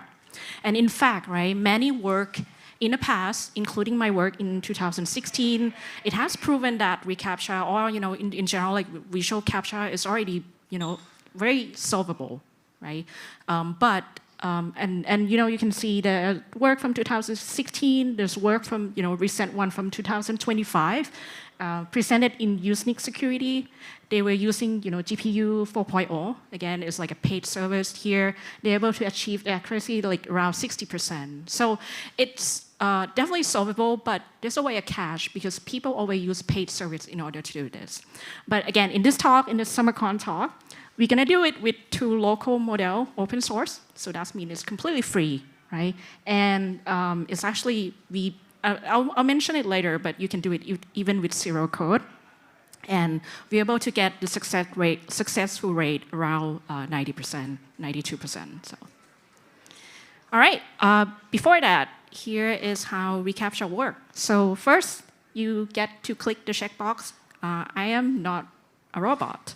Then once you click it, what happened in the background is Google trying to score you.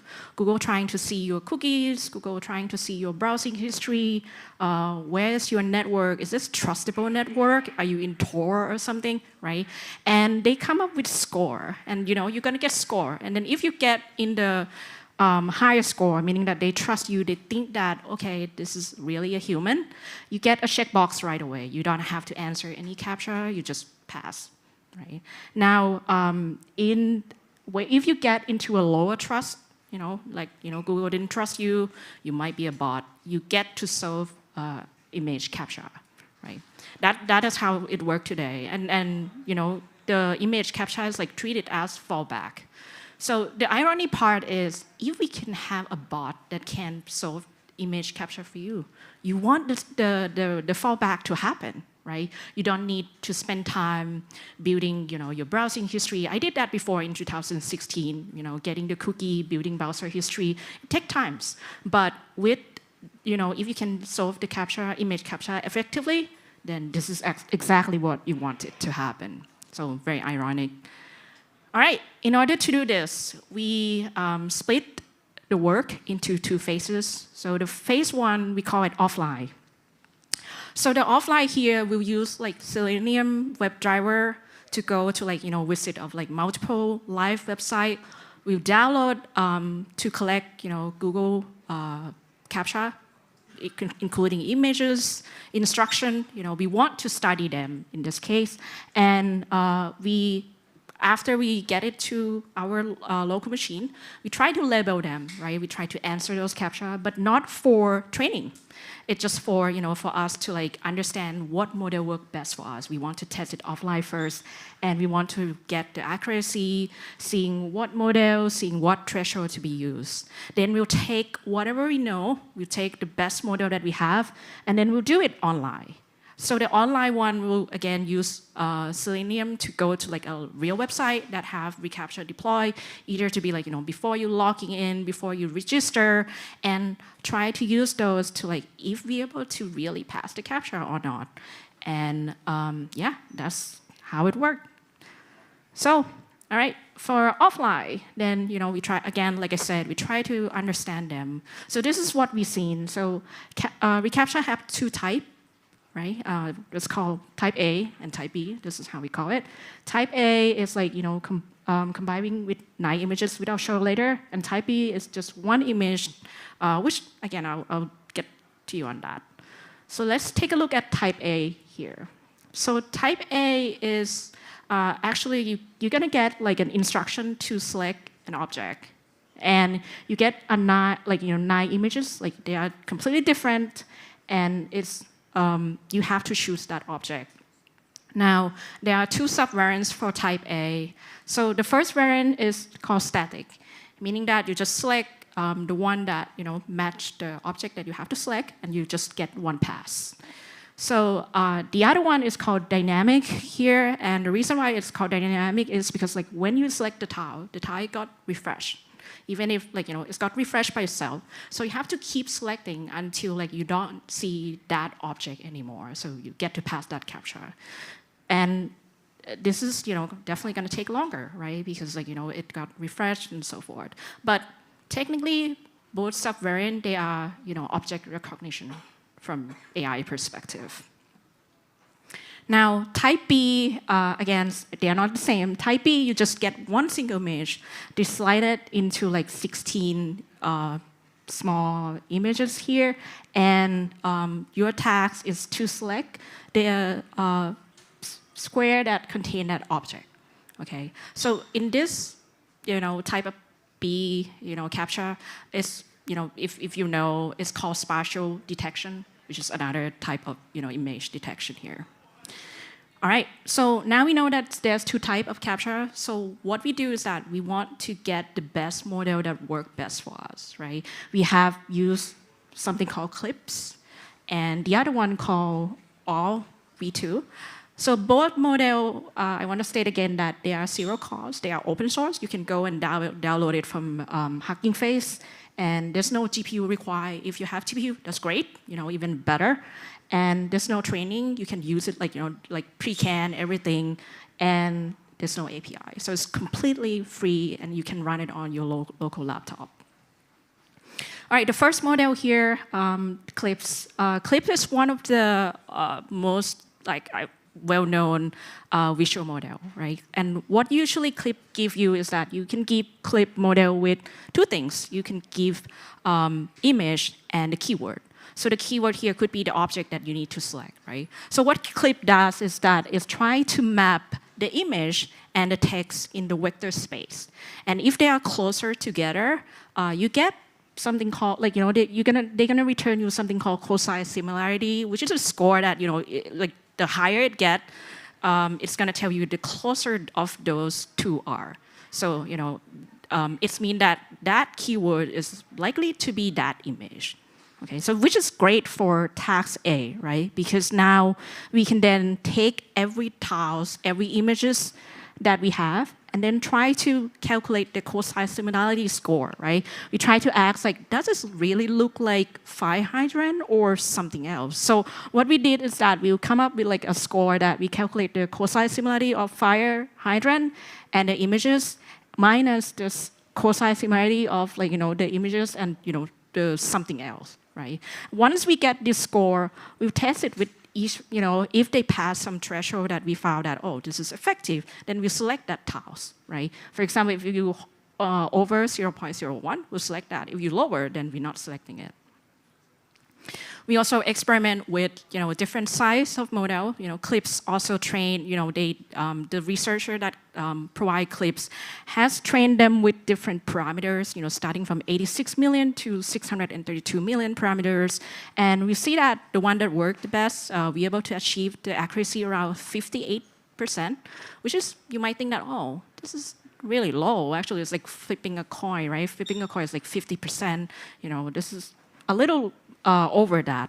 But one thing is that a bot can always retry, right? And that changed everything. And we'll come back later about this point. Just keep that in mind for a sec. All right, the next model that we want to solve for type 2 is called OV2. OV2 is that, like, this model gonna give you two things. So one is the bounding box, which is, the area that cover that object, and the confidence value, which is how confident it is that, that object is in there. So, right, so how do we select a tile in this case, right? So there's two-step process here. So the first one will, first we'll take the confidence score. And if it's below some threshold, we're not gonna select it because, like, the model not sure that, is that really the object in there? Now, if they pass that threshold, we go to the step number 2, which is calculate the coverage. So, for example, right, in the tile number 3 here, you can see that the bounding box, it just cover like a left corner, like, left bottom corner section here, around 10%. So it's lower than, some percentage. We're not gonna select it. We only select the one that have like a higher, coverage, right? Like, for example, in this case, we'll select tile number 2, tile number 6, and tile number 7, for example. All right, with this two-step method, we're able to achieve the accuracy around, like, 43%. We tested it on the offline data set that we have. And we also retested with, the clip model that I presented before with, each of the tiles. But clips actually perform worse. It's like just 12%. So, here is the reason why we need different model for different, type of capture in this case. All right. Now, you might be wondering why, so far, I have said that we only have accuracy around, 50 to 60%, right? But like I said, the bot can always keep trying. So that's mean you can always spawn, like, 5 browsers at the same time. If one of them win, then that's it. You already passed the captcha, right? And if you really like to do math here, you can then, do the probability that I have put it here. Now, if you can try just, if you success 1 in 5, then you end up about from 58%, it's gonna be jumped to like 98% already. So, but yeah, the key is, bot can always try, right? Retry. All right, how to make the bot look like human? So now we know everything, right? Like, we know what's the model that best for us. We want to go live. We want to see if our attack really work. So what we do is build, again, we'll use Selenium to do this, like I mentioned before. But we also need to make sure that Google didn't detect us as the bot as well, right? We hide some of the things that, not like, we don't want them to know that we use WebDriver to do this. So we hide, like, Navigator, web browser. WebDriver, sorry. We also like moved the mouse, like, wrote a program to like move the mouse a little bit slower, getting some delay, a little bit offset here so that, to trick the Google to like, oh, this is like a human, right? And on top of that, because we want the ReCaptcha to happen, and it's like, we want the scenario that it's close to attacker as much as possible. So we use like a browser with no history at all, no Google sign-in, completely fresh every time, right? So every time we every time we do this, there's no history involved at all. All right. Now in a live session, one thing that I want to mention that in a live session, Google, you not really get one single challenge.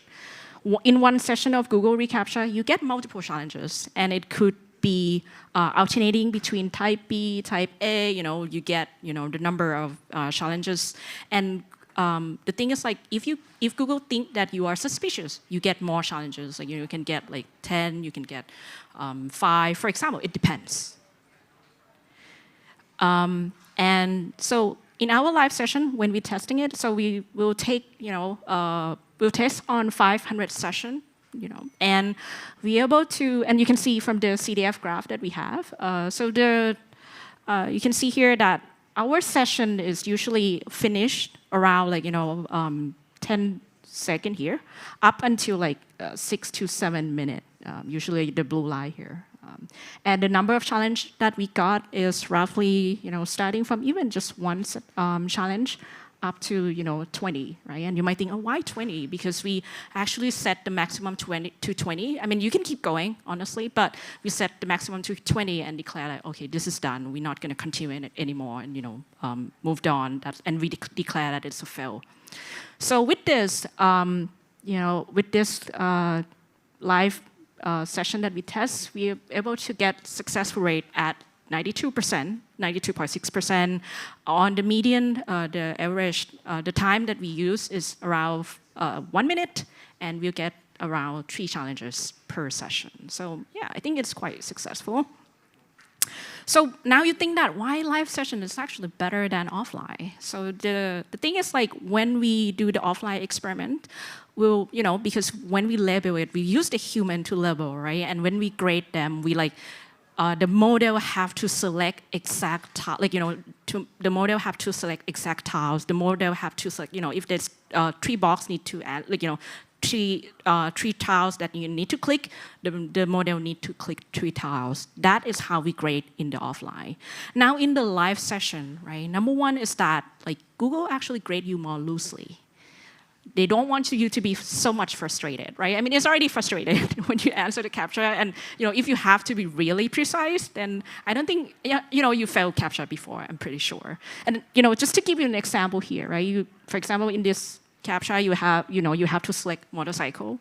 The question is, do you select just only the motorcycle part, or the rider as well, or the human part? It's kind of like depends on person to person, right? So that's why Google grade you more loosely, and the facts that, as I stated before, right, in one session of Google ReCaptcha, in a live one, you get multiple challenges. So that means you get to be retiled by yourself, like Google give you a retile. So that's great for the bot too. So that's why our accuracy in real world is actually higher. Now, all right, so far, like I mentioned, right? Okay, this is great. We get 90% accuracy. That's awesome. So I want to mention one thing. Everything that I have been said so far, I done with 0 coding. So I have been wipe coding all the time. I didn't do any single line of code. Like I just tell them to do this, do that, And the agentic AI, powerful, just come up with everything by its own. It's just suggesting model that I should be using, which is great. So and that is great, right? Because now you can, if you are a Claude user, for example, you can have something called skill. I'm not sure you're familiar with it, but this is something that you can describe in English. So you can break CAPTCHA with just a simple instruction in English now. You don't have to you don't have to know how to use Selenium. You don't need to know how to do Python code anymore, right? And we did that. We tested it because the model is the agentic model is so great. You don't even need to understand clips or all model, right? Like, I mean, they use like multi-model that already have it in, agentic AI these days. So with that, we're able to, we tested it with 50 challenges offline. Now you might ask, like, why 50 challenges? I ran out of tokens, by the way. It's a lot of token to spend here. I need sponsor. It's personal work. Anyway, so with that thing, you end up like 98%, right? And you spend all of token, then you get into the point of token withdrawn. I'm not sure if you have that, but I do have it. But yeah. So anyway, so you can use English to break Google ReCaptcha now. You don't need to be a researcher. All right. So, but one thing I want to mention is that zero code is not like, it's still limited by physics here, right? So even if you use prompt only, just use agentic AI to help you, usually it takes more time. It usually takes, 30 to 60 seconds for each of the challenges. The reason is that you need to send these images back to the cloud, right? And then the model is gonna do the thing, depend on your subscription, depend on how much token, depend on the load. It usually takes longer to complete the work. And when you get something like harder, like, a lot of, like, the tile that got refreshed, and like it even worse because you have to do it more time. So that being said, if you use the prompt only, you might end up getting queued by like 2-minute timeout. So that, but in this case, you get more accuracy, yes, but you might end up queued by timeout. But if you use our local model, it's always free, and you can retry whenever you like. It's completely free, running on your local machine pretty fast, right? In any case, you can pick which one to use. Attacker always win this day now. All right, key takeaway here. So number one, the bot always win. So I already said it. They're actually even better than probably all of us trying to do the capture. So number two is like the skill floor is now dropped to 0. I mean, back there when I was like a PhD, right? I mean, 10 years ago, 2016, it take the whole research lab to do this work. Now it's just me with Claude, less than a week of work, and we'll get this thing right away. So anybody can be a hacker. Number 3 is like the fallback paradox. So like I said, right? Like whenever Google or the service don't trust you, they prompt you with something that you have to do, some challenges, okay? Which is kind of now is benefit attacker, it's benefit the bot too, right? Because we want, like the bot is actually better than human, so we kept counting on it to happen. So yeah, no need to build browsing history, no need to build your cookies, whatever, reputation, you don't need that anymore. So the safety net is the trapdoor, right? So think about it like, if you see something like ReCaptcha or something similar service like that, it's gonna be speed bump now. It's not a war anymore. It's just slowing down. So yeah, and we should treat them as like maybe the end of life from now on. All right, I think 10 years ago I have break this, and but now we can do it just wipe coding free model on a laptop, and yeah, and I mean, oops, I did again. So anyway, but yeah, so the data is available in the link, and also like there's a demo video that if you're interested to see how it works. I don't think we have time for it, but yeah, thank you so much, and I'm happy to take any questions.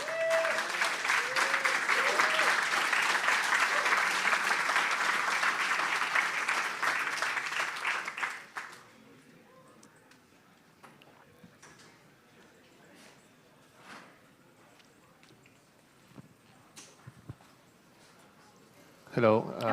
Thank you so much for the presentation. It was very interesting. My question is, CAPTCHA really feels very useless.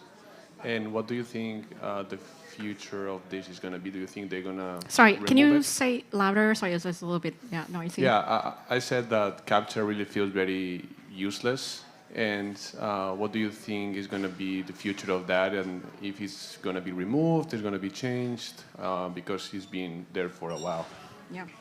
Actually, great question, right? Like, I mean, a lot, like, I think, for example, Google ReCaptcha V3, they're trying to move away from, using any kind of, like, visual capture at all. Like they're trying to like score you, reputations and stuff. I think that is a great move for sure. But again, the fallback that, like I said, right, the fallback is actually the one that we attacker counting on. So I think it's still unclear whether direction that where should we going with this, especially with an AI developing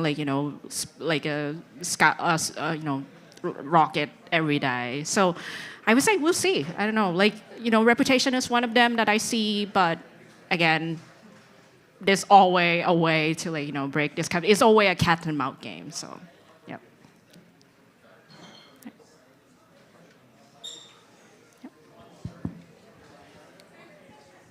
Thank you. On slide 20, you were showing a motorbike with like a yellow box in the corner, where I suppose the model... Is that right? 19 then, maybe? Yeah. Okay. Box 14 is where the model detects the motorbike, but there is no motorbike. Can that kind of mistake be used as a tell in the cat and mouse game that you referred to? Can you repeat the question? Sorry, I didn't get that. So is 14 looks like it's a wrong detection? Yeah, totally. Have you seen any of that kind of tell being used for bot detection? You mean if we have a lot of false positive selection or something? Oh yeah, for sure. Yeah, totally. I mean, great question, by the way. So when we experiment with this, right, especially in live session, I also recording how many we get, right? And if you review the logs, you can tell if you miss a lot, you get more capture right away. They try to, okay, now you miss 5 in a row, you get 5 more in a row. So as a punishment. Exactly. They're trying to delay you. I would say delay you or delay the bot even further. Yes, of course, I can see that. But like I said, right, I mean, something maybe if we miss just one, human does this all the time. But to your point, yes, they do that.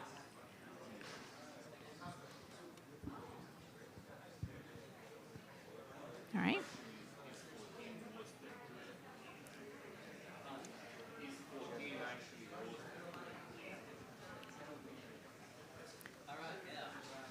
Cool. All right, and well, thank you everyone again. If you have any questions, feel free to contact me. So.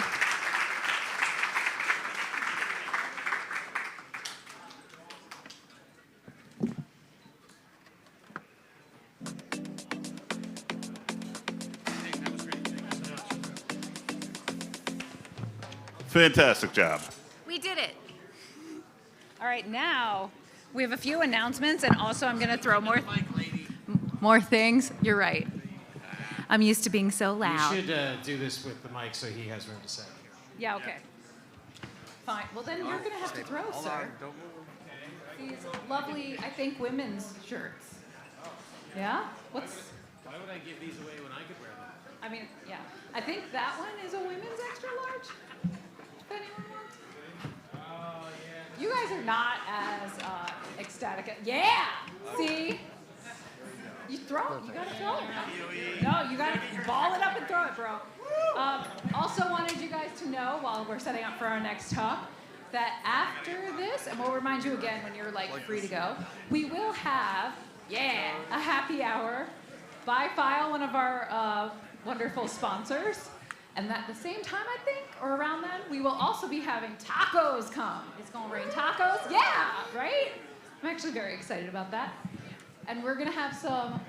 You can start throwing if you want. Man. I think we should do the next talk according to the old Summercon rule. Yeah. Oh. What's our drinking word for Andrew? Drinking word. Intercom. Yeah, Intercom is your drinking word. Yeah. There's not enough EMS in the area if we use Intercom. Yeah, and model is the bonus drinking word for every talk. The ambulance is pulling up. And we do have live music tonight at, oh God, I'll never remember. No, 8 p.m. I think we're starting with Big City, and then after that it's. Ask your mom. I can't. Ask your mom. Your mom. What are we giving away? Oh, and we're gonna give away a Flipper Zero during some time of that live music. So, and also I'll probably throw books again. So be there, be square. Yeah. Summercon tacos. Probably during the happy hour, I think we've scheduled it. So we can drink, eat, and then party some more. So, you want to do this intro? Before you do that, we got a lot of shirts to. Yeah, there's still give shirts out. to be thrown. Let's throw some So shirts. I've got 2 long sleeve Summercon ski team shirts. These are mediums. All right, let's get one over there. And all right, this is. Just keep passing it back, I guess. No, we gotta see. I think the I problem want to would see be. if John or I can throw it further. Hold on. Okay. I really don't need to be emasculated. Let's do it. All right, so. Yeah. All right, I so like this so these are women's. It says it's an XL, but yeah, sure. It's sparkly. It's actually. So we've got one women's XLT. Yeah. Oh. Shit.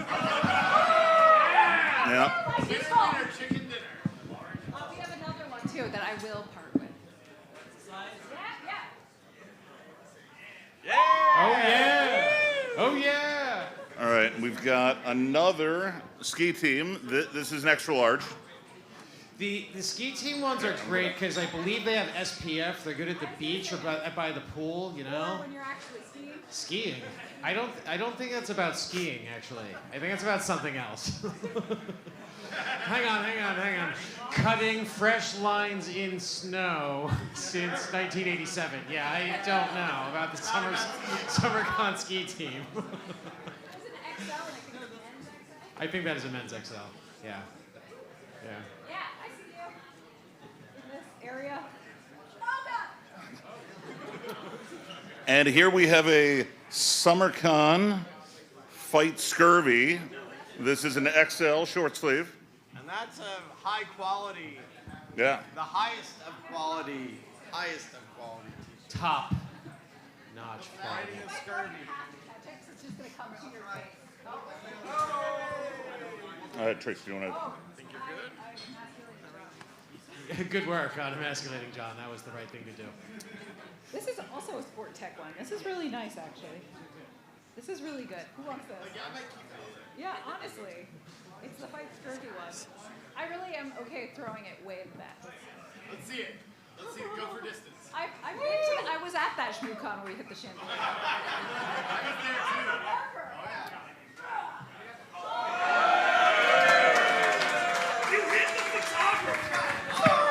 You get a shirt. And for those of you that either have children or very small adults, this is an extra small from the Atreides partners. This is the logo I was saying. I believe that lovely woman back there just put up her hand. Yeah. Okay. Fine, I guess. I reminded people of the consequences. Let's see, we've got a couple more. I've got another extra small. So again, for children or tiny people. You'll need If we're to yeah. be fair, John, like everybody to you is a tiny person, right? This is not like you're just a very tall man who's like, you know. Yeah. See? Yeah, look. And you're like taller than me, so like, yeah. Only in heels. Fair enough. So I think. I mean, you should just know that I can see the top of everyone's head, so I know when you're starting to go bald. All right, well, we've got 2 more shirts. Another Atreides. I've got a 2XL. Anybody need? And another Atreides extra large. These are great for like sleeping in and going to the gym. That is not a good throw. Sorry. I'm throwing underhand because I keep dunking it when I go overhand. Disco ball? All right, I think with that, we'll probably hand it over to Andrew, well, to Mark to introduce. No. We're gonna do this. What? So I just want people to drink. John is really, really stingy, and he's giving things away. So like, let's not stop the giveaway train here. This does look I want to be very clear. We have a minimum number we have to hit at the bar. Yes. So these are drink tokens. So these are sacks with 3 drink tokens each. So that is good for you and 2 other people, or you and 3 drinks. So, all right, we got one. Oh God, this is so See much if we can get it over there.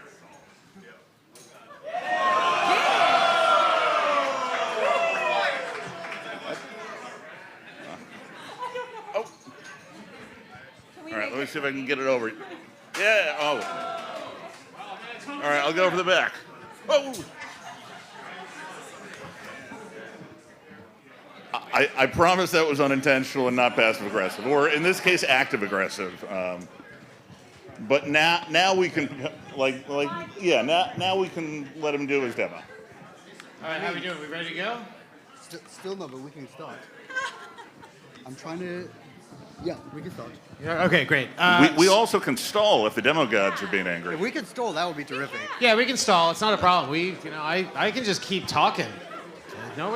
Nobody likes hearing his voice more than me. Although, Tracy, you do make a compelling... I am here.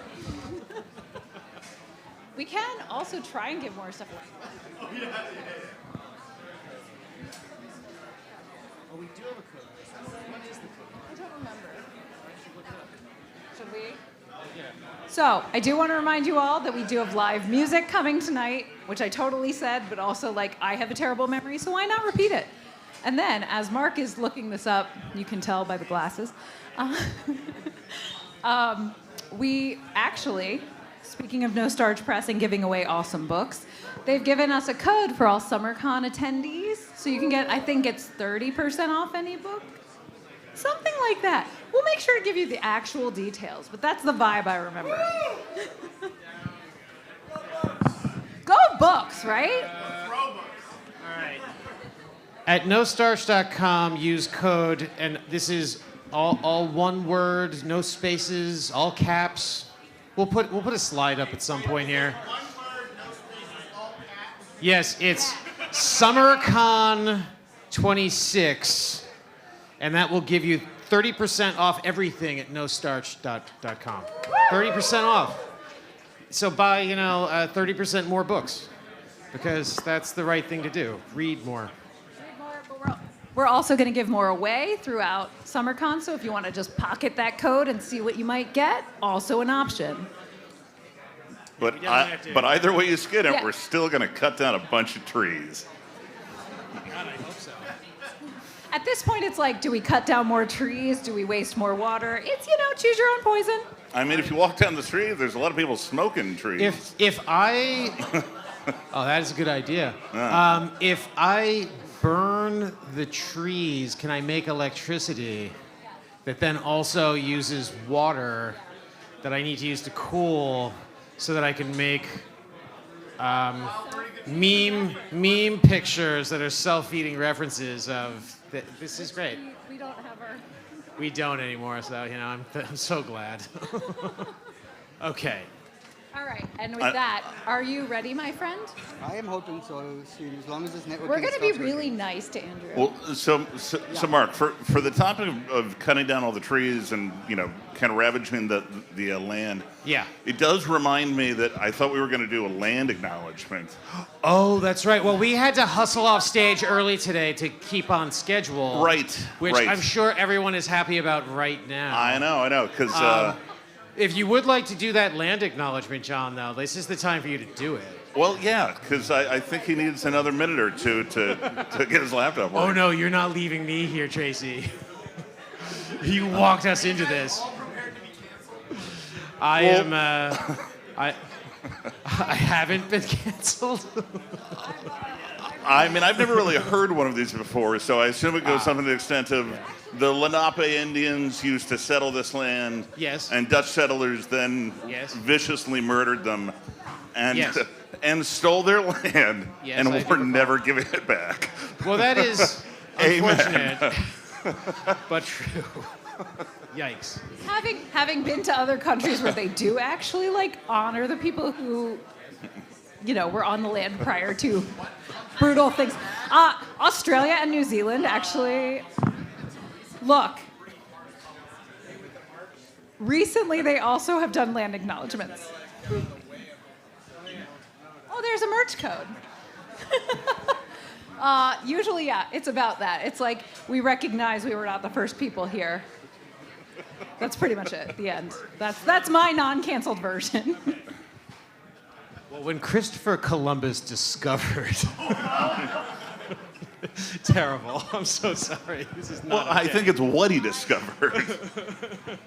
Not necessarily where. I think she's getting a more merch. I think she's escaped forever. Yeah, I don't blame her. Oh, hey, you are doing the thing. Okay, cool, great. I mean, thankfully those are foam. Yeah, keep hitting the same person, Jimbo. See, I think next year we're going to have commemorative baseballs. Oh, that's a good idea. I was thinking baseballs are good. Hockey pucks would be good. Bowling balls, yeah, that's good. I was thinking tungsten blocks, but they're too expensive now. That is true. I can also tell you about merch now. I have done my duty, so I'm done with that. So I have petitioned because I like crop tops. So now Summercon actually has a really cute crop hoodie that is available in the store. As well as, right? Okay, I'm all about more conferences having whatever gender you want, clothing options available, right? Whatever size options you want available, right? So use the QR code. Show everyone that I was right, please. And for your benefit, I'm not going to model that for you. You wear what you want, baby. Yeah, I'm definitely getting one. There are also like really cute onesies. There are, what do you do? Oh. There we go. Hi, Jags. We're going old school with this talk. Yeah, Mark, in this case, I think a bear midriff is spelled B-E-A-R. That's a different term. We have like really cute onesies even. We have fun man the shells. Old World War II style propaganda. Do you remember in t-shirt form? when we used to do like those? Summercon in Pride Month? Vaguely. I remember when we did SummerCon before summer officially started, and some people had strong opinions about that. I mean, I think we gave out summer condoms for those years. I think we have some summer condoms. Oh, we actually have I think we summer do. condoms. Well, at CA Anal Bar. They're at Canal Bar. Or as it's affectionately known as C Anal Bar, which thanks makes sense. Which is why we have summer condoms. No, I had it in the States. Okay. Ready? We'll Ready to try. go? Yeah. Okay, we can bring up the laptop video now, I think. And you thought we had more nonsense for you. If you do need any more drinks or anything. Yeah, okay, so our next speaker, Andrew McPherson, has this is very much a last second entry, but it is perfect for Summercon for a number of reasons, not least of which this is New York City. It is a high-density city. We have people just living on top of each other, and the systems that allow that to happen are incredibly important and apparently incredibly fragile and permissive. So we're going to learn a little bit about Hypotheticals. how hypothetically in a city like New York, this never happened here, obviously, for legal reasons. Yeah, just buckle up. This is going to be wild. Take it away, Andrew. Hey, what's up? My name is Andrew. I'm going to kill you. My name is... You hear that? Yeah, great. Yeah, great. My name is Andrew. I usually go by Andrew Mohawk. I work at a crypto company. I do security. I'm basically like the trained person of security. I'm not going to say the word. I do security in my free time. As you can see at the bottom here, I'm smart as a bag of rocks. And everything from this point on in the presentation is hallucination. Okay. So I'll cover that this is very cutting-edge research from literally 9 days ago when I was like, hi, I think that I might have something. We're right on the edge now. And this is the second device that I purchased. Well, the second device is the one that I purchased. But unfortunately, I bricked that last night. So it's been a ride. This is the one from my house. So we're hoping that that doesn't break during this presentation, as it did right at the beginning. So we're just going to wing it from here. Also, everyone was like, AI will make your slides. Don't worry about it. Let me tell you, I have 55 versions of trash slides. They're just over there. I like it for some things, but slides is not one of them. And there you can see over here, this device was delivered on July 8th. So it lived for 1 day before I killed it. So before this, I built a bunch of harnesses. I did a lot of like CVE research with AI, and we'll come back to this right at the end. But this time, I didn't use any of that. I was just like really lazy, basically. So I live in this imaginary place called Flytown. It's very different to Stytown and unrelated. But it is one of the largest imaginary rental places in the United States. It is, in fact, the largest one. There's like 110 buildings. There's 11,000 apartments. And we have these like great little intercoms. You know, you buzz people up. It's cool. But the intercom doesn't come with anything. Like you have to be at the wall. You have to press a button. And you get 2 cameras for there's 2 floors for each individual one. And all I really wanted to do is I just wanted to open the door. I was just like, cool, I just want an app. I just want to be like, cool, Amazon is here. I press it. I need to get out of the bed. Life is hard. But also there was a lot of bureaucracy. Like if you wanted to get extra cards, there was a lot of hassle. Like how do you revoke them then? And the device was just like in my apartment. So it's kind of mine, almost. So like why can't I just have an application? So I was like, all right, well, I'll take it apart. So I removed it carefully from the wall. As you can tell, it still works, mostly, we hope.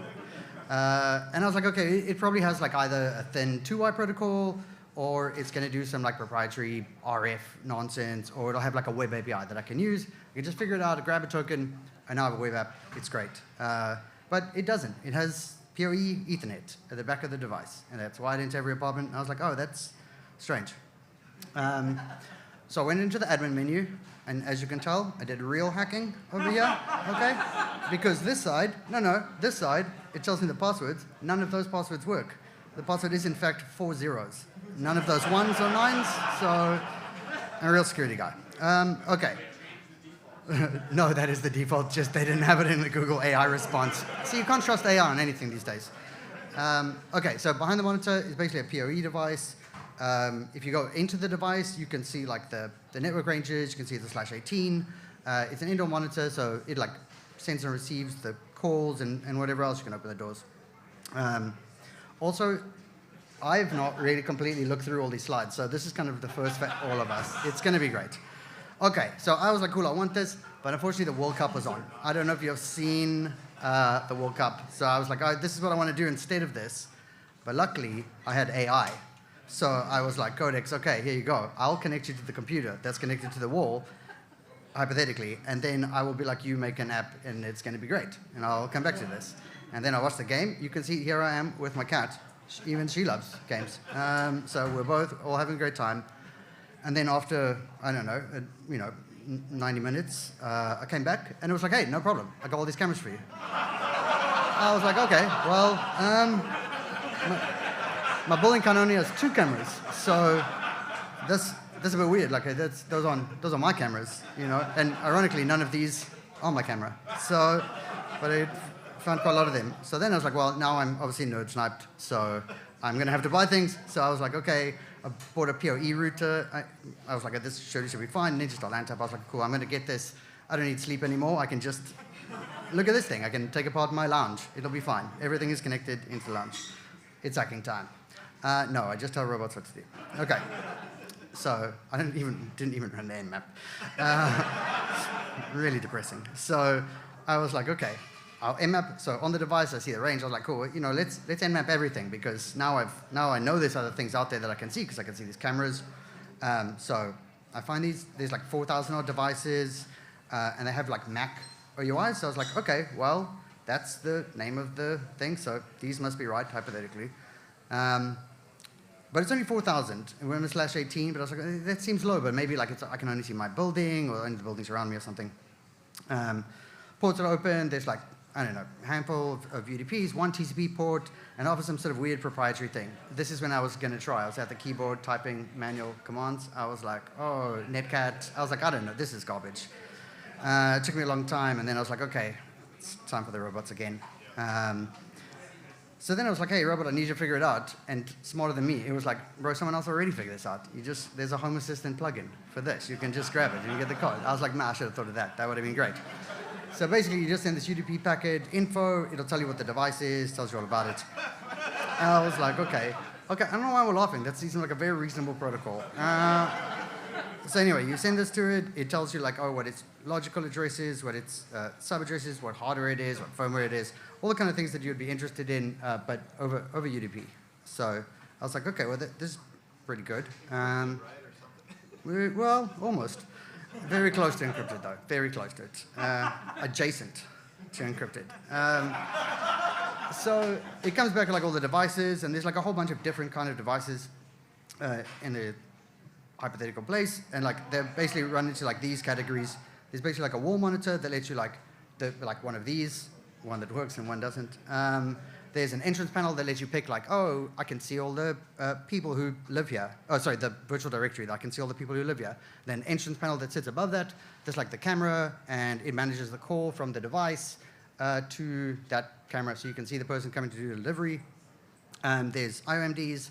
So basically, they control things like IO ports, so like doors, things that it connects to, like it sets off the balloons, whatever they've got connected in this place. And then management infrastructure, so the things that you can configure it with. So I was like, okay, well, you know, what are all these things? Anyway, there's this thing called Viper. It's a great name.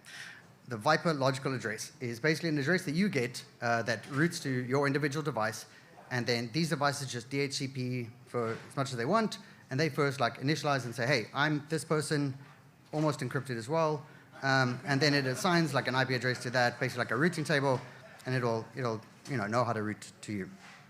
This stuff, basically you don't need it. Look, I mean, the libraries I have are going to do it anyway, but there's a couple of headers in the bytes. You basically like open a channel, you say something. The best part is you say authenticate, which I was like, okay, it's fine. Now we have this authenticate, everything is going to be fine. We're back to security.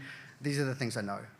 So when you start a connection in any way, you send this open UAUT. Why we couldn't just have the word auth? Unsure. Would have fit in those because you can only have, in here you can only have four bytes. It's user auth, which turns out users are every device. So anyway, so you send a user auth, then you send open a channel. It basically like validates this. If you look at it, there are two kinds of basically like things that you start with. You either start with authentication or configuration. Authentication, you just say like, hey, I want to prove who I am, and then we can do our stuff. Or configuration, I want to either upload a config or download a config. You can see where this is going to go soon. There's a couple of other things that happen. So once you've set up that, you basically like have to auth for most things. Then you can do, then there's like, everything runs in this one TCP layer, and there's a bunch of like different essentially protocols that are in there. So CSPB and CTPP basically like do set up the call to say like, hey, I'm calling this person, or this person is calling me. It just says like basically the metadata around the call. And then the other one starts with the state, so it says like, these are the channels that we're using. This is how we're going to communicate. So we'll get to that a bit later. And then RTPC for your video channel. And then there's something called TSOK, not sure what they, obviously I haven't spoken to the hypothetical companies either. So UATs, this access request, you say like, hey, you have to send this bearer token. I was like, wow, okay, we're right on Web3 here. This is us. We're going to take off. But then you can SNMP walk everything, and you'll be surprised. But with the public community string public, you can get everyone's tokens. So really, there's not a lot of authentication that happens. I mean, it does authenticate, but you can also grab the tokens. So if I wanted to get the device info, from here on out, who knows what happens at demos. I don't know that it's gonna help unbrick these devices.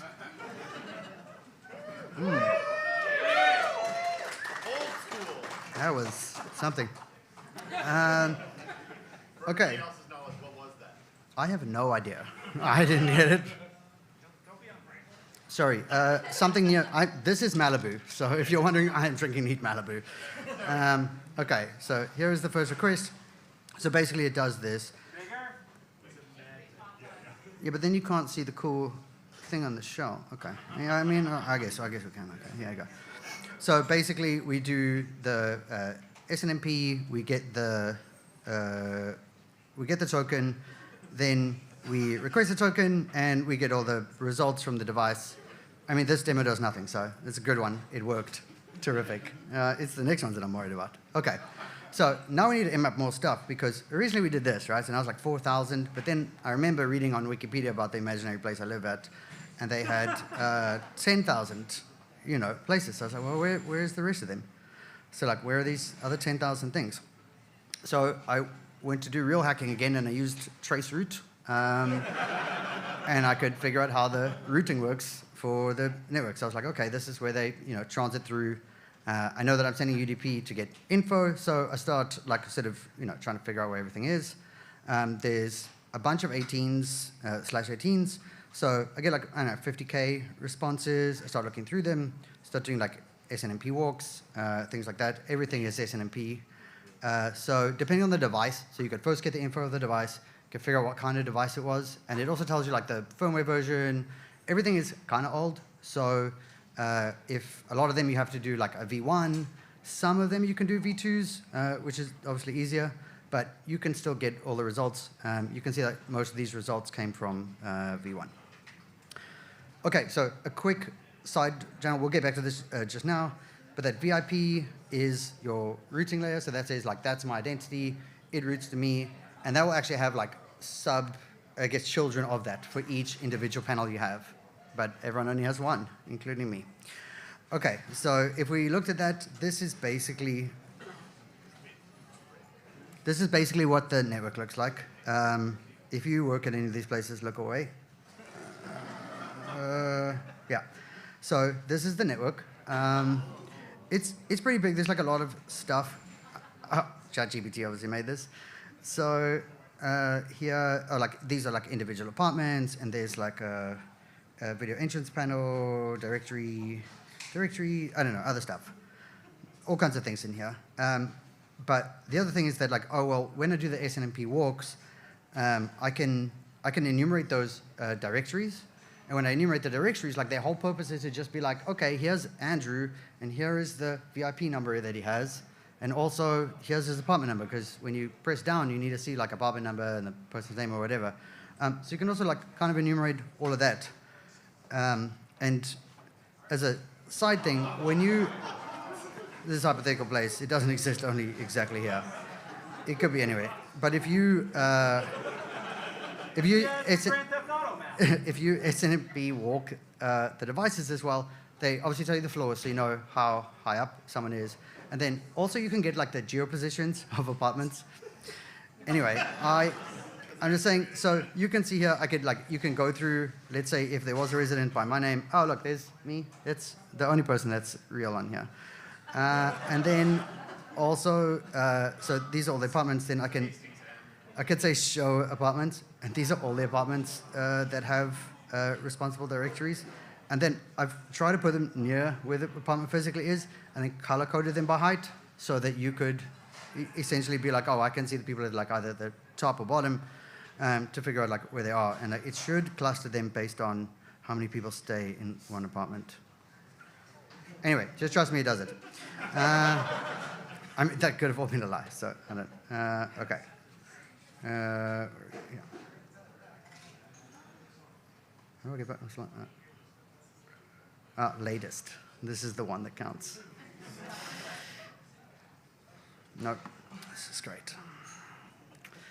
Okay, so I can't be on the Wi-Fi and have the device work because the routing table was destroying itself. But we can try now.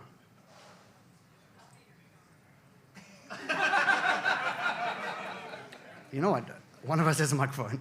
Okay, so now I'm starting to look at the monitors themselves, because I was well, it's interesting that you can map the network and see all these things about it, but how do the things on the network work? Now I've been fully nerd sniped. I was okay, I got to figure this out.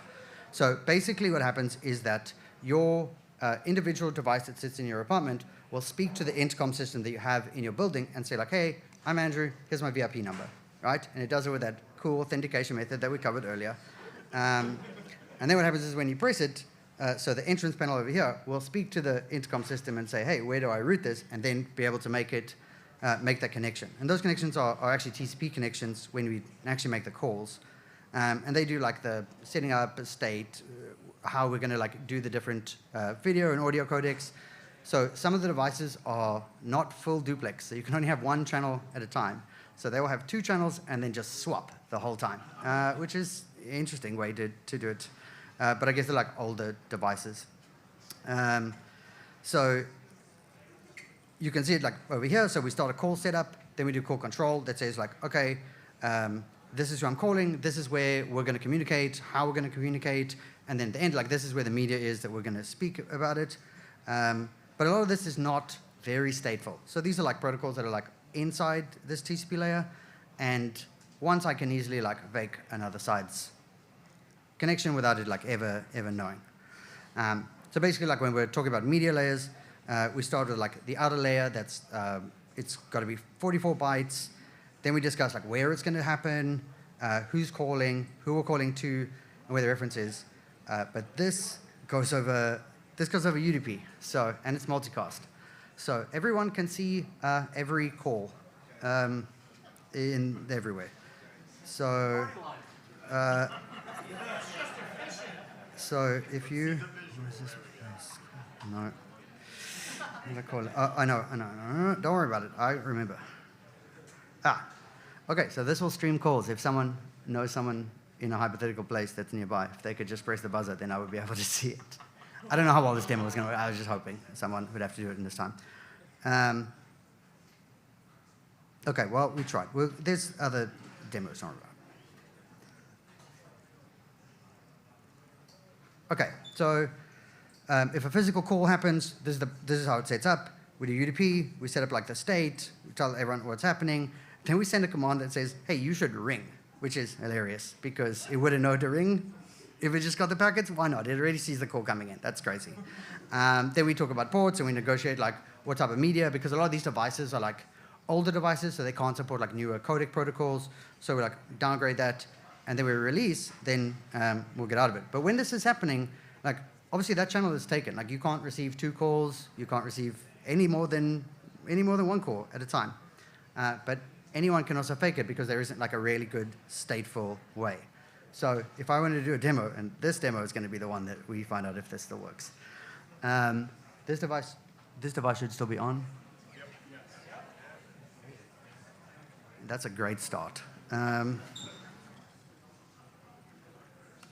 Okay. Oh, okay. Really?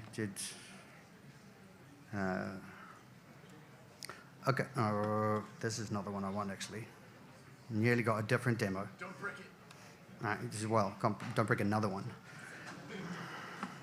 Okay, we're going off the Wi-Fi real quick so that this reads properly too.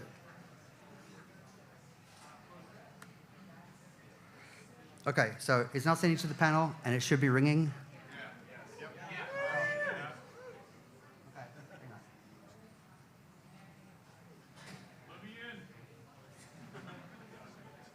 My voice is my password. Okay.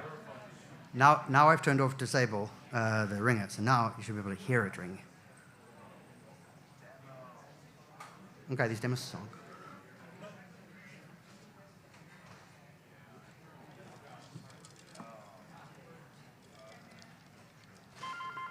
Hey.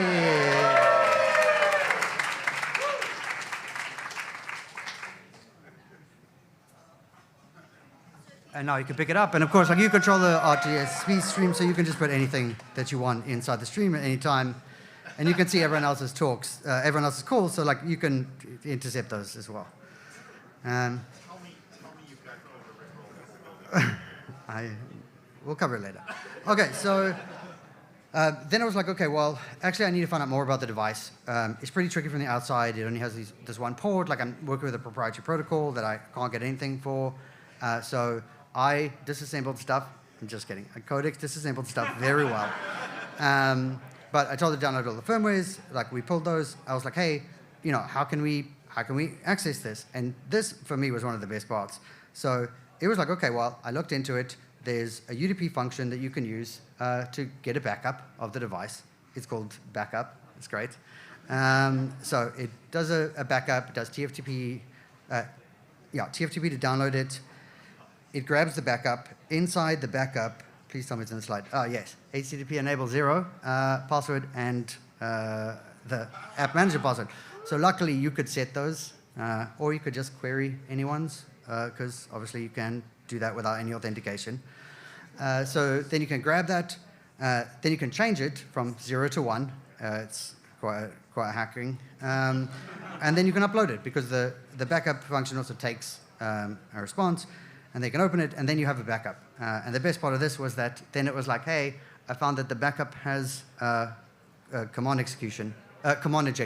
So I've changed the file name to be something else, and now we have a root shell. So that's what it did, all on its own while I was watching football. I was very impressed with it. Like you see there at the bottom, I was like, okay, that's pretty good. So obviously like a very basic, a very old attack, but like still very effective here that I had a root shell. And obviously once I had a root shell, I can like look at all the processes, see how the device works. I can map the whole thing. So here I can see that there are a couple of functions that run on all of these listeners, and they all kind of work the same. There's like a whole range of them by the same company and by a couple of others. But basically there's like an extender that sits on the network side. Then there's an MQT broker that runs in the middle, and things that run on the device. And the thing on the edge puts stuff into the broker. The things that are on the device basically like pick up from the broker, and they can like use the hardware for whatever they want. And that's how that works, and including like writing to the frame buffer, speaker, microphones, touch buttons, things like that. Like everything basically happens locally through this app called Kinder. And that's just like a stock Qt app that's been built. So then if we're looking at it, these are 5 basic things that run inside of this broker queue. So keyserd, it does like backup and restore, which we already covered, not great. Comet is the auth levels, covered that already as well. There's local broker outbound status, something that's like a watchdog, and then like a device functionality. To write into the queue, you can get the password from the config that you can query without the password. So you can get that pretty easily to be able to write into there, but they've figured this out, so it's limited to localhost. So you can't actually write into it easily. But luckily, they built something to solve this problem. So what they have is, well, don't know where we're going with this. Oh, yes, this is a better one. Okay, so there is something called TSOK that we covered a little bit earlier. And basically, that exists on the edge as part of the protocol. And like we can find if we like disassemble it, it's mentioned everywhere. And basically, you can query from the TCP layer to this, hit that. It will put something onto the broker, and then now you have, you can do whatever. You can put anything on there. It will just put anything that you send it, which is quite nice. So if we're looking at like, why do they have this? They have this basically for like output calls and doing things on the devices. So the output call comes in, it hits that edge. This writes to that queue. The queue like then does this. If we look at calls, so I was like, okay, I can make a call and I can change stuff. So then I was like, well, how does the speaker work? Like, how does it just know what to send? Because a lot of these are not full duplex. So they have something that's doing like send and receive, but separate channels. So there's basically like a whole protocol where they just like increment numbers to figure this out. And of course, then if you have this TSOK, then you can write to the queue to be like, hey, we're just doing that part of it. That nearly went badly. So we have another demo here. I really wish I put numbers down. 4? No. What was the one you just did? Damn it. What was 3? Oh, okay. We're not there yet, apparently. 5. No, yes. Okay, so we can just tell it like, hey, we're in a call, and we're recording the microphone. Because you need to be, we're not actually saying record the microphone. We're saying this is the stream that you want to send the data to us. And the device has no idea on the state because like it's just not very good at state. So I'm hoping this can work. Is this thing on? Yeah, it turns off to save power or something. Okay, so here it is. It's connecting to, no, okay. It's ringing now. But yeah, it automatically picks up because of course, you send the ring command, but also you can send all the other commands. So now it's, you can update the ringtone. Yes, you can update everything on the device. It's in the config. Oh, you could just not make it ring. You could just not send the ring command. I mean, this is just for like an example. Okay, so here it is.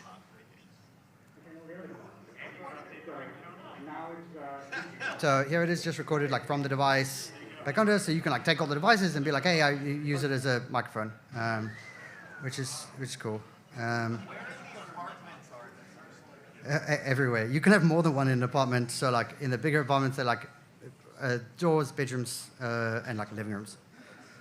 Yeah, I already have Alexa. Yeah, but now everyone has your Alexa. Okay, and then of course I can like also be like, hey, I want to just like send data to it. That's right, that is the Rude Sandstorm that will be playing through this without anything that happens.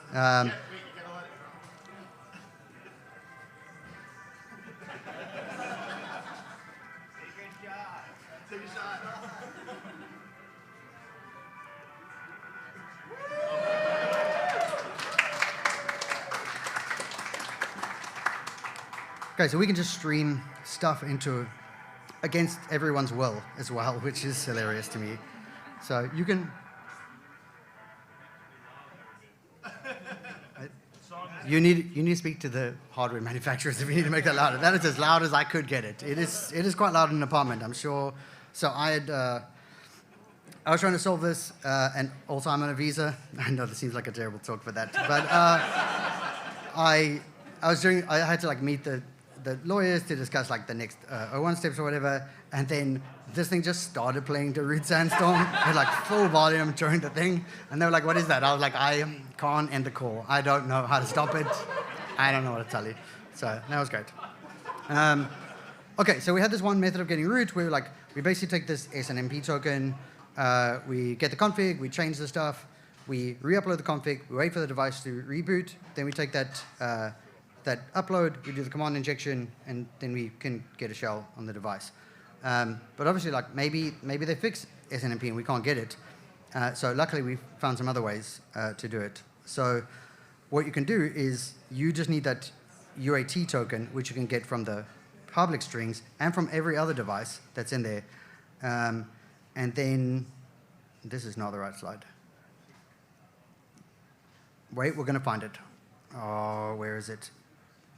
Here we go. Every single one of these has a very simple command injection. So as long as you can write into the queue, you can also access the like a bunch of the different devices that they have for debugging without any tokens. So one of them, I hope that it's in here. It should. Obviously, these were made by AI as well. Oh yes, remote.command debug exec. That's a fun one. It runs in the context of the thing, but has like straight command injection. Like it is just adding whatever you send to it to command line and executing it.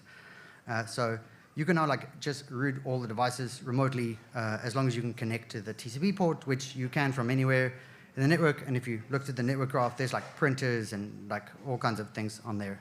It's not just like only related to the infrastructure that makes it. No idea what this. Oh, here it is. See, we were so close to that slide that I was looking for. Okay, so all of these are the different places that you can just use command injection. So you just connect to it. You say config. When you get the config, you can pull the token. When you have the token, you can query TSOK. When you have TSOK, it hits MQTT, and that will, depending on the command you send, do one of these, and that will just like own the things. So this is my other device. This is a Planix. It costs $250 on eBay. It's very sad for me, but it actually doesn't run. It doesn't run a Linux machine. It's like a custom OS that they have. So I was like, wow, this is going to be a lot harder. But luckily, they put the passwords everywhere, so it wasn't too hard to find it. So one of the things is like it will accept new firmware, but only if it's been zipped with the right password, the way that everyone does good security on firmwares. And you can find the password basically everywhere. Like I could crack it, and I could also find it in different places. And it's also just a single tweet that I have, hypothetically. then some of the other devices that I found, this is another one of the Planex devices. So I would love to demo these things. These took the most time until I bricked it. They will take like a brand new firmware that you can upload. They do TLS verification. They have all these things, but then they also accept, so by default, they will check that your packages are signed, but they will also accept a SHA-1 that you can send with your package, that they will validate matches your package, and if it does, is verified. So it wasn't as good, yeah. And then this was just one of the ways that you could like get into the device, so you could just like change the pointers. Okay, this one is number 3. So this one I hope works too. So if we have root on the device, and this is gonna get root. Okay, the device is on. It's gonna. So now it's gonna use that method to get root. We hope. I'm not stressed at all about these. It should be fine. Okay, it's second stage. This is looking great. So now it will go into the device. It'll get root, and then because we have that kind of application that like listens to the queue and like does everything and integrates with the hardware, I can just remove it. Like I will just kill the process, and then I can always like add my own process, and I can do that like over the network. So I'm optimistic that that has uploaded an image. Oh, now it's switching the screen to. It should be a picture of my cat, hopefully. It's great. It's my cat Mia Chopstick Legs, and now that device is unusable. You can only have a picture of my cat as your intercom forever, which is also very funny. But I did put in something to get out of this. And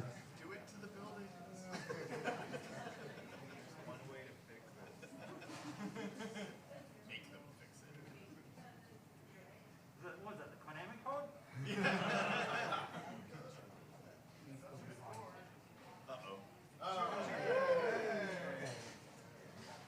the device is mostly back. Okay. So also like going through the code, like we did a lot of reversing. The manufacturers are actually, what I think is really cool is they release a lot of their firmware so you can like take it apart and look at it. I mean, obviously they don't release it for that reason, but it's nice that you can find it. There's tons of plain text values. There's a lot of like SNMP walk everything. You can get all these like app tokens. There's a lot of like SSH private keys, all kinds of things that you really don't want to find in there. And I guess like it's an older system, so sort of the things that we've been talking about for a long time in security. But obviously, like if you put it together, like okay, so you can get root through a TCP port from anywhere on the network, and that network includes, like let's be honest, the leasing office because they have like 7,000 printers, all called something leasing. You can kill the application that, right? You can kill the application that like stops, the intercom from being useful. You could permanently kill it if you wanted to. You could just like move it somewhere. You can write to the screen. You can play audio. You can record stuff. You can read the hardware buttons. And then, of course, you can always restore it. Like at any stage, you could just put it back, and there would be no way like you can run it in temp. So this is my demo. Well, let's see if this one works. What is it? 6? No, 7? No, it must be 6. Hey. Okay, so now we're going to do that. So we're going to root the device again. This one is a little bit tricky. And then it's going to upload like a much bigger payload because the device actually is pretty decent. It has like 256 megs of storage. And it is now putting it into the MQTT task to get the root shell. So there you can see like we've got a root shell, ID is root. Now we're going to upload it. We're going to send it to the frame buffer so we can like take over the device. At some stage it should go like 3 bars. I can't see the device, so it's a bit weird for me here. Well, now we hope. Okay, it started the stage. Okay, it stopped it. So now it should hand over to ours to take over the frame buffer. So now you'll see that I've made a special Summercon version of Doom. I've customized it for this device. It has like a good frame around it. And you can play it. I put some little icons there. So, what? So if you want, you can come play Summercon Doom.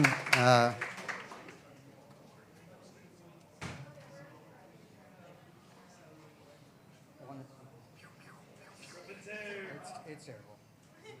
It's very difficult to play Doom on one of these devices. I would say it wasn't a great choice of game.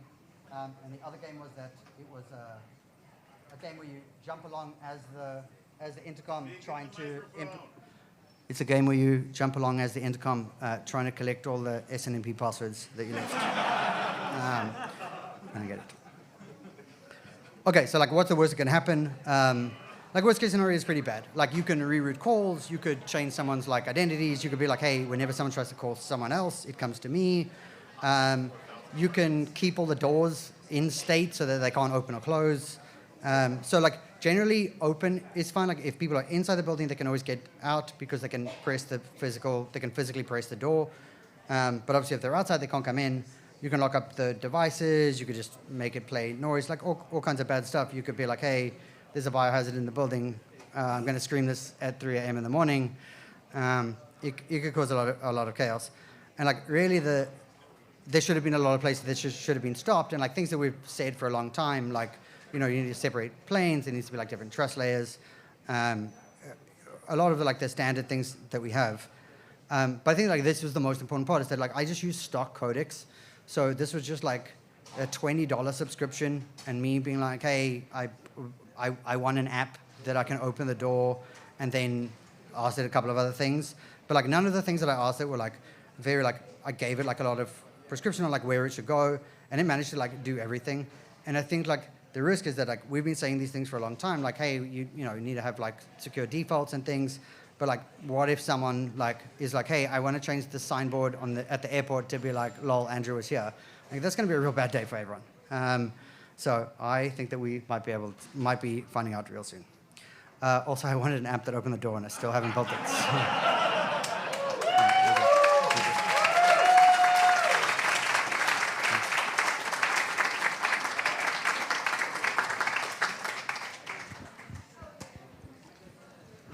Questions? Oh, does anyone have questions?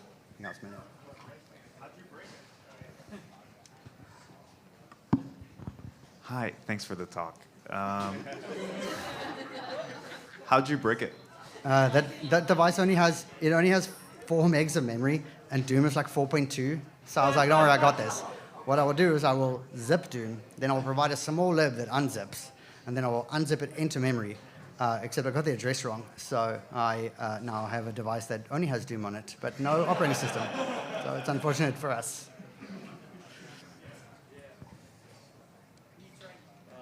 How many months did you work on this? Well, I think it's in the first slide. It's 9 days ago. Wow, there was a lot of slides in this presentation. Yeah, see, nine days ago I started and was like, hey, this looks great. I think I might have a talk. So, yeah. There's a lot more stuff obviously involved here. Like I suspect that like the protocols themselves, you can like change things in between besides like if you switch from like a calling protocol to like Intercom and back, like what will the devices do? It looked like there were a bunch of like memory issues, but I didn't have time to go into them. And I guess I didn't really need to. Like, there's already root shells, so it's, yeah. Cool.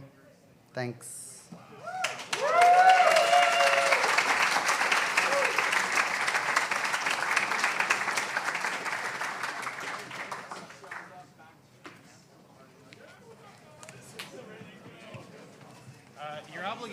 You're obligated to take a few questions. I did take questions. You're obligated to take more questions from me.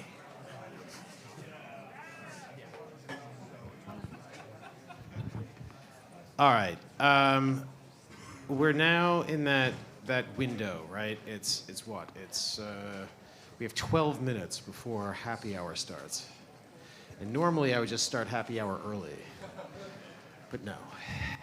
It's going to be you and me. And I got a lot of things to talk about right now. Do we have any stuff to throw at people? Yeah. Do we have Tracy back there somewhere to throw stuff at people? Let's see. I didn't see Tracy. Yeah, she's probably hiding. I don't blame her. I would hide from us too. I really thought that was the most Summercon presentation I've seen in a long time.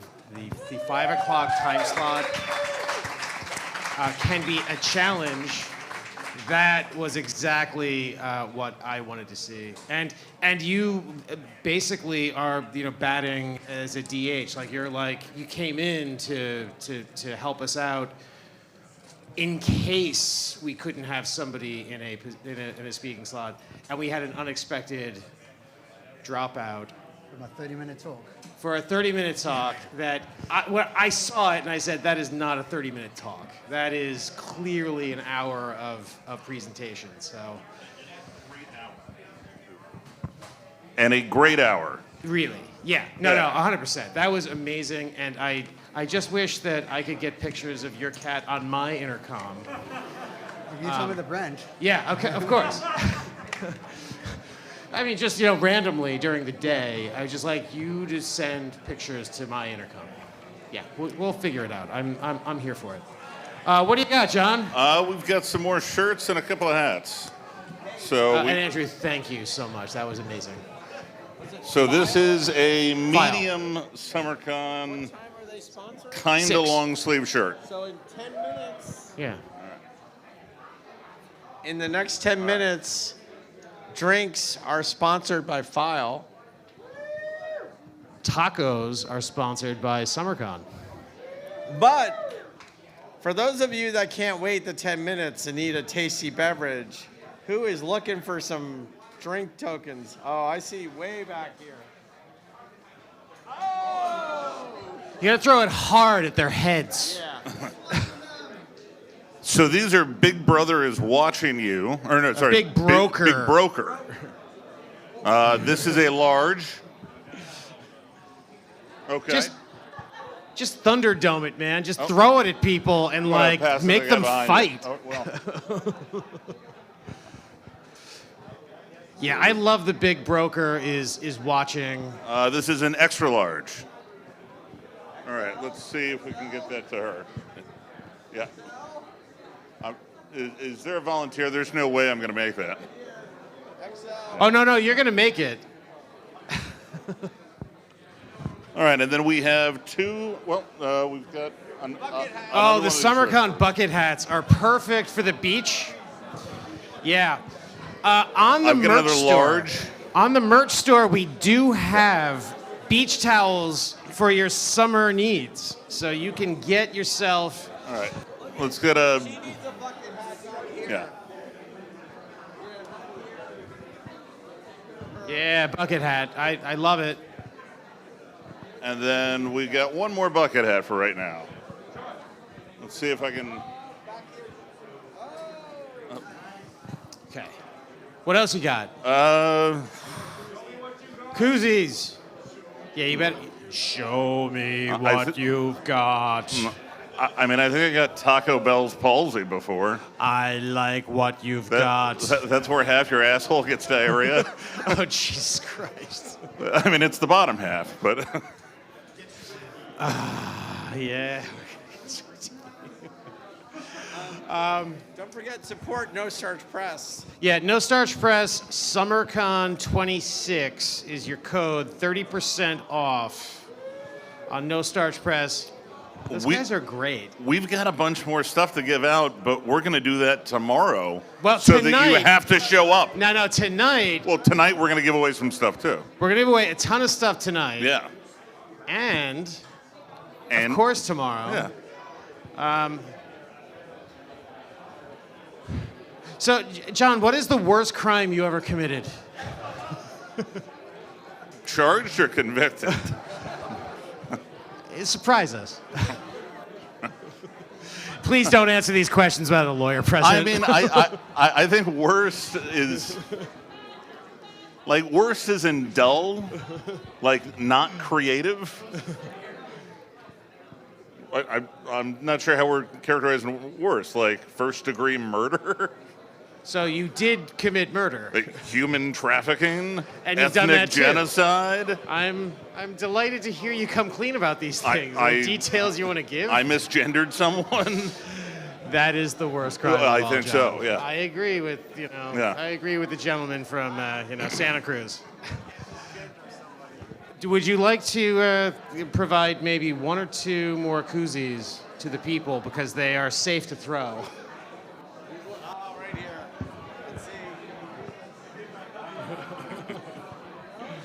Who needs a koozie? Keep your drink cold.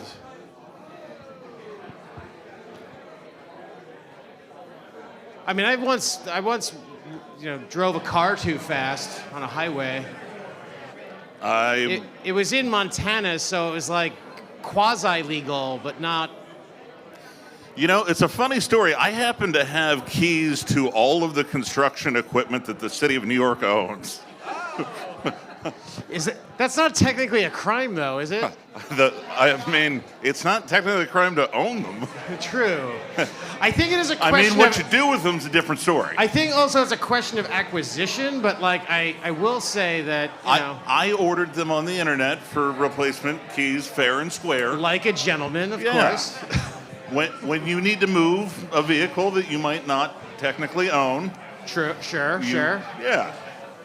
I have always wanted to be able to like move the cars on my street that are parked just to make the spacing right, because there's always like that one car that's using like 2 spaces. Believe it or not, tow trucks are actually quite affordable.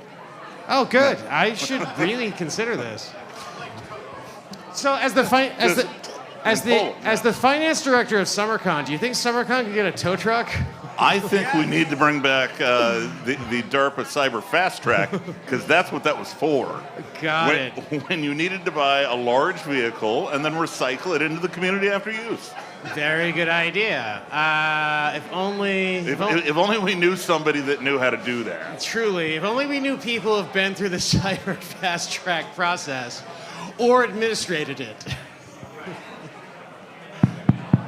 What? Drinks are sponsored by File. Yes. But the tips. Yeah, the drinks are sponsored by File. But the tips are sponsored by you. So tip your bartender, please. Take care of the bartender. That is a very good piece of If advice. it's just the tip, be generous. Yes.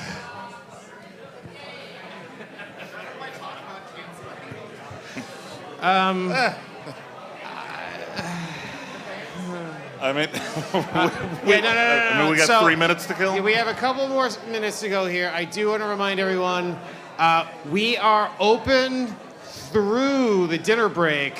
The bar keeps going. You might get to experience sound check, but bands are tonight. Be back at like 8 to really get settled. Big City, which we playing power pop hits of their own. And I have no idea what power pop hits are. No? No. I mostly listen to like Motown and a little bit of funk.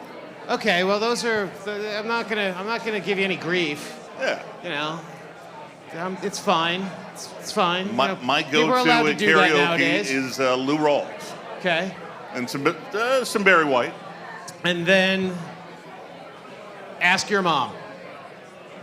Because your mom will let you listen to that band if you ask her. I don't really have more than that. I mean, the bigger question is, what are you going to ask your mom? Can I listen? Oh. No? Had wildly different ideas about what to ask your mom. Well, you kid, but I am the youngest of 12 children. And I know that. And there are a lot of questions about that milkman. Yeah. 12 is a lot. It took a while to get a good one. It's, like, that's not Irish Twins. That's an Irish baseball team. Yeah, that is absolutely. No, I. That's how I describe it. We're a baseball team with a full pitching rotation. Yeah. And I think that's time. Yeah, I think we're now in it. I think that you guys have been amazing. Thank you for getting us through to the end of the programming of day one. I hate me too. Love you guys. Looking forward to seeing you with the bands tonight at the happy hour in a minute and Taco Town.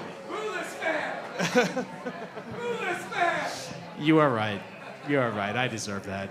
Thanks again. See you in a bit.